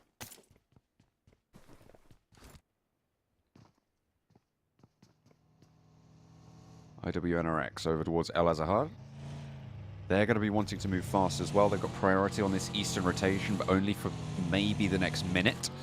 That window will be closing soon as Fireflux will move in towards Impala, take control of those hills on the east side of it. Make things much, much more difficult for them. So the faster they can get going, the better. Heroic, looks like they are looking to mount up as well, finding their route down south. Guild, they have already moved past Partona. They're right on that south coast and potentially in the way of Heroic. Heroic's fight, I think, is going to be pretty difficult if Nigma Galaxy opt to go for the same rotate. I think they're going to crash into a fight. I think Nigma Galaxy are going to rock up behind them, and they're going to get caught in the crossfire. Yeah, it's a tough one. It's not exactly what you want to get done here. Getting sandwiched between two teams is never ideal. Already, shots start to pop off between Trovo as well as Zeus. Zeus losing a player. Trovo 2030. Monster Truck takes a heavy bit of damage. Rita, actually looking to get some shots off, but again, for Zeus right now, they're just biding their time. Trying to stay up on this high ground. With Darkin. Potentially having a shot here with the SKS. Darkin has the down shots onto Trovo 2030, who give them a big broadside to attack, but doesn't quite have the ammo capacity to take them down fully there. A bit of damage sent in, but an unpunished rotation allows Trovo 2030 a lot more strategic position onto this engagement. Aaron buckles on the ODM gear, thinks about jumping down the cliff, but thinks better of it. Ragnarok causing havoc from underneath with those nades, but this is the last one in the pocket. Doesn't have any more.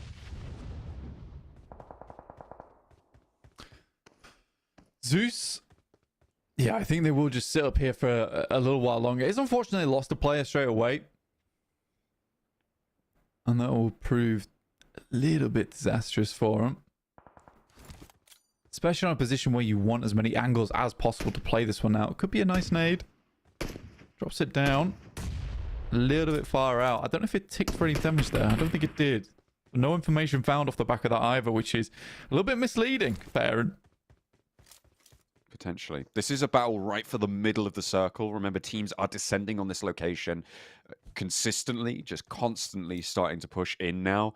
Black Esports have moved in. IWNRX have gone past Impala. They're now on the east road, moving towards Puerto Paraíso, potentially a clash with Virtus Pro in their future. The south side's getting pretty hectic as well, as Guild and Team Spirit are close to one another. You've got, I think that's Power as well in that sort of vicinity down towards the south of this fight, with S2G and Heroic both looking to push in from the west edge. Los Leones right now, deserted. It's creating a wall between the sea and Los Leones that all of these teams are trying to push themselves in, trying to worm their way through the cracks. And this is Twisted Minds' approach from the northern edge. They're moving in with Black Esports behind them, with IWNRX ahead of them. You can see that position as well to their west already established. It's dangerous now.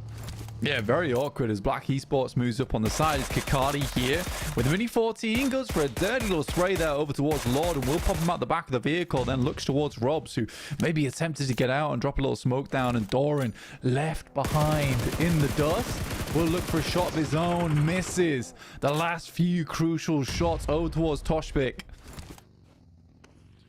Not going to have backup from Coops in this scenario, not just yet anyway. I think it would need a little bit more than that. Coops does go down in the meantime, so it is just Doran now fully alone.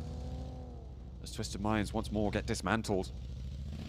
It's like they have got 2 players, so I'm not too sure where their last is. Zeus, in the meantime, they've spotted Trovo 2030. And that fight is actually going both ways. A drop down from Eren. He is going to catapult himself off the edge there. That's good news. They find that clean flush. Doran still alive as Black Esports put on some acrobatics in the vehicles, but not quite being as efficacious as maybe they want to be. Poser, diverted, moved across. Yeah, I mean, Doran is consistently moving back and forward to not allow them to keep checking the same place over and over again. I'll have to keep eyes out for him. You see the map here as they're about to shift over towards the next position of the map, which is Los Leones. Wow.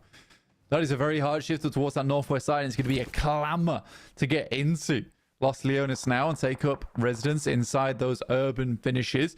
A lot of teams that were sat out over towards the backside of this circle suddenly in a much better position to actually get a strong spot. Power being one of those teams who was dead set on the edge, looking like it was looking quite bad for them, but now suddenly it looks great. Virtus Pro, with all the space in the world towards Impala and Puerto Paraíso, though, feeling a little bit more than sad, as now they have to try and truck their way through an entire mass of teams that sits over towards their northwest. Let's throw back to what is now a vintage meme, and it is free real estate up on the north edge of Los Leones Hills. Foot Chaos going to be happy to spread their influence over that north edge. Invest heavily in that area. Up and coming, I heard. 77. Trying to fend off Toshpik around the edge. Playing do-si-do with him. Toshpik, though, not having any of it. No games here. Toshpik's here to play. Got absolutely timed there, honestly. As he walked through the building, Limbo Boom looks to send outside. That is so unfortunate. Catches a nasty surprise as he goes to look out on the dusty dunes where his adversary went. Magnum and Zadira last left remaining, but even so, Zadira on his own, knocked, unlikely to be picked back up again. Good shots coming through from Virtus Pro, though. They do find at least Robs. No casualties sent back their way. It's a good start. Heroic on the south edge. Slowing things down. S2G. Give the game away. Doran with a challenge. Lux. Look at that reposition from Ketch as well. There is very little that Doran can do here. Needs to step out the back, use that back panel as cover from Ketch on the off angle. But it's only a matter of time before they navigate this one. He moves up and actually into a more favorable position. He's lined them up, which is exactly how you want to handle a fight like this, but Lux is just too quick on it. And that is one more player to fall in the face of Fireflux. Painful. Very, very painful. Black Esports. 3 eliminations, but going down in 15th place. Not the first to fall. it will be certainly a tumble for them. Down in 13th place alongside with Twisted Minds in 14th. It's Footballers' case to get themselves a nice central position over towards the north side of Los Leones. And Team Spirit had to sort of extricate themselves, right? Pull themselves back out of that position that they'd crammed themselves into on that south side before moving off towards the west, where they might be able to make themselves an injection over towards Los Leones. I want to look at Navi's position for just a moment. That's right up on the top of the hill on the north side of Los Leones. They're going to have a lot of power for the time being against it. But if those northern buildings become far too occupied, moving down from that spot is going to be very, very difficult. IWNRX might just straight up challenge them for it as well in the meantime. So dangerous for Na'Vi if they want to continue their campaign to bid for the top of the tables. IWNRX, a worthy challenger for them. 32 points, 6th place right now. They're putting up sneaky numbers, I think it's safe to say. Time and time again, just clambering their way on up. Guild on the southeast road, not having a good way in to Los Leones, have fallen short. Dexo, Master Stands, Adira, and Magnum. They have a crossfire. Guild are down to 1. Unideal. Dexo last left alive here in stage 3. The Na'Vi on that nice north side. Honestly, for Na'Vi, it's been a great day for them. Real change of pace, because it has felt like Na'Vi's come in several times. Just not looked like the top team. And seems like there's been a lot going on in the back end for this squad. Support from the organization, potentially coaches coming in. Because they look so much better. Definitely a revitalized roster, which is lovely to see. Magnum still trying to find the final player from Guild here. Dexo around the edge. A nice bounce on the nade there. Does a lot of damage. Dexo has to reposition over to the other side of the building, but he's fleeing these nades, continue to barrage his position. Gets that first aid. Probably going to be able to get this one to tick off, but no, holds the weapon to his shoulder. And gets the job done. Magnum, oh, nearly takes his eye off the ball, but manages to pull it back into control just in time, but unfortunately not in time to keep his teammate alive. Virtus Pro, in the meantime, can move now against this position. 4 players alive on the southeast side. They've got to find a way in because there's 13 teams alive and almost everybody is already in a position. Yeah, everyone's got a good spot to play around. Virtus Pro makes their way up to this crossing between the 2 buildings as the road arcs down into Los Leones. I wonder if Magnum spots this. I think he has a good idea that there's players watching him. Tries to go for the scout. Just hides in the corner. Tires popped. Upsetting experience for Magnum. And here's Heroic with Kelvin and Volt on the top side of the building. Kevin looking for the res. Nice arc on the nade. Oh, I thought that might have it. I think it was actually in the floor above. Perspective sometimes. A bit difficult to track on those, but dangerous nonetheless. Could have been curtains for him. But they survive. Live to fight another day. That's what Heroic are looking to achieve here. Power. Their first contact. And this is a difficult team to handle.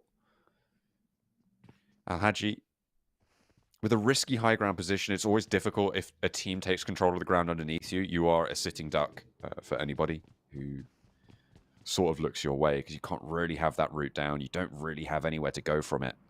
So it's dangerous, but Al-Haji has confidence in his team to keep control of the ground underneath the tower. Yep. Team Spirit now starting to push their way in. There's a bit of a wrap that came through from that northwest side as they headed directly down towards that southeast and have found a decent spot to play in. I think we got Galaxy's in front of them. Nades will start to come through as they attempt to push Team Spirit back. But this might be an opening for them as we hit stage 4. And there'll be a lot of teams left alive inside this circle, John, just because we are an urban finish.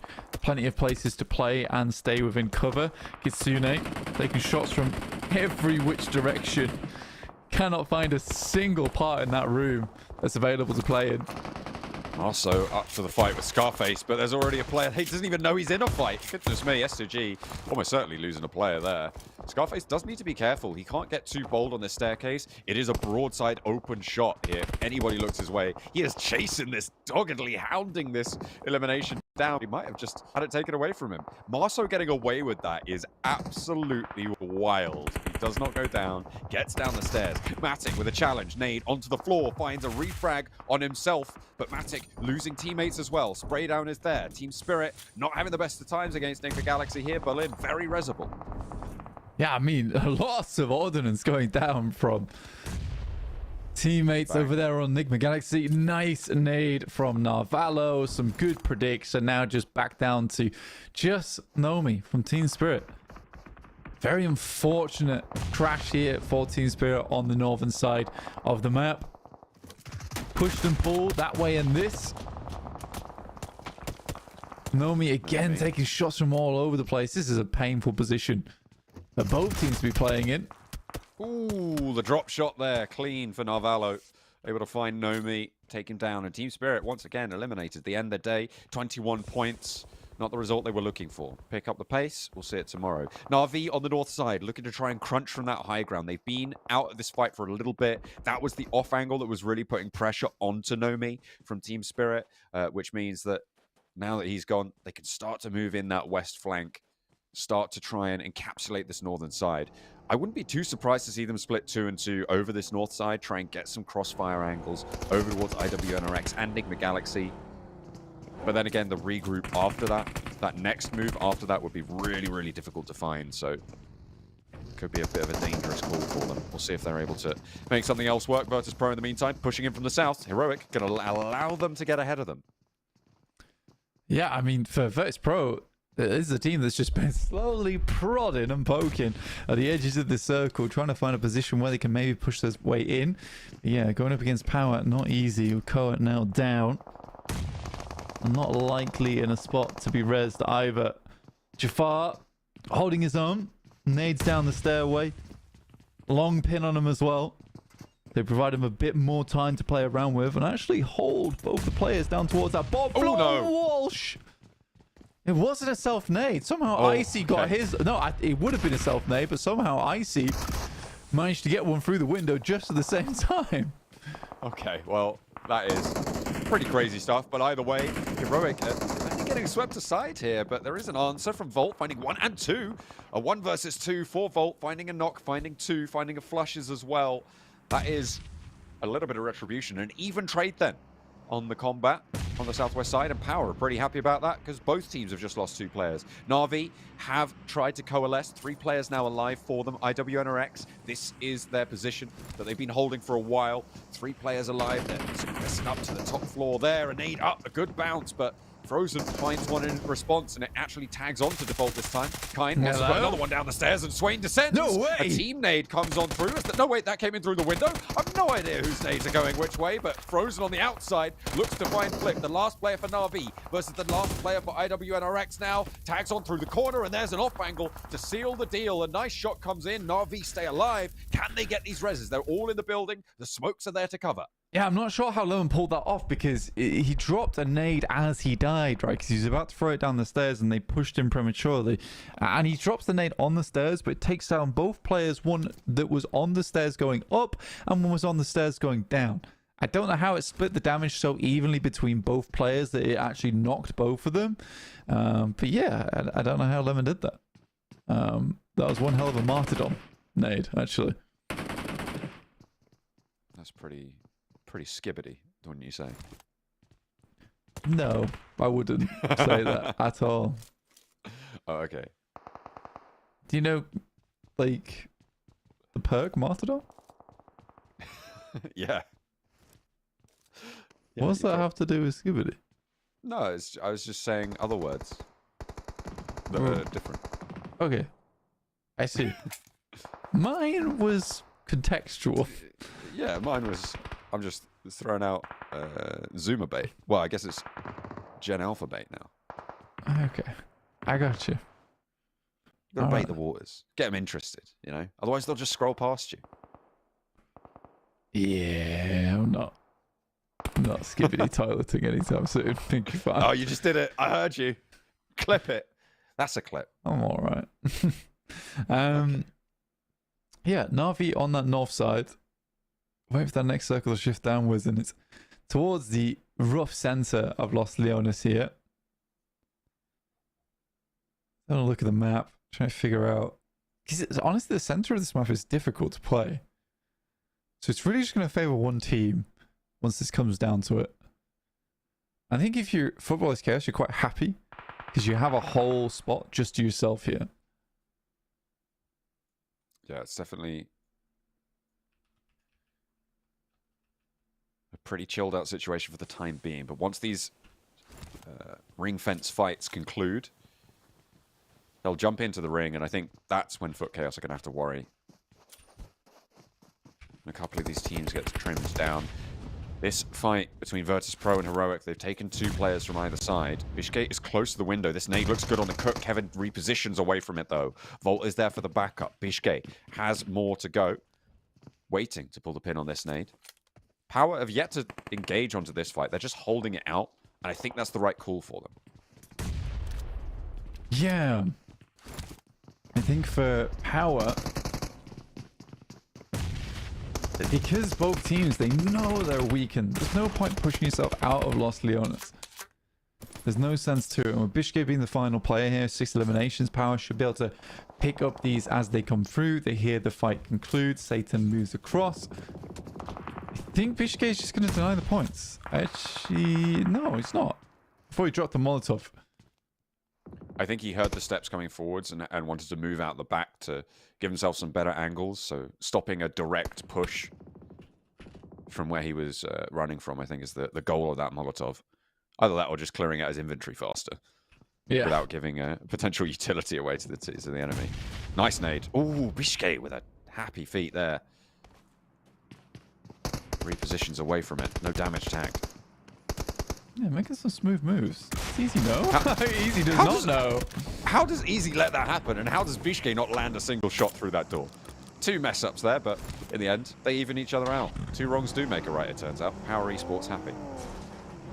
Yeah, they do lose Al Haji in the process of this game, but still, themselves further in. Somehow, Football is Chaos lose a player, which is super unfortunate. Na'Vi, remember, coming down from La Cobreria, have made it in towards that northern portion of the map, which is impressive. Very, very impressive. Yeah, they were on that high ground for a long time to the north of Los Leones. They moved into IWRX's position and won out that scrap. Enigma Galaxy have been trying to get in ever since, but it's just not working out for them. And in fact, Enigma Galaxy now have lost a player as well. Looks like that might repeat itself as Redox gets knocked. I'm pretty sure it just gets flushed there. And Na'Vi pick up another point. They're playing as 3. No team has 4 players alive, so it is fairly even stakes right now, but getting across this road from the north side is going to be very, very difficult. Look at the high ground position from Doka Machine. Look at that position from Nico. It's going to be such a difficult maneuver to make. Do they have the smokes to do it? Do they have the skill to do it as well? And next circle pops as well, over towards Football is Chaos. And the difficulty with this one is the fact that that portion down towards the south side, very difficult to play in, honestly. And not really where you want to be. So for a lot of teams coming in from that south side, likely going to have to just edge their way through to the compounds where Football is Chaos currently sits.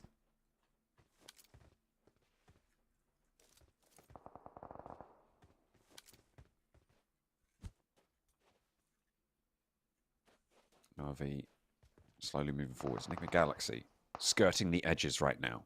Potentially with one of the more successful potential routes to cross the road, but you see it's just getting lit up so fast. Na'Vi, if they hear these shots, might take the opportunity to move across, and that's exactly what they do. Default leads the charge, immediate regroup onto it as well. They know this window of opportunity will not be open forever. They now actually may look to get ahead of it, but no, Foot Chaos have to fall back. They know they have to retreat now. Really heads up fall back there from Foot Chaos. They had to put suppression down towards Enigma Galaxy. Na'Vi made the right call as well. I think this is 2 right calls from both of these teams. Enigma Galaxy, I think, is the only questionable play in that set to try and go for that western skirt, but there's really not that many options for them. I like how it's played out on this northern edge. Yeah, man. I mean, the fact that Na'Vi's been able to get into this building after excavating one of the players from Football is Chaos is pretty big. No one's really stopped them either, so this is actually a very strong position for Na'Vi to be in. The chance at overtaking Fireflux in this game, who only have the one stand-in right now, over towards where S2G are currently playing. Potential for that stand-in to be pretty devastating as well. You can catch one player, get a flush very, very quickly in an urban environment. You have protection from walls. You can't immediately refrag. So stepping wrong once could change S2G's game a lot here. With all three players alive, they've got a non-zero chance of winning this match, but if they lose one, that goes down drastically.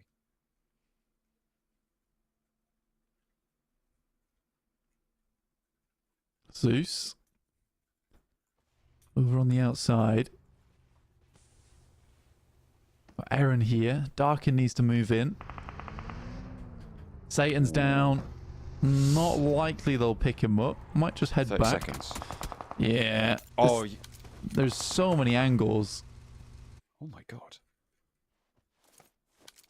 Scarface has got a great angle from up here for Fireflux. I don't know when he's going down. He's still in the circle as well. I kind of forgot that he was up there, but remember that scrap that he had with one of the players, I think it was from S2G, who ran up the stairs and then managed to drop all the way down. He's still there since then.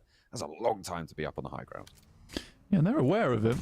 There's not much they can do about it. Currently, at least. Tries to go with the spray. S2G will put a quick stop to that, though, John. Yeah, not much you can do about that. Power goes down. You have to make tough choices in these urban finishes. There's a lot of open ground in this final circle. That ring of buildings that sits around it. Going to be good. Scarface making his way down here. He's got 3 players to worry about. They're going to hear these footsteps. He's got to be careful, though, because as soon as Foot Chaos look out this way, it's going to be trouble abound for Scarface. But the question is, do they look this way? They're more preoccupied with their northern flank. Na'Vi may be able to catch a glimpse of it. Back up to the top he goes. Fireflux still looking to hold things down. Na'Vi finding Enigma Galaxy, and Enigma Galaxy eliminated. 6 teams remain now. 6 elims for Na'Vi. Yeah, nice drop down, actually, from Na'Vi. And again, incredible game from them to get here towards this northern side of Los Leones from the position they were in. I suppose they had almost an advantage when the circle shifted so far towards the western side, giving them a golden opportunity. One of the last teams to make it to that circle. So they could make a quick switch over towards Los Leones, much faster than any other team at least. Nade's going down now over towards Football is Chaos, and what a nade it was. And realistically, Na'Vi have to pressure that. S2G going to have to make their move as well, with shots ringing out on the northern side. They're going to have to. Shots potentially from above them as well, because there is an arbiter of this circle. I don't think that's going to last too much longer, though, with the circle crunching it in. It's going to push him off the high ground fast. That's Fireflux's Lone Ranger up the top there. Everybody who's moving is going to be worried about it. Scarface wants to find another bit of value. The spray onto Kelsey is huge. Hopping around. He's going to have to drop down. Looks for a spray, a second one. Can he get the flush in time? Will it be attributed to him? Goes down. But Hamzy now the last to play for S2G. Making his way in. Making headway as well. Na'Vi starting to flow over the top of Foot Chaos as well. Storm and Nico up on the higher floors here. Lemon and Flip looking to try and keep things going for them on the inside. They've got another player on the off angle as well. 3 players apiece on the northern edge. And they'll be pushed out by this blue as well, John. Nade's going over the top, over towards Zeus. Looking to finish them off. Sees that nade going high. It's directly on him. Sits at his feet and will blow him out of the game. Now Zeus, Trovo 2030, as well as Na'Vi with just the 2 players, but the high ground to work with. Football is Chaos still going strong here. And Lemon holding it down with the pump shotgun on the lower floor. 2 players the maximum active now. For Na'Vi, for Zeus, for Foot Chaos as well. Only 2 players each, and they're fighting for the middle. Lemon moves on in. On the warpath with the shotty, close range. Storm trying to hold the off angle. Lemon goes down. Storm's going good. Looks for another, but Flip with a sliver of HP and 4 first aids can keep things going for a little bit longer. Crossing the road. Zeus looking to try and take this one back into control. They are playing as 3, and an aid over to Trovo. 2030 should seal the deal for them to have a good chance of crossing this road, to at least hold the players trying to move on in. Na'Vi with 1. Foot Chaos with 1. Not connecting with a spray on Nico. Here's the DBS over the top bridge line, but it's shut down. And Flip with a little bit more to do. Darkin moves in, steps out wide, the spray's good, and it is going to be Zeus to claim the final Thunderdome fight.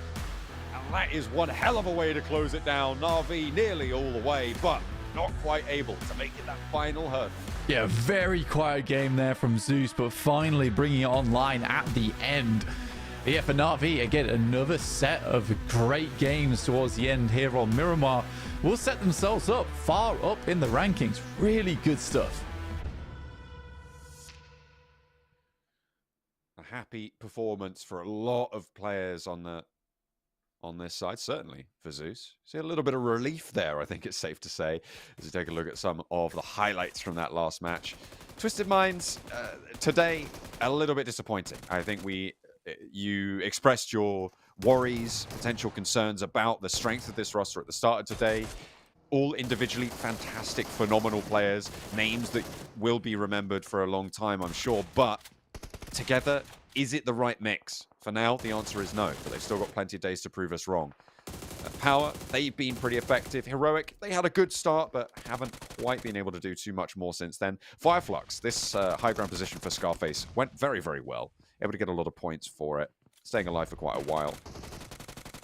Yeah, I'm not sure exactly where Fireflux will end up on the leaderboard after that. Will they be ahead or behind Na'Vi? I think after that nice display of gameplay they had towards the end there, especially from Scarface, what game from him up on high. Really tried to squeeze that position for every single point that it was worth, and certainly did a good job of doing that. So extremely happy for Fireflux. And I'm hoping they're first place after that, because they had some good games today. And honestly, I think it is high tide for a Fireflux return to form. I think so too. I mean, it has been a long time coming. Let's take a look at the points from that match. 18 points for Zeus. They managed to get 8 limbs. Na'Vi with 15. Again, putting up numbers here. Foot Chaos on 11. And Fireflux, I think, with they were definitely not 10 points ahead at the start of this game. Oh, no, wait. No, it's not Zeus. It's Na'Vi who are chasing them, right? So that's a 7 points gain. We'll have to wait and see just where it falls, because Virtus Pro are there as well with 6 points on the board. See how much further they can go up. Team Spirit, Twisted Minds, not great results from them so far. IWNRX, they got rolled over by Na'Vi on the northern side. This urban environment, I think, it's always kind of a little bit unfair to judge people based on urban environment endings. There is a lot of RNG involved, I think, a bit more in these urban environments as to whose building it goes to. But that felt pretty controlled. And in general, Na'Vi making good moves repeatedly against teams that didn't seem to have an answer yet.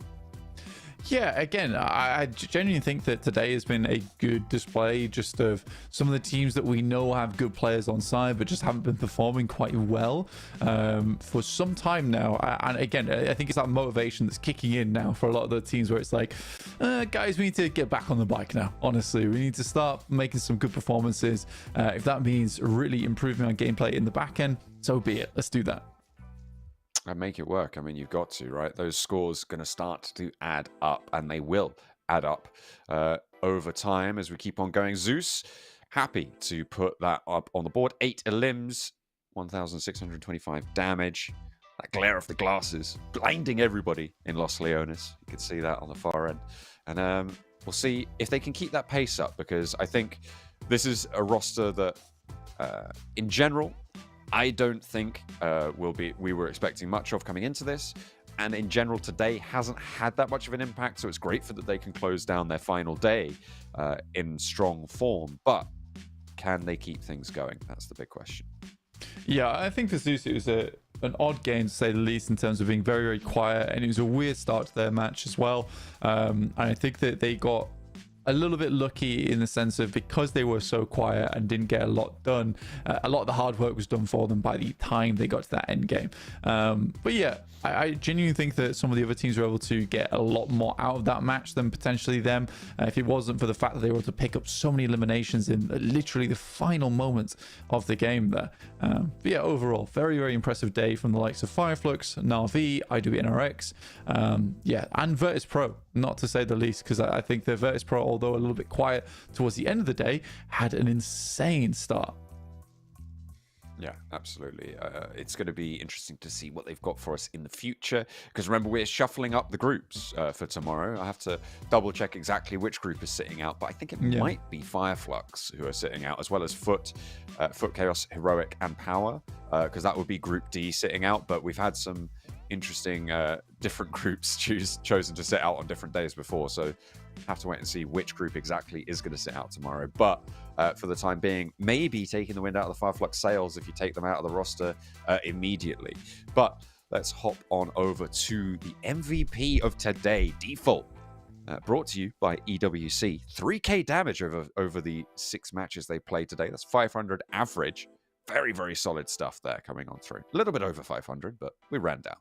Yeah, again, for Default, he's been a pretty outstanding player even on other rosters in terms of like his presence was very much known despite maybe some of the rest of his teams when they was playing in maybe not being so great. And it's nice to finally see him finding a home here on Na'Vi under that banner and doing very well underneath it as well. I mean, this has been a fantastic day for Default overall for Na'Vi with a much more aggressive play style that seems to suit them. A lot more. Yeah, they have managed to get a lot of value for that. As we take a look at some of the frags that Default was able to accrue today. He did lead the knocks midway through the day as well, and Na'Vi in general did not slow down too much at all. You can see he's holding down the angle nice and effectively, up to the rooftop as well. This was the fight over in Military Island, and he's just peppering everybody he can see, covering his teammates' rotation. Really solid maneuvers there, rotating in front of your line of fire. Making sure that you're covering those peaks. Going for those trades and just putting nades in, putting ordnance in. Just an all-round stellar performance from Default today. Yeah, really good stuff. And this who he will be challenging tomorrow. It's Footballers Chaos. So we'll play a TDM from the guys on Footballers Chaos versus Na'Vi after match 3 tomorrow. So make sure you check that one out. Should be fun. Oh yeah, it's going to be a great match to watch. Trying to call out. I think that's a separate region, right? Yeah, Na'Vi representing Middle East and Africa, and then you've got Foot Chaos representing Türkiye. So that's who they want to take on down to TDM town for tomorrow. You can see the highest damage game was an Erangel, 1,804 damage in general. These are relatively low damage wins, but the elimination counts, I think, are sort of similarly placed to what we would expect. Yeah, I think the big one is that Fireflux get themselves 2 wins on the day to date, which is very nice. 13 elims from Sanhok from Virtus Pro, which is what started off their stellar performance over the course of the day. But yes, Fireflux getting a win over an Erangel and Miramar, so 2 separate battlegrounds is nice to see. Honestly, albeit the Erangel one was a bit low on the damage side, around 800 damage total. So not a huge game, but still a chicken dinner nonetheless. 10 points. You'll never say no to that. No, you'll always take 10 points. If you say no to 10 points, I think that would be a silly decision. Overall rankings, Na'Vi do indeed sit atop the pack with 63 points, but close on their heels is Fireflux with 57 and Virtus Pro with 52. Behind that is a little bit of a drop-off after 77. You can see, I mean, even Power down towards 77 is an 8-point drop-off, and then beyond that, even further down towards 6th place. So potentially a top 4 starting to emerge, but that gap is closable very easily so as well. We've got 5 match days to play, but each team only plays 4 match days, which means that as a total, they play 24 matches each. 6 of those matches taken out for these 16 teams. But we've got 4 teams that you haven't even seen yet left to play tomorrow. We are going to be excited to bring you those. I think we've got Brute Force, we've got RCB, we've got Team Falcons, and we've got Vibes Esports waiting in the wings to try and jump up towards these overall rankings. Yeah, absolutely. Again, it's a little less tight than we saw it in spring. So some teams are already blasting ahead of the pack towards the top side of the table, which is really cool to see. Yeah, you can check out our socials down below there, pubgmobile.europe.official over on Instagram, PUBG Mobile Europe at YouTube, and PUBG Mobile EU official over on TikTok. So go follow us, check out what content we're making over there as we keep up to date with all these games. Absolutely. That's the only place to be. My name is John Allen. with me has been Blank. You can find us at the relevant social media handles below. And of course, make sure that you stay tuned for more PMSL EMEA, because today has been an interesting day. I think it's safe to say things happened that we wouldn't have expected, and some things seem to be righting themselves from previous potential failures. We'll have to wait and see if that continues, though, because we've got more matches to play. They just keep on stacking up. I think that's all I've got for today. Blank, do you have any closing thoughts? No, dude. I think that it has been a fantastic round of PUBG Mobile, and I'm excited to get into a little bit more tomorrow. Well, we'll have to wait and see, because we've got 6 more matches for you tomorrow, hot and fresh off the press, with 4 more new teams left to play and enter the fray here, the PMSL EMEA. That is right. More matches, same time, same place, same channel. Make sure that you are there. We'll see you guys tomorrow.